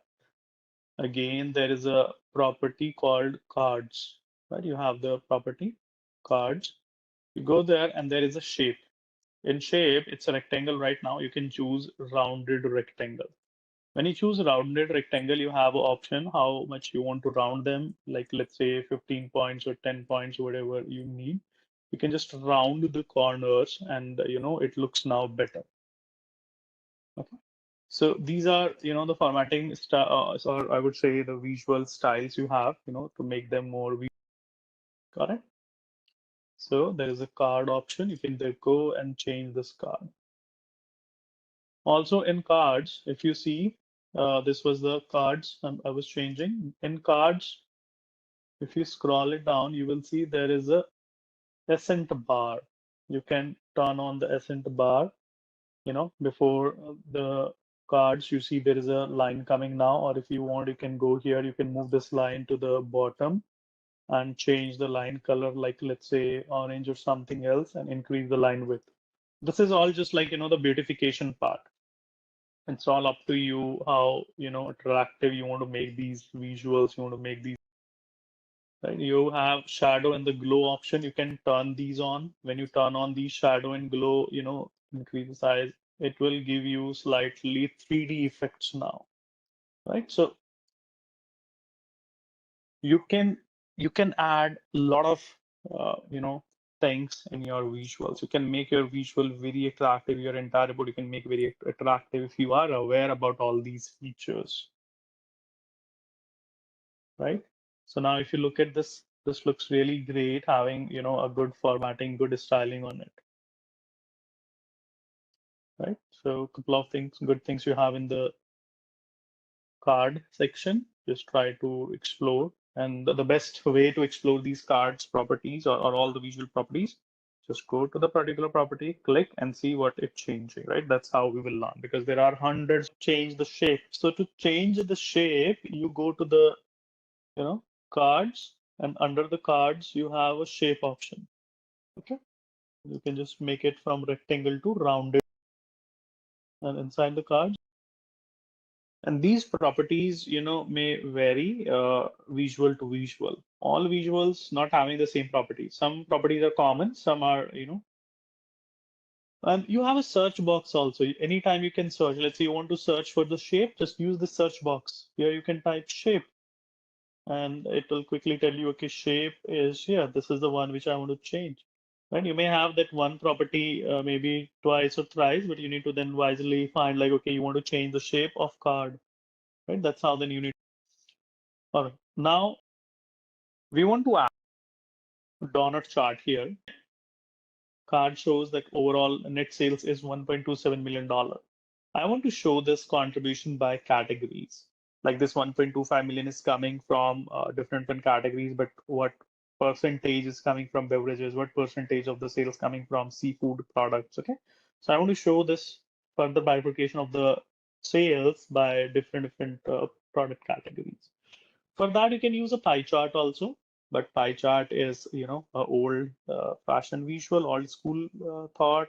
Generally, we should recommend the new visual or enhanced visual, right?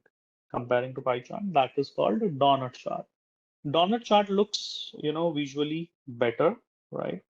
If I pick this donut, it has an inner circle radius, which makes it more attractive comparing to the pie chart.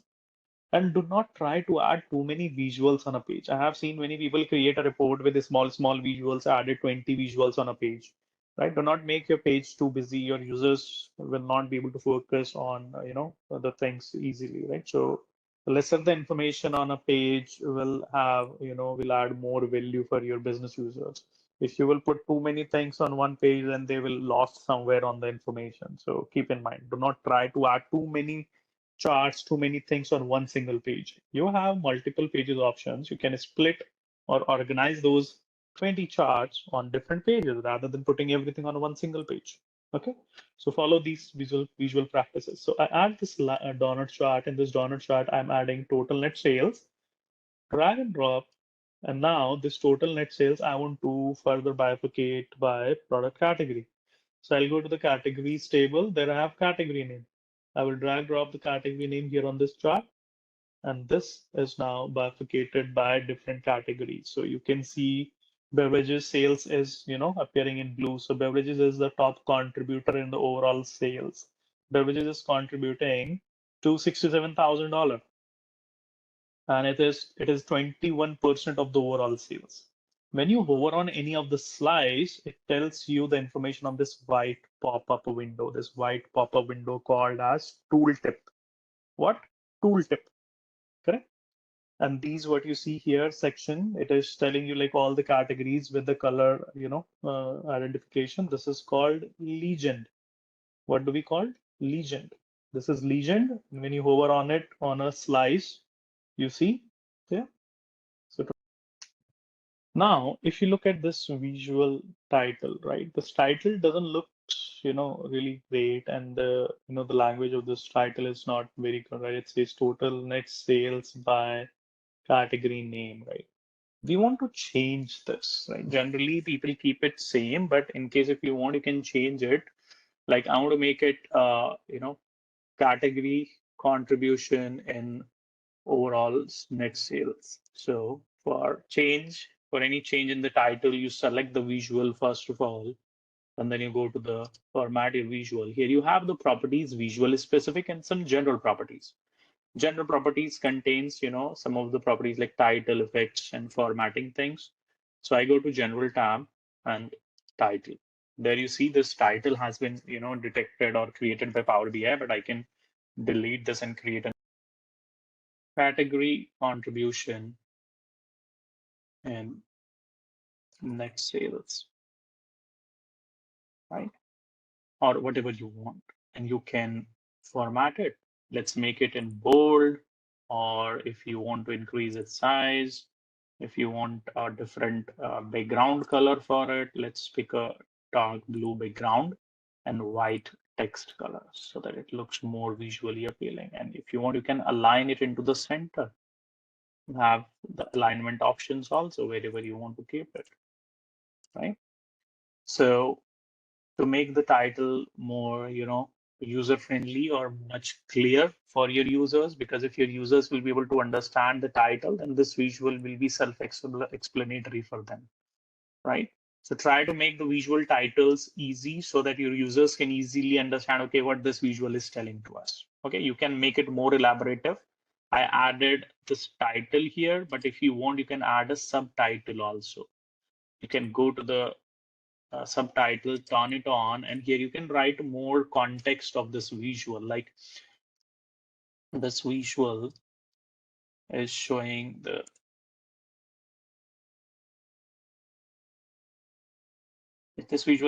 overall sales by various product categories, right? And the color also I need to change.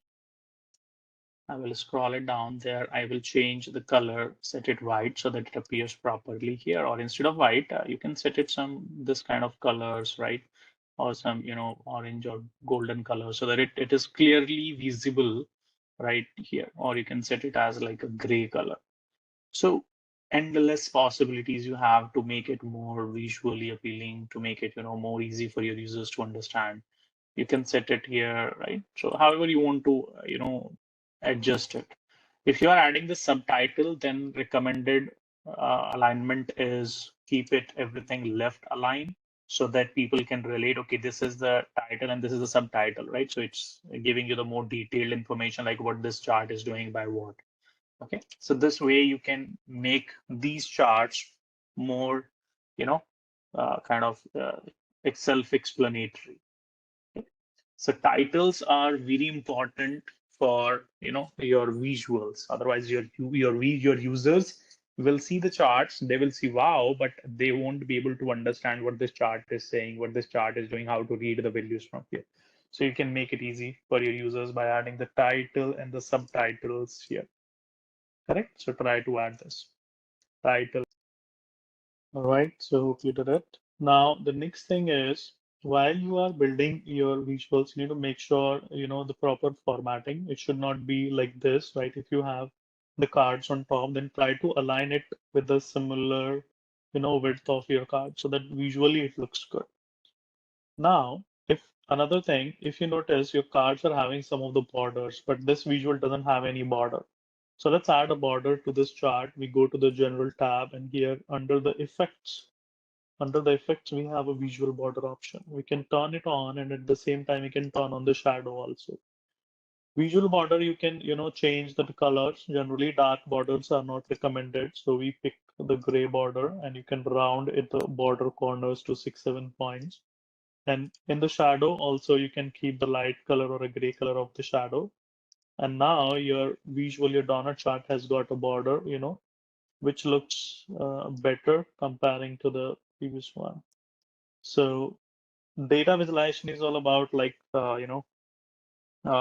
generating the interest of your users in your report. If they will not have the interest in your report, or if your dashboard doesn't looks really good and look and feel, then gradually your users, your audience will start losing the interest in the report and they will stop using it, right, over the time period. So make sure things are, very, much clean, self-explanatory, no overlapping, no fancy colors. Try to use the standard corporate colors.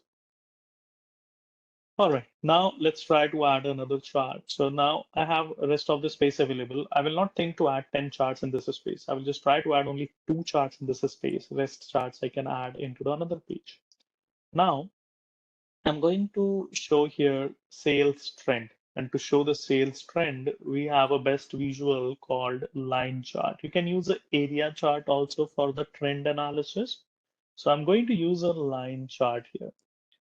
And make sure that you have deselected the previous one. If you, let's say you had this one selected and you click on line, then the same chart will get converted to the line. Okay, so undo options are given. Undo, you can press Control Z also, Control Z. Undo that and then click outside first. And now take a line chart. Okay, so I took this new line chart, and in this new line chart now I just want to make some of the formatting.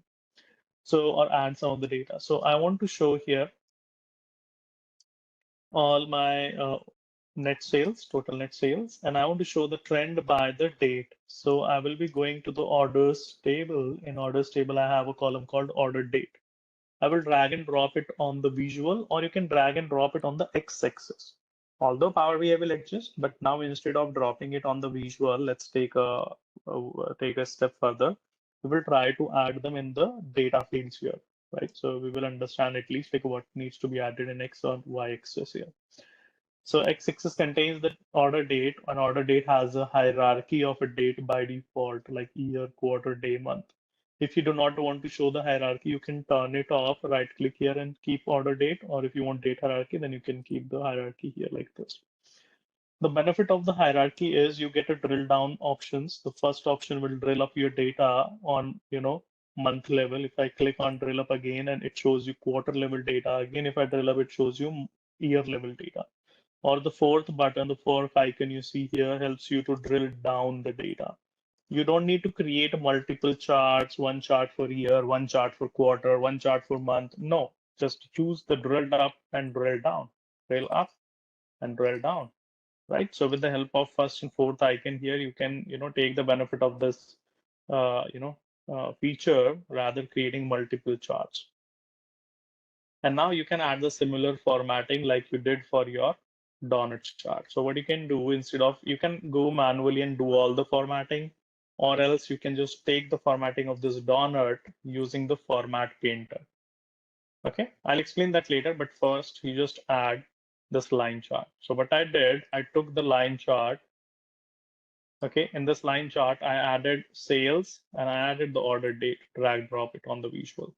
And then you can use the drill up and drill down options to see it either on the quarter level or on the year level or on the month level. I highlighted the important pointers, just try to. All right, now the next thing is we want to add another visual here. And now in this, we want to show sales by customers, right? You want to show the total sales by the customers. So for that purpose, I'll take another chart, and this time I'm trying to use a column chart. Column chart is used sometimes, let's move to the next visual, which I'm explaining now. Alago, right? Move to this one, right? That will take separately. We need to take this chart. When I say this chart, just click on this. It came here, making sure that you are not selecting any other chart. Okay, otherwise that will get changed. Added this column chart. In this cluster column chart now, we want to add sales. So total net sales measure you drag drop. And you need to add your country from, customers from the customers table. You have contact name, drag and drop this here. Got it? So you drag drop the contact name, drag drop the sales, right? These two things we added in this chart, which I'm highlighting on the screen. I'm highlighting all the steps, all the things on the screen, right? So that it becomes easy for you to do, to pick the same step. Try adding that. So done. Now let's use the same formatting. So I pick the existing chart, use format painter and apply that set. So we got the similar looking, but here in this visual, we are showing a lot of customers. All customers doesn't make any sense in this, right? The information is not very, clearly visible. Our management wants to just focus only on the top 10 customers. Management is interested to see top 10 customers, right? So what we can do, we can just add a filter on this chart. For that, we have to expand this filters pane. Inside this filters pane, selecting this chart, you will go to the filter section and you will have this filter on visual. Currently you see all the contact names, all the customer names. You want to filter it. So click on this arrow, change the filter type from basic filter to top N filter. So we changed filter type. Now we want to show top 10. Enter the 10 here. Top 10 by what? Top 10 by sales, by profit, by which column? So you need to add your sales column here. You need to drag and drop. So add your total net sales under the by value section. You need to drag drop this total net sales, right? You need to drag drop this total net sales here. And then click on apply filter, right? So the moment you click on apply filter, this chart will show us only top 10 customers now by the sales. Okay. So try add. We are showing only top 10. So basically, if you want to do some of the filters, like you want to show. Just a quick info, guys. Intellipaat offers Power BI training, which will enable you to learn skills like data preparation, data modeling, visualization, working with DAX, Power BI service and desktop, and deploying self-service analytics solutions. Through this course, you will master connecting to various data sources, transforming raw data with Power Query, creating interactive dashboards and reports, applying advanced DAX calculations, configuring workspaces, sharing insights via Power BI service, managing row level security, and much more from top 1% industry experts and Microsoft certified trainers. With this course, we have already helped thousands of professionals in successful career transitions in the field of business intelligence and data analytics. You can check out the testimonials on our Achievers channel, whose link is given below in the description. And without a doubt, this course can set your career to new heights. So visit the course page link given in the description below and take your first step towards your career growth in the field of Power BI. First of all, they are talking about a table here. Fine. So they are talking about formatting the total amount of purchase based on store location and store settings, and they had given you certain conditions. Fine. But first of all, let's make a table. Fine. Since they had written here tabular visualization, so let's make a table first. Then we will be, just putting up the columns. All right. So let's say this is your table. All right. And uh, they are asking you to put total amount of purchase based on store location and store settings. All right. So this is your total amount of purchase based upon store location and store settings. I had taken 3 columns. Fine. I had taken 3 columns: total amount of purchase, store location, and store settings. Don't try to search for sum of total amount. It is not sum of. It is total amount of purchase. Whenever you are taking any integer based column, Power BI automatically summarize that particular column. So search for total amount of purchase. I hadn't done much here. I had just taken 3 columns and I had made this particular table, and this is how it is looking like. Fine.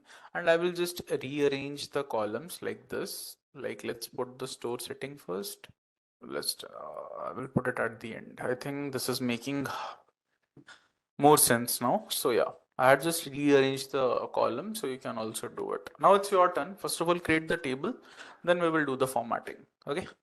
After this, what we have to do here is they're asking you to do the formatting. Fine. Now how to do the formatting? Just watch. So they are asking you to format this particular table, but they had given certain condition here. So they had written here, if it is between 0 to 35,000, it should be in red color. If it is between 35k to 60k, it should be in yellow color. By the way, this TAP, what you can see here, it is the total amount of purchase column. Okay. Don't get confused. It is the total amount of purchase column they are referring to, TAP. So I will just go ahead and do the conditional formatting since they had given condition here. This is the total amount of purchase column for me. Okay. I will give it a right click and there is one option here, conditional formatting. Okay. This is my column. Give it a right click. There will be an option called as conditional formatting.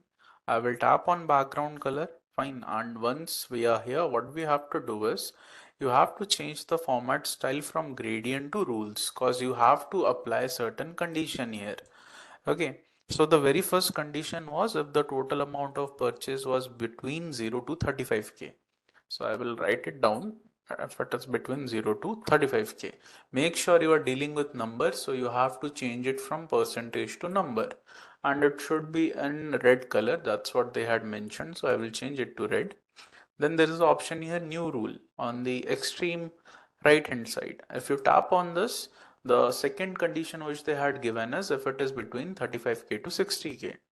I will give 35k here, and here I will give 60k. Fine, and change it to number, or else your OK button will be grayed out, by the way. And the second color I believe was yellow, so I had given it here. Then the last rule was if it is more than 65k, it should be in blue color, right? So fine, and here you can change it to number. Fine, and here just remove this 0. If you remove this 0, automatically it will be maxed out. Fine, you don't have to give any value here. So the thing is, just take care of this thing, guys. Take care of this thing.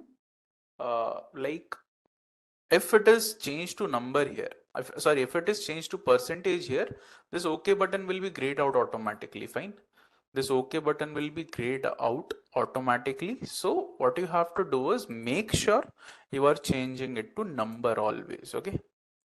Oh, it was 60k, I see. I will change it then. 60k, okay, fine. So it should be in blue color. I will change it. Fine. So you can create the new condition from here, okay? New rule. So I will just tap on OK now. Once I'm done with this, you can see conditional formatting is done. I will show you one more time what you have to do. Pay attention. Fine. After this, I won't be doing anything. So please pay attention. This is my total amount of purchase column. Give it a right click. There's an option here called as conditional formatting. In the conditional formatting, you have to select background color. Okay. Fine, this is what you have to select, background color. If you tap on this, it will redirect you to a dialog box like this. Here you have to change the format style to rules. Fine. And then you have to give the condition which I had given here. Fine. And after this, you just have to tap on OK and it will be automatically formatted. Everyone is done with this. Are we good to go? All right, great. So let's move to the next part then. So next is the matrix they are talking about. All right. By the way, this is a common interview question also. Like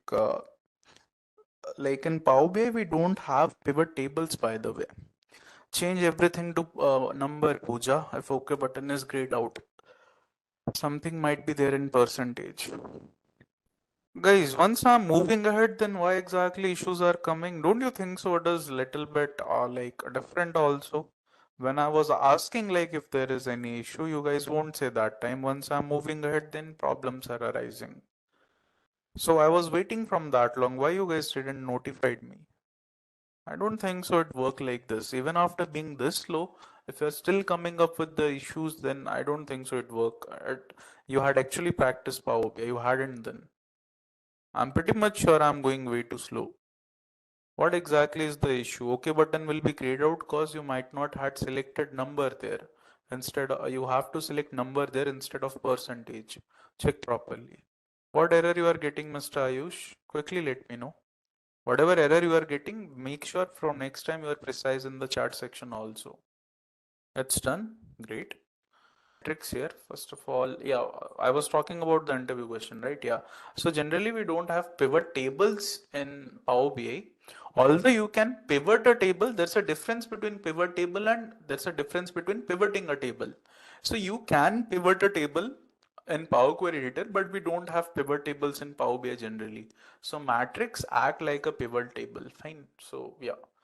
So this is one of the interview question though. So again. All right, so matrix, talking about matrix here, we are having one matrix. Here it is, fine. So let me quickly make this matrix and you guys can make it, fine. So they are asking you to show the amount spent on outdoor sports across different ages and store settings, okay? Outdoor sports, I will take for different ages, let's take it. And for store settings, we will take, right? All right. Now the thing is that is not correct visual here. Let me fix it out. So here age I will be putting it here in the rows, and the column I will be taking store settings, and the values I will be taking outdoor sports. Fine. So age wise, let's say rural, the kids who are born in rural areas of 7-year old, they're spending this much amount in outdoor sports. The people who are born in semi-urban area, they're spending this much in the this much in outdoor sports. So like this, based upon the age group, you got the total amount. Fine. So yeah, now it's your turn. Please make this matrix and then let me know. Okay. For me only age, urban and total is coming. Then just do it again. Make the matrix again. Yeah, Bhavya, we will do the color formatting. First of all, I want everyone to create a matrix. If I'm doing two things at once, there are people who are a little bit slow at catching up things. Fine. So I'm doing it step by step. Lipsa, do one thing. Just just delete that particular visual and do it. Make the matrix again. Still, if it is coming same, you have to reload the data. So if it is happening, it means that you didn't give your Power BI enough time to pre-process the data set. So yeah. All right. So after this, guys, there's what they're asking you to do is they're asking you to do the color formatting. All right. So we have to do the color formatting for the amount spent. Bhavya, that was only for the issues. Fine. The thing which I had mentioned was only for the issues. Please take care of it from next time. All right. If it is question parts, I know what exactly I'm doing, so you guys don't have to worry about it. We will cover every small aspect. So guys, for the color formatting, they're asking you to, I don't know why they had asked for color formatting, because if you're going to do the color formatting also, it will be applied to rural area also, suburban area also, and urban area also. Little bit strange, but okay, let's do it. So you can come to format your visual, and here you can find one option called a specific column. If you just tap on this, so yeah, already outdoor sport kit is there. So they're asking you to do the color formatting. It means that you have to make this particular column different from all the other columns. Fine. But see, Franklin, like if you are going to differentiate also, right? Still all the rural area, suburban area and urban area will be colored, by the way. I can show you. So this is what they're asking, by the way. You can change color, any color you want to do. Let's say I had done the formatting, right? So total amount spent in outdoor sports will be applied for all the three store settings which we are having: rural, suburban, and urban. So I don't know why they had asked, but yeah, that's what you have to do. All right. And if you want to apply it to total, you can do that also, but don't apply. It will look little bit weird. And if just apply to header if you want also. But anyways, it's your call. I will just leave it just like that. Fine. Individual column could not be colored because the thing is, no, that won't work here. It won't work because this is the outdoor sports. See, these amounts which you can see here, these are actually these three different columns. These are made out of only one column, which is your outdoor sport kit column. It is just telling you that the amount spent in outdoor sport kit is this much in rural area, this much in suburban area, and this much in urban area. So from one column, they had made three different columns, right? So that is the problem here. Like we cannot color individual, columns. That's the issue here. But anyways, let's do it. If they had asked, let's do it. So do it and then let me know, guys. Everyone's done with this, please let me know once. All right. Anyone having any sort of issues? Everyone is able to frame the matrix properly. Formatting, yeah, what you can do is go to the format your visual part, search for one option called a specific column. Here you just have to change the color. That's it. Go to the specific column option and you just have to change the color here of your own choice. Whatever color you prefer, you can pick it accordingly. Lipsa, that's for you. All right, let's move to the next part. Funnel chart. Let's talk about the funnel chart then. Okay, so this is our funnel chart. All right, guys. So what they are asking you to do here is, in the funnel chart, you have to show the total amount of purchase by store settings. So yeah, first of all, make the funnel chart. Yeah, it is ready. So always remember, in the funnel chart, when you will be making this particular visual, the highest distribution will be always on the top. It doesn't matter which, see, in this particular scenario, suburban is having the highest value, so it had automatically put this distribution on the top, and on the basis of this, remaining distribution had been automatically aligned.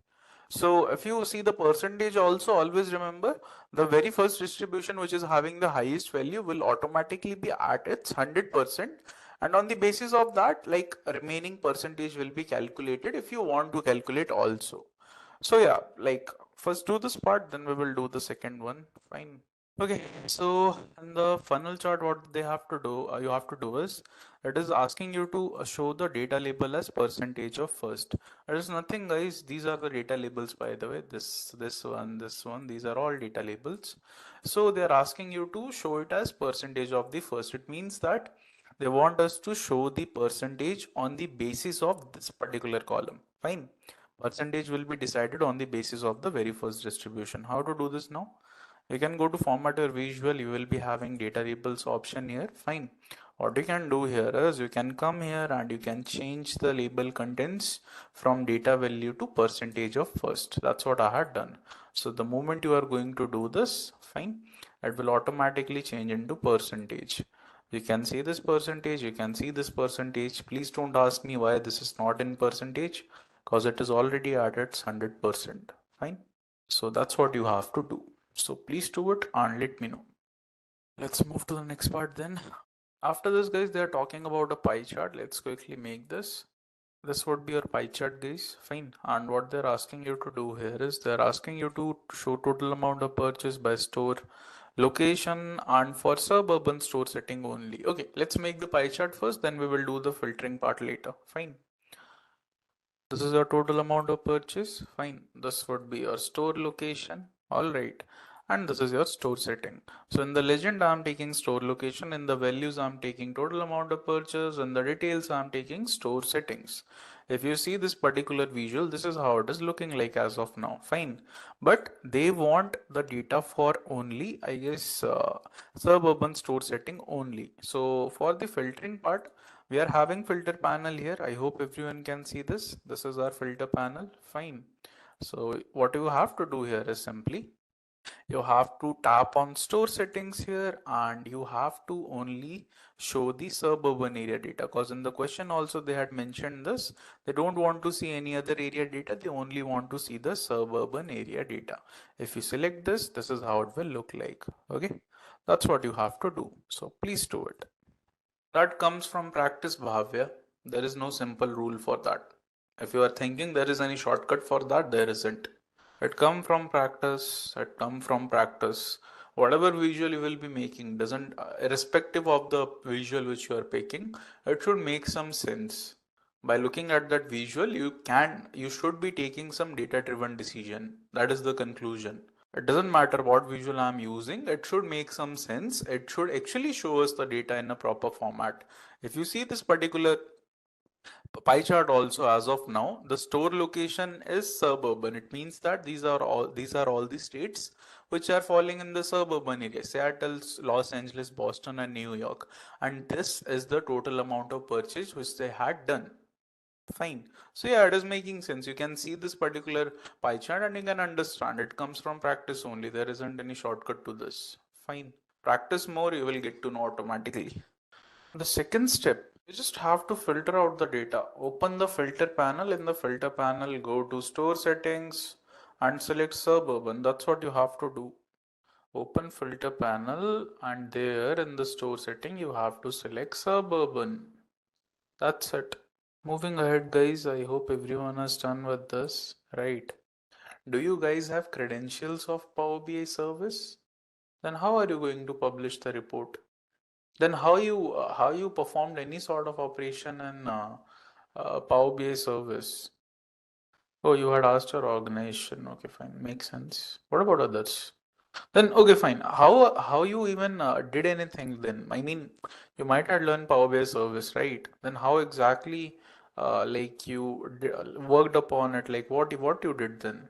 Let's talk about it. See, Lipsa, if you are done with Power BI course, see, if you had practiced enough, it doesn't matter from which background you are. See, the thing is, even I had interacted with the students who are already, 72, 78-year old. They are actually, one of my student was doctor also.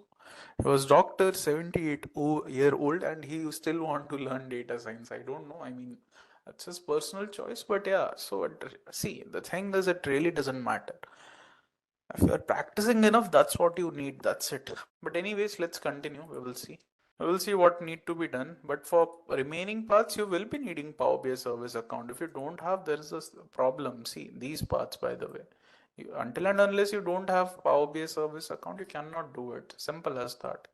But okay, let's make the scatter plot first. We will talk about it. Okay, so moving ahead, this is our scatter plot. So I had just created a new page, by the way, because it was already full. Fine.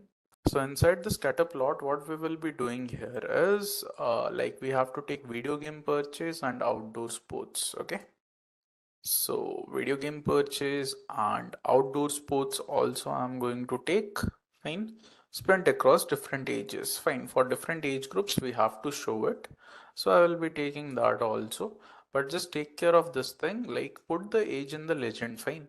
In the x-axis, I'm putting video games. In the y-axis, I'm putting outdoor sports. In the legend, I'm putting age. Fine. So do it and let me know.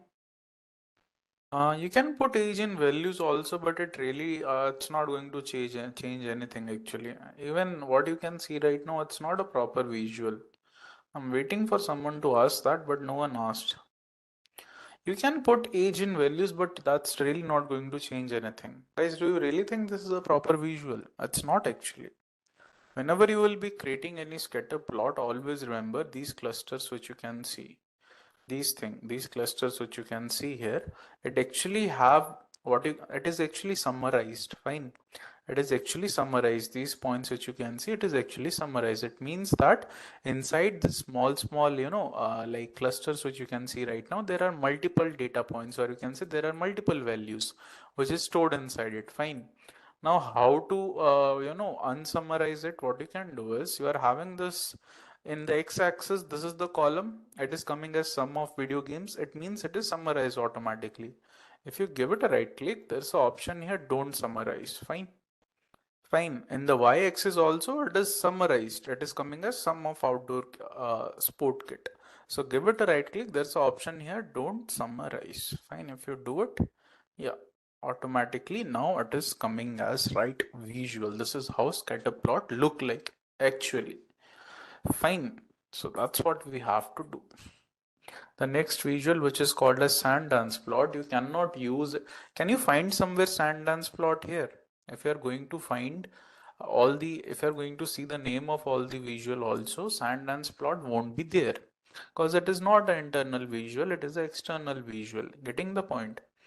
In Power BI, we don't have this much visual.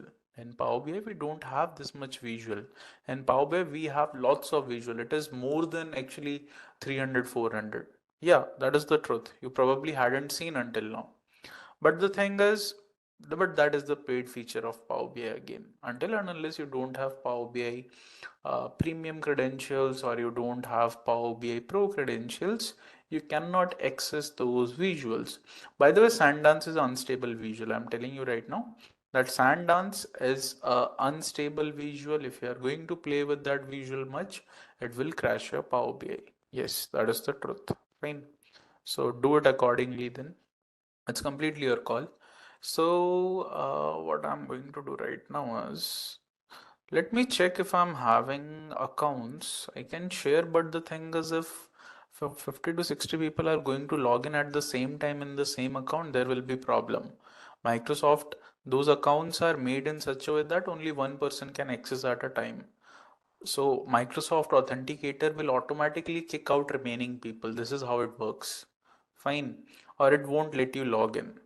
So what should we do then? How are you going to proceed? That's for everyone. You may show us. Yeah, I can show you. I don't have issues with that. Okay, just wait for that then. Guys, let's do one thing. I will show you. I will just show you this particular part. Fine.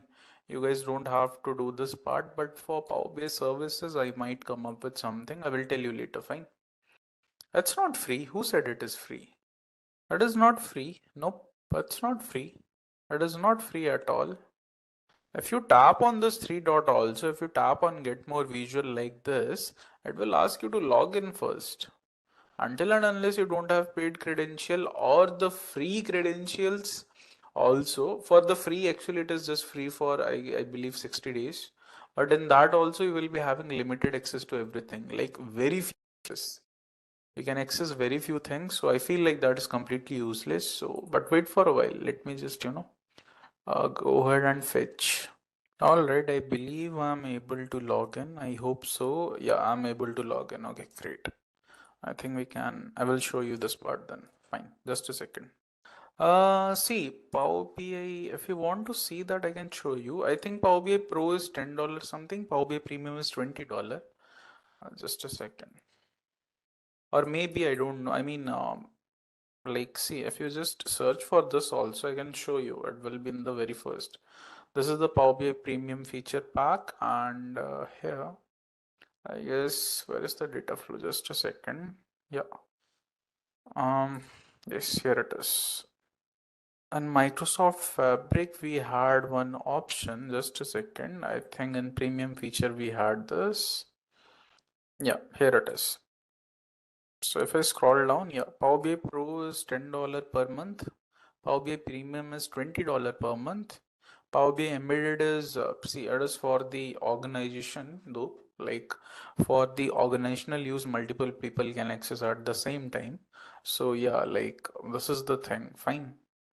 This is only available for 60 days, this one, but you can access to very limited things.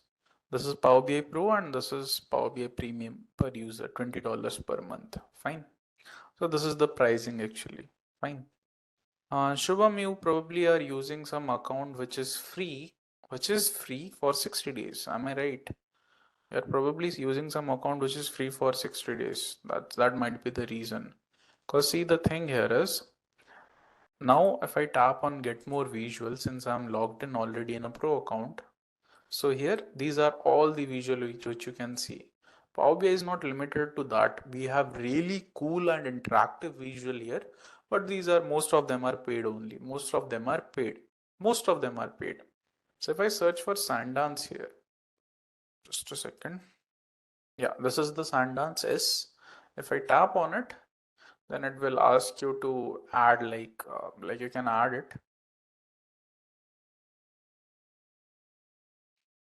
So yeah, there's an option here add. I will just simply tap on it. Fine. It will be automatically added here. As you can see, yeah, import successful. It means that I can use it now. Guys, don't do the Sandance part. Just wait for a while. Let me show you. Fine, you will get to know. Fine, you can just view as of now. All right. So this is the Sandance. This is how it look like. Oh, really sorry for this. We'll just select a Sandance here like this. Fine. And it is actually a cool visual, but the problem with this visual is it's unstable. That is the biggest problem with this. So it is asking you to show indoor sport and video games spent across different age groups, right? This is your indoor sports and video games spent across different ages, right? That's what they want. Fine. But what I will be doing here is, yeah, once it is done, your Sundance might look something like this, fine. But it is again, still we have to do lots of things, don't worry. The age group is summarized actually. I will just tap on don't summarize. Now your visual will look something like this. Now I will try to give it some color, fine. I mean, I will color it by age, so it will take it as a legend only, fine. Okay, now it is looking like this. So in one visual, you can see it in the grid view also. You can see it in the bar view also. You can see it in the scatter view also. You can see it in the stack view also. You can see it in the column view also. Like one particular visual is giving you 2D and 3D access of like most of the, visual which you can take here. Fine. So that's what it is, a cool visual, but the problem is it is unstable. Fine. That is the thing. All right. So this is the visual I was talking about. Okay. So leave it as of now. You really cannot do anything. So yeah. So guys, first of all, we need to clean our data a little bit. To do that, I want everyone to come to transform data section. Come to Power Query Editor, everyone. Open your Power Query Editor. Our second table need to be clean little bit. Fine. So that's what we will do as of now. All right. Once you guys are here, please check your user mapping table. Can you see something odd about this particular table? Can you guys see something odd about this particular table? Header, exactly. So you can tap on the small table like icon and you can tap on use first row as header. Fine. So first of all, do this much. Okay. Yeah, first of all, do this much. Then I will tell you the second thing. Done. I want everyone to do it. There are multiple steps here. That's why I'm going a little bit slow. So please do it quickly and let me know, guys. I had used the first row as header. Tap on the small table like icon. This is the option. Everyone is done. Are we good to go? All right. The second thing, guys, can you see this column? Can you see this particular column, store setting? Can you see this column in student survey, store setting? It is having this particular data, rural, urban, suburban, like this, it is having the data. If you go to user mapping table now, in the user mapping table also, like you are having similar data. I mean, in the survey location column, you are having similar data. So do one thing, like we will be creating relationship between these two tables soon. So better rename it right now itself. Okay, this is your survey location column. Just double tap on it, fine, and rename it to store settings. Fine. just rename it to store settings. In the user mapping table, I had renamed the first column to store settings. That's what you have to do. So do it and let me know. I hadn't included anything. The thing here is the moment you are going to open your Power Query editor, all the tables which is there inside your Power BI, it will automatically be added there. So when you are loading the data, you have to take all the data collectively. So if you had missed that, then the table might not be appearing. Fine. So please load the data again then if it is not there. Alright, this much is done. If this much is done, then tap on close and apply. Then tap on close and apply. Fine. Tap on close and apply. Alright. So it will take some time, it will save.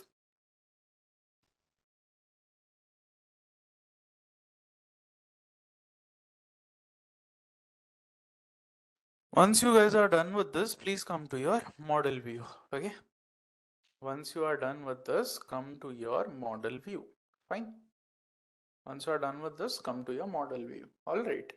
So in your model view, these are two of the tables which we are having. We have to create relationship between the tables.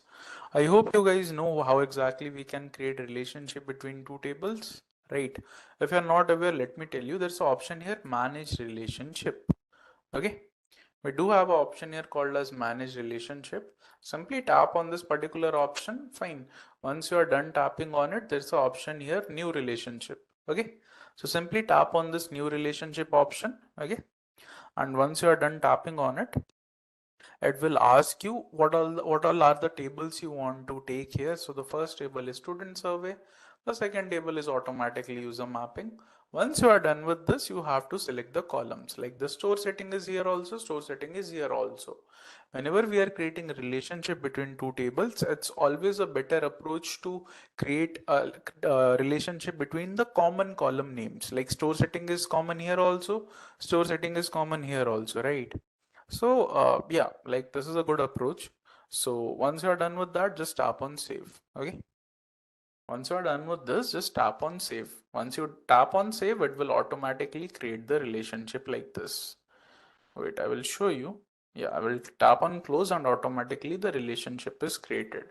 So do this much first. Why do we do many to many when we don't have unique values in the store setting? Because our table is small. See your user mapping table, it's way too small. See your user mapping table, it's way too small. Relationships are not created just out of, seeing the unique columns and the columns with repetitive data. Sometimes you have to check your table length also. User mapping table is way too small. If you're going with one to one, many to one, or one to many in this scenario, it is not going to work. So even your Power BI will gray out that particular option. So the next part is there's an option here, manage rules. Everyone can see this. There's an option here, manage rules. Everyone can see this. I hope it is visible to everyone. There's an option here, manage rules, right? Tap on this manage rule option and there's an option here, new. Okay. So tap on new and yeah, it will be coming as untitled only. But in the question they had mentioned about a person named as money, by the way. Double tap on it, change it to money. I'm going to create a view, by the way. I'm going to create a view, kind of a view. So this money person only want to see the rural area data. Okay. I will go to user mapping table. I will tap on new. And in this particular filter, I will set the store setting to rural. Okay. Because this money person only want to see the rural area data. I will tap on save then once I'm done with this. So yeah, it is done. Now I will show you something. There's an option here view as, just beside manage role there's an option here view as. If I tap on it, one role is created here called as money. If I tap on this particular option and if I tap on OK, if I go to my report view and whatsoever visual rural area data is there, it will show us. Okay, like this. Can you see, guys? Only rural area data is visible. This is your row level security. We are restricting the access of other data, but this person will want to see only the rural area data. So we are only showing this person the rural area data. If you tap on stop viewing, it will go back automatically to the normal visual. Okay. So this is your RLS. So I will just open it again. Yeah, this is what you have to do. So please do this and then let me know. Everyone is done with this? Okay, great. So I'm logged in with the same account here also. I will try to log in with the same account in my Power BI services also. So how to log into Power BI services? You have to go to this particular site, app.powerbi.com. Fine. Here also you have to give the same account. Fine. You guys don't do it right now, do it after the session. Okay. And yeah, it should probably log me in. Yeah, I'm inside. Fine. So this is how your Power BI services look like. Fine. If you had seen that, it's a good thing. But if you hadn't, this is how your Power BI services look like. So always remember, guys, whenever you are inside a Power BI service, or you can say whenever you are inside this particular account, like the thing is you have to work on your own workspace only. I will repeat again. You have to work on, you have to make sure that you are working on your own workspace. Fine. Now what is workspace? Workspace is nothing but an empty place to, publish your report, to create dashboards, to play with your data, to create, take the analytics of your reports. Everything you can do it in your workspace. It is just the empty place. So this is the option here, workspaces.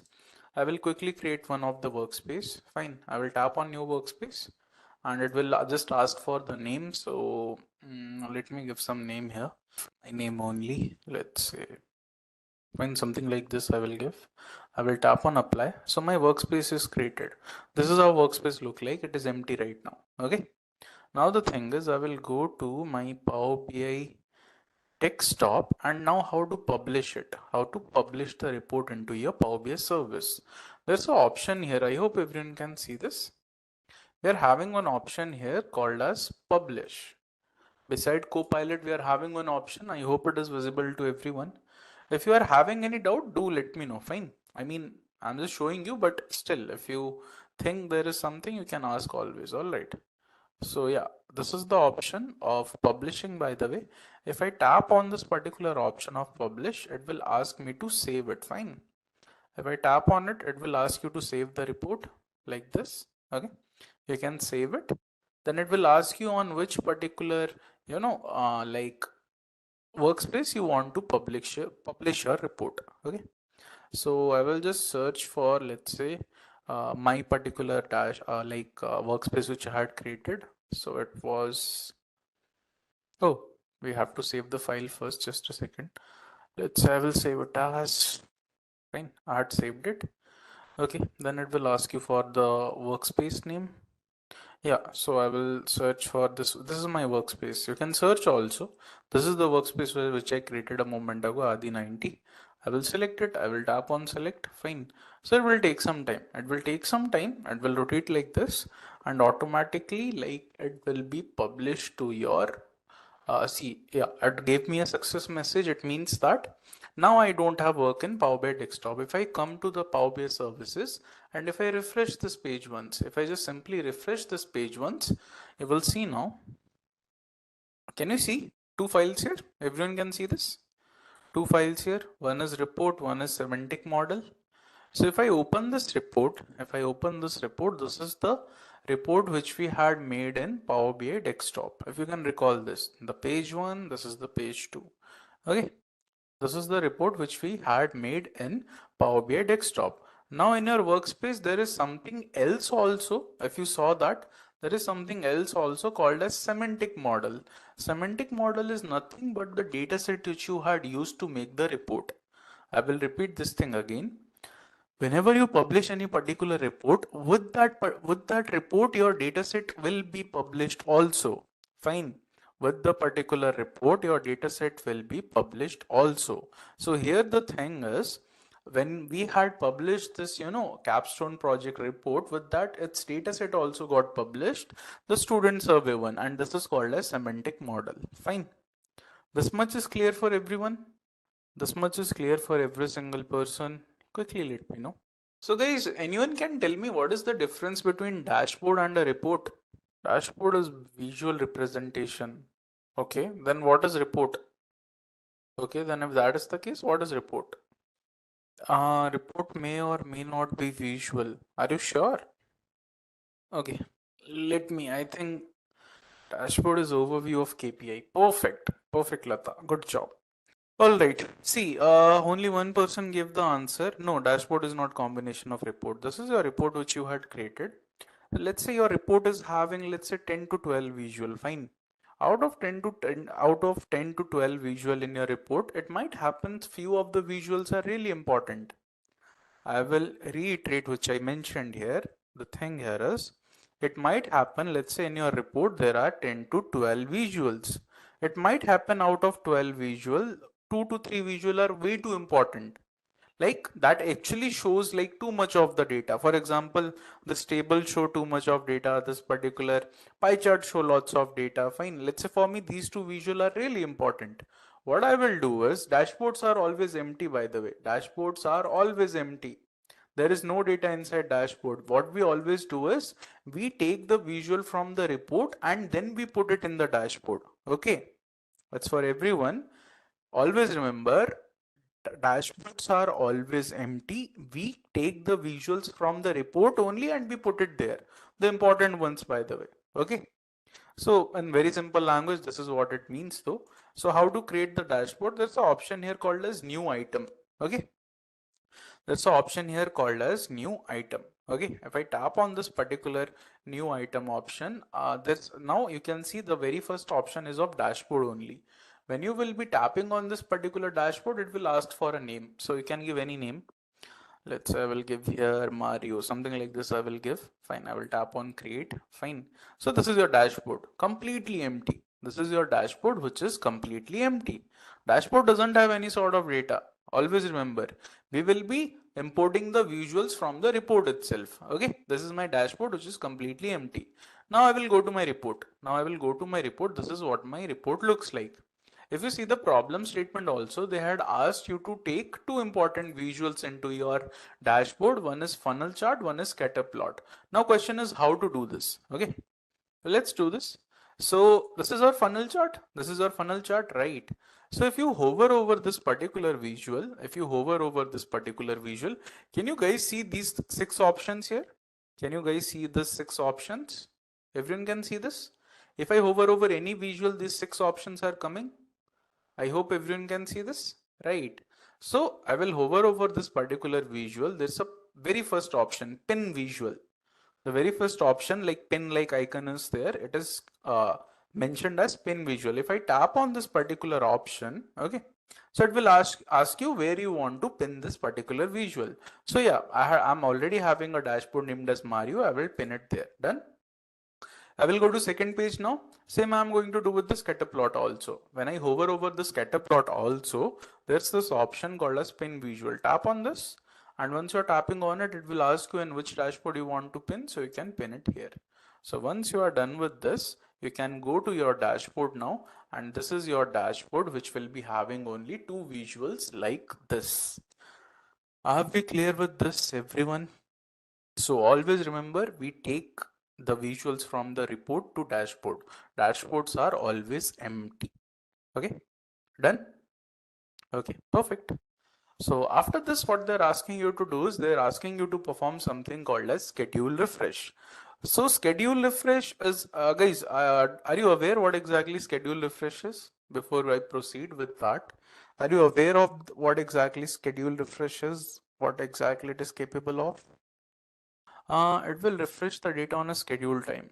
That's it. Anything else? Okay, fine, guys. It is there's a feature in Power BI. Okay, let me talk about that. So the thing is, let's say you are working on, let's say today I worked upon this particular data set. Fine. Today I worked upon this particular data set, which is our student survey data. Fine. But the thing is, for example, the student survey data is being updated on regular basis. Like every day, like some new entries are added to this particular table. Fine, some new entries are being added to this particular table every single day. Fine.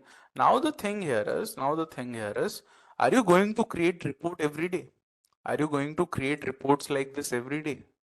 If data is updated every day, are you going to create report every day like this? Are you going to again create the table, again going to create the pie chart, or again going to create the matrix? No, right? It doesn't make sense. So what you can do here is Power BI give us a special option to refresh the data. on some selected intervals. Like you can give the time, like I want my data to be refreshed at 2 a.m., 3 a.m., or 4 a.m., or at the night 12, or at the night 11 p.m. You can give the time and automatically your data will refresh. So whatever changes are uploading into your data, automatically it will be reflected there in the report also if you had used that particular column from the data. So this is your data refresh option. Fine. So always remember, data refresh is not the simple option. You cannot just go ahead and do it just like that. It doesn't work like that. You have to set up something called as on-premises data gateway. So that on-premises data gateway act as a bridge between Power BI service and Power BI desktop. I will show you now. Okay. So this is my semantic model, which is my data set. So always remember, schedule refresh will be performed on the data set only. So if I just can you see this option, schedule refresh, everyone? I hope it is visible to everyone. Like if I just hover over this, there's the option here called as schedule refresh. If I tap on this, I will show you now the refresh option will be grayed out. This refresh option will be grayed out. You cannot select anything here. Why? Because we have to set up something called as on-premises data gateway first in our system. Then only this refresh button will be enabled. Fine. So I'm already having this on-premises data gateway. Fine, here it is, by the way. Fine, if this is on-premises data gateway, okay. If you want to download, you can download it. Just a second. I mean, I can share you the link. Just a second.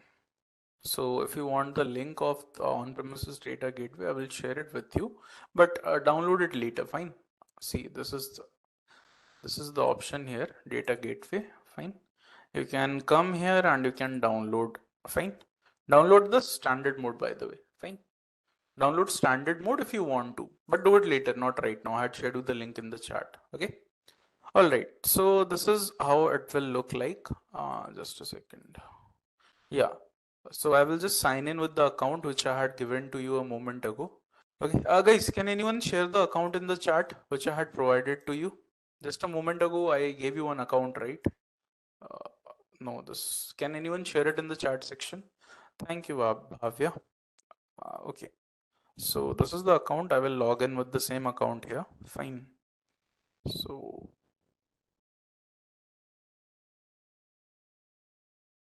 it should log me in. Yeah. The gateway is online and it is ready to be used. All right. Fine then. So then we have to go to gateway and cloud connection. We have to configure it a little bit. Fine. So here my gateway name was Adi, by the way, Adi 121. This is the gateway. Okay. Adi 121 is the gateway name. I will tap on this small drop down here. Okay. And there's an option here called as add to gateway. If I tap on this particular option, so a new connection will appear here. Yeah, you have to give the connection name. Let's say here I will give my name only. Let it be. And just a second. And what I'm going to do here is, in the authentication method, it will be Windows only. Fine. In the Windows username, you have to give your Windows username. Like you can search for about in your PC. Fine. So in about your PC, you will get your system username. Fine. I will show you mine. I had renamed it as Panda only. So I will just, copy and paste it here. This is my device name. You have to take the device name here. All right. So let's take the device name here. Let's put it here. All right. And it is not your Windows password. It is not your Windows password. I'm telling you again, this is not your Windows password. You don't have to put the password which you are using to log in into your system. It is, you can give any random password here. You can give any random password here. It's not going to affect anything. Fine. So don't get confused. Skip the test connection, tap on create. That's it. Once it is done, a connection will be set up. Then you have to go to gateway and cloud connection like this. See, as you can see, can you see, guys? This my gateway is running as of now. It is running, but you have to save the gateway. Once it is on the running state, you have to save it once. That's it. So I hope everyone can see this. This gateway Adi 121 is in running state as of now, right?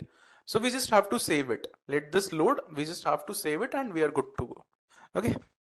So map to option is coming. So my connection name was Adi. Just a moment ago, I had created the connection. That's it. We will just save it. That's the option here below, apply. I will tap on it and you can see that my this particular gateway connection is updated and we are good to go. It means that now the refresh option was earlier grayed out, right? If I tap on it now, we are good to go. You can use it. I hope everyone can see this. We are good to go. Like you can use it accordingly. Fine. Okay. So I will just tap on this. Now you can set up the time if you want to refresh your data on daily basis. But in the question they had asked you to refresh the data like 6 times in a day for in the gap of 4 hours. Okay, let's do it.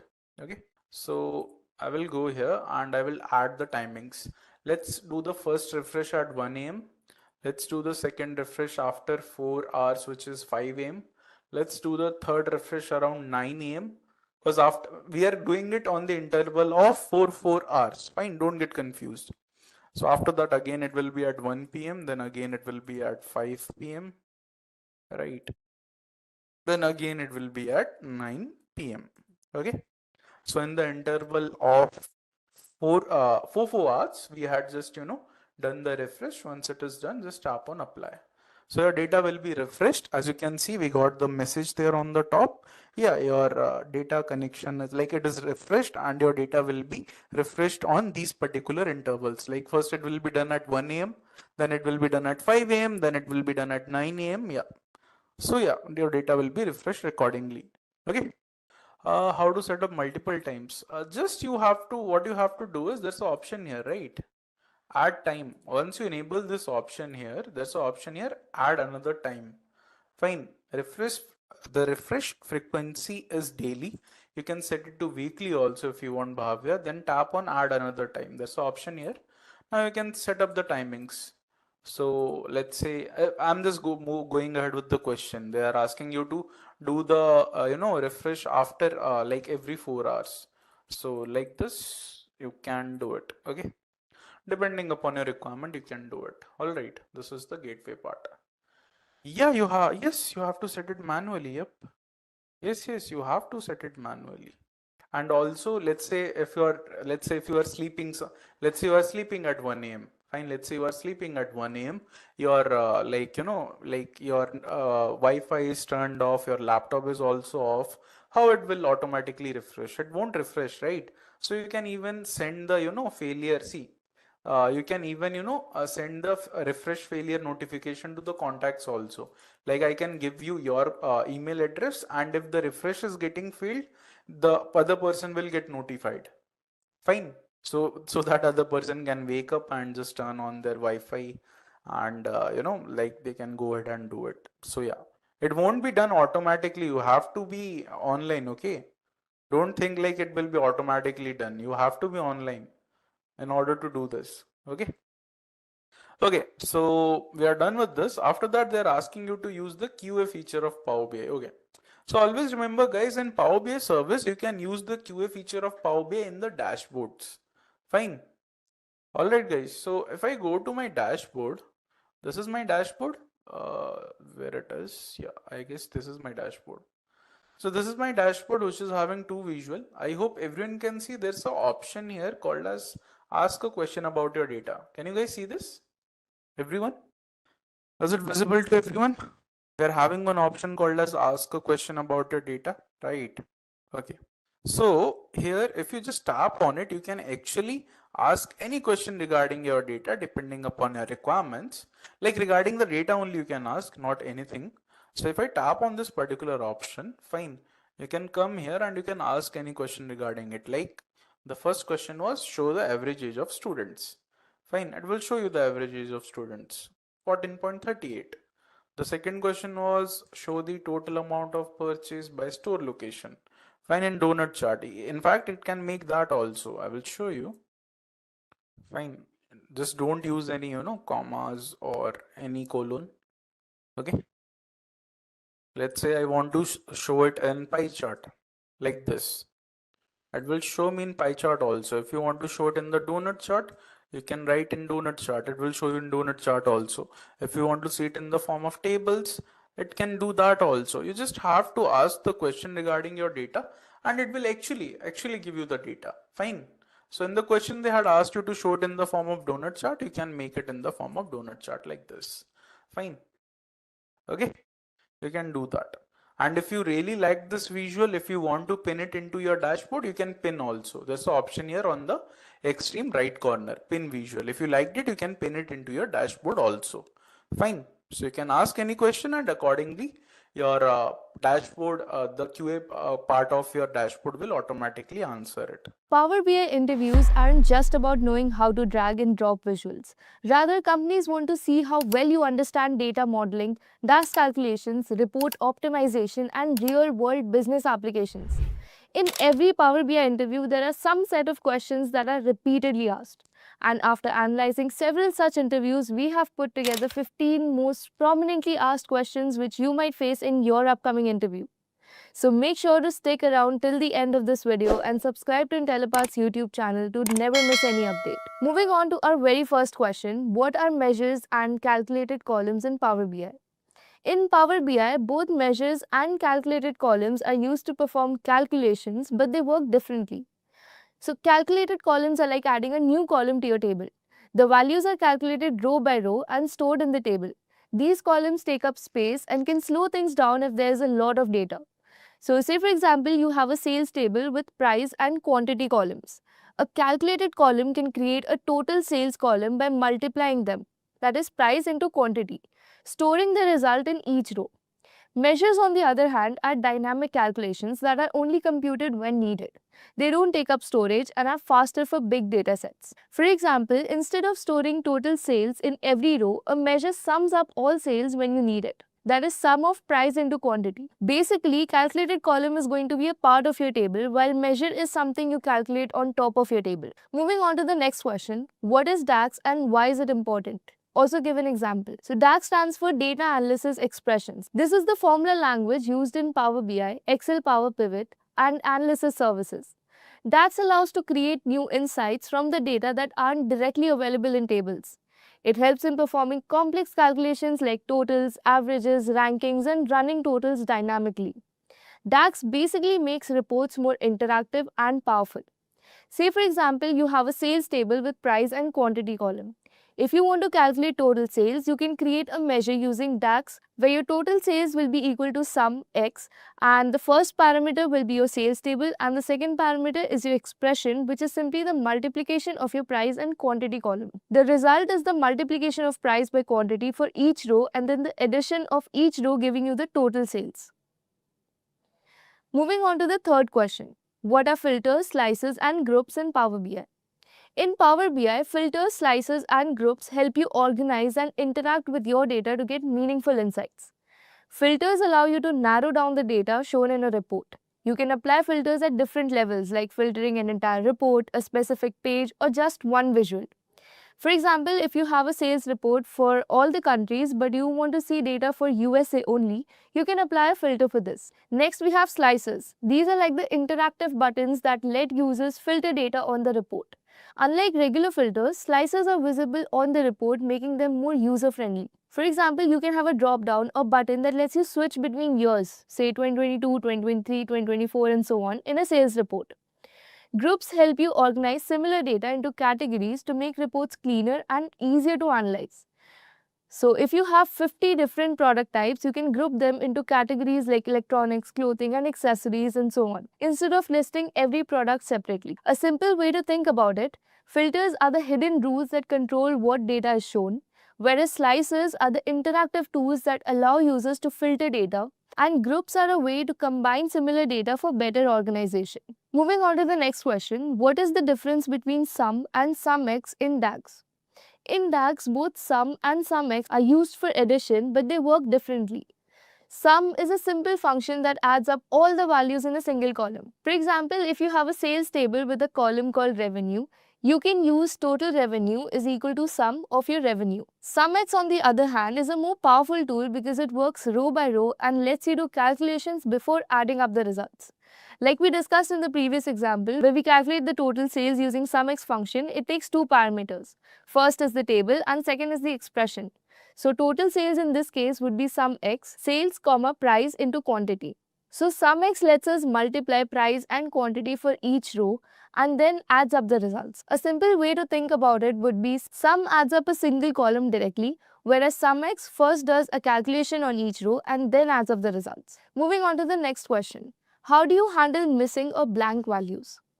So whenever we try to get insights out of data, the first and extremely crucial step is to clean the data, which includes handling the missing values. Here's how you can deal with them. You can either replace the missing values with a default value using DAX functions like if and coalesce. So for example, if some sales records have missing prices, you can replace the blanks with 0. Or you can filter out the missing values. So if missing values aren't important, you can apply filters in visuals or reports to remove them. Another way is to use data cleaning tools, that is, you can use Power Query to fill missing values, replace them, or remove the rows with blanks before loading data into Power BI. Moving on to the next question, what are KPIs in Power BI and how do you create them? KPIs stand for Key Performance Indicators. These are the visual metrics that help track performance. They show whether a company is meeting its targets by using simple visuals like arrows, colors, or trend lines. In order to create a KPI in Power BI, you first need to have a base measure, say total sales, which can be done using a DAX function. Then you need to set a target value, that is, you need to define a goal like a sales target for the year. Finally, you need to add the KPI, that is, you need to select the KPI visual, set the measure as the indicator, the target value as the goal, and choose a trend like month over month sales. So say for example, if a company's sales target is $1 million and actual sales are $90,000, the KPI visual can show a red color or down arrow that suggests below target, whereas a green check or up arrow would suggest that the sales are above target. Moving on to the seventh question. What is role level security or RLS and how do you implement it? Role level security is a way to restrict data access based on who is viewing the report. It ensures that users see only the data that is relevant to them. So say for example, there is a company where sales managers should only see data for their region. Without RLS, everyone would be able to see all the sales data, which could be a security risk. Here's how you can implement RLS in Power BI. The first step is to define roles. You need to go to manage roles and create a role like North Region Manager and apply a DAX filter like region is equal to North. This will ensure that users assigned to this role only see North region data. And then all you need to do is assign users to the appropriate roles in Power BI service. Moving on to the eighth question, how do you connect Power BI to multiple data sources? Power BI allows you to connect to multiple data sources at the same time. This feature makes it easy to combine data from different places into one report. Let's quickly look at the steps for the same. First, open Power BI and click on Get Data. Then choose your data sources. Power BI supports databases like SQL, Oracle, cloud services like Azure, Google Sheets, files like Excel, CSV, and even APIs. The next step is to load and transform your data. You can use Power Query to clean and shape the data before loading it into Power BI. And then finally, create relationships. If the data sources are related, you can define relationships between tables.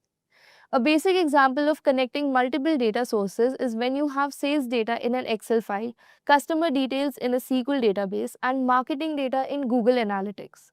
Power BI allows you to merge all these sources, enabling a unified view for better insights and decision making. Moving on to our next question, what is a bookmark in Power BI and how can it be used? A bookmark in Power BI is a feature that allows you to save the current state of a report, including filters, slicers, and visuals. Let us quickly look at how bookmarks can be used. When you need to switch between views, so say you create different versions of a report, for example, sales overview and regional breakdown. Now, bookmark will let you toggle between the two with a simple click. Or when you want to design interactive dashboards where users can click buttons to switch between views. It can also be used to reset filters. This allows users to reset all slicers and filters to a default state easily. And lastly, to create dynamic reports. Bookmarks can also be used to create step-by-step storytelling experience in presentations. Moving on to our 10th question, what is an incremental refresh and how is it different from a scheduled refresh? So incremental refresh and scheduled refresh are ways to update your data, but they work a little differently. First, let's look at scheduled refresh. Here, the entire dataset is reloaded from the source at every refresh. Scheduled refresh is best for small datasets where performing refresh doesn't take too long. For example, if you refresh a sales report daily, scheduled refresh reloads all the past sales data even if only today's data is changed. Incremental refresh only loads new or updated data instead of refreshing everything. It is best for large data sets to save time and improve performance. For example, if you have 5 years of sales data but only need to update the last month, incremental refresh will refresh just that month instead of reloading all 5 years.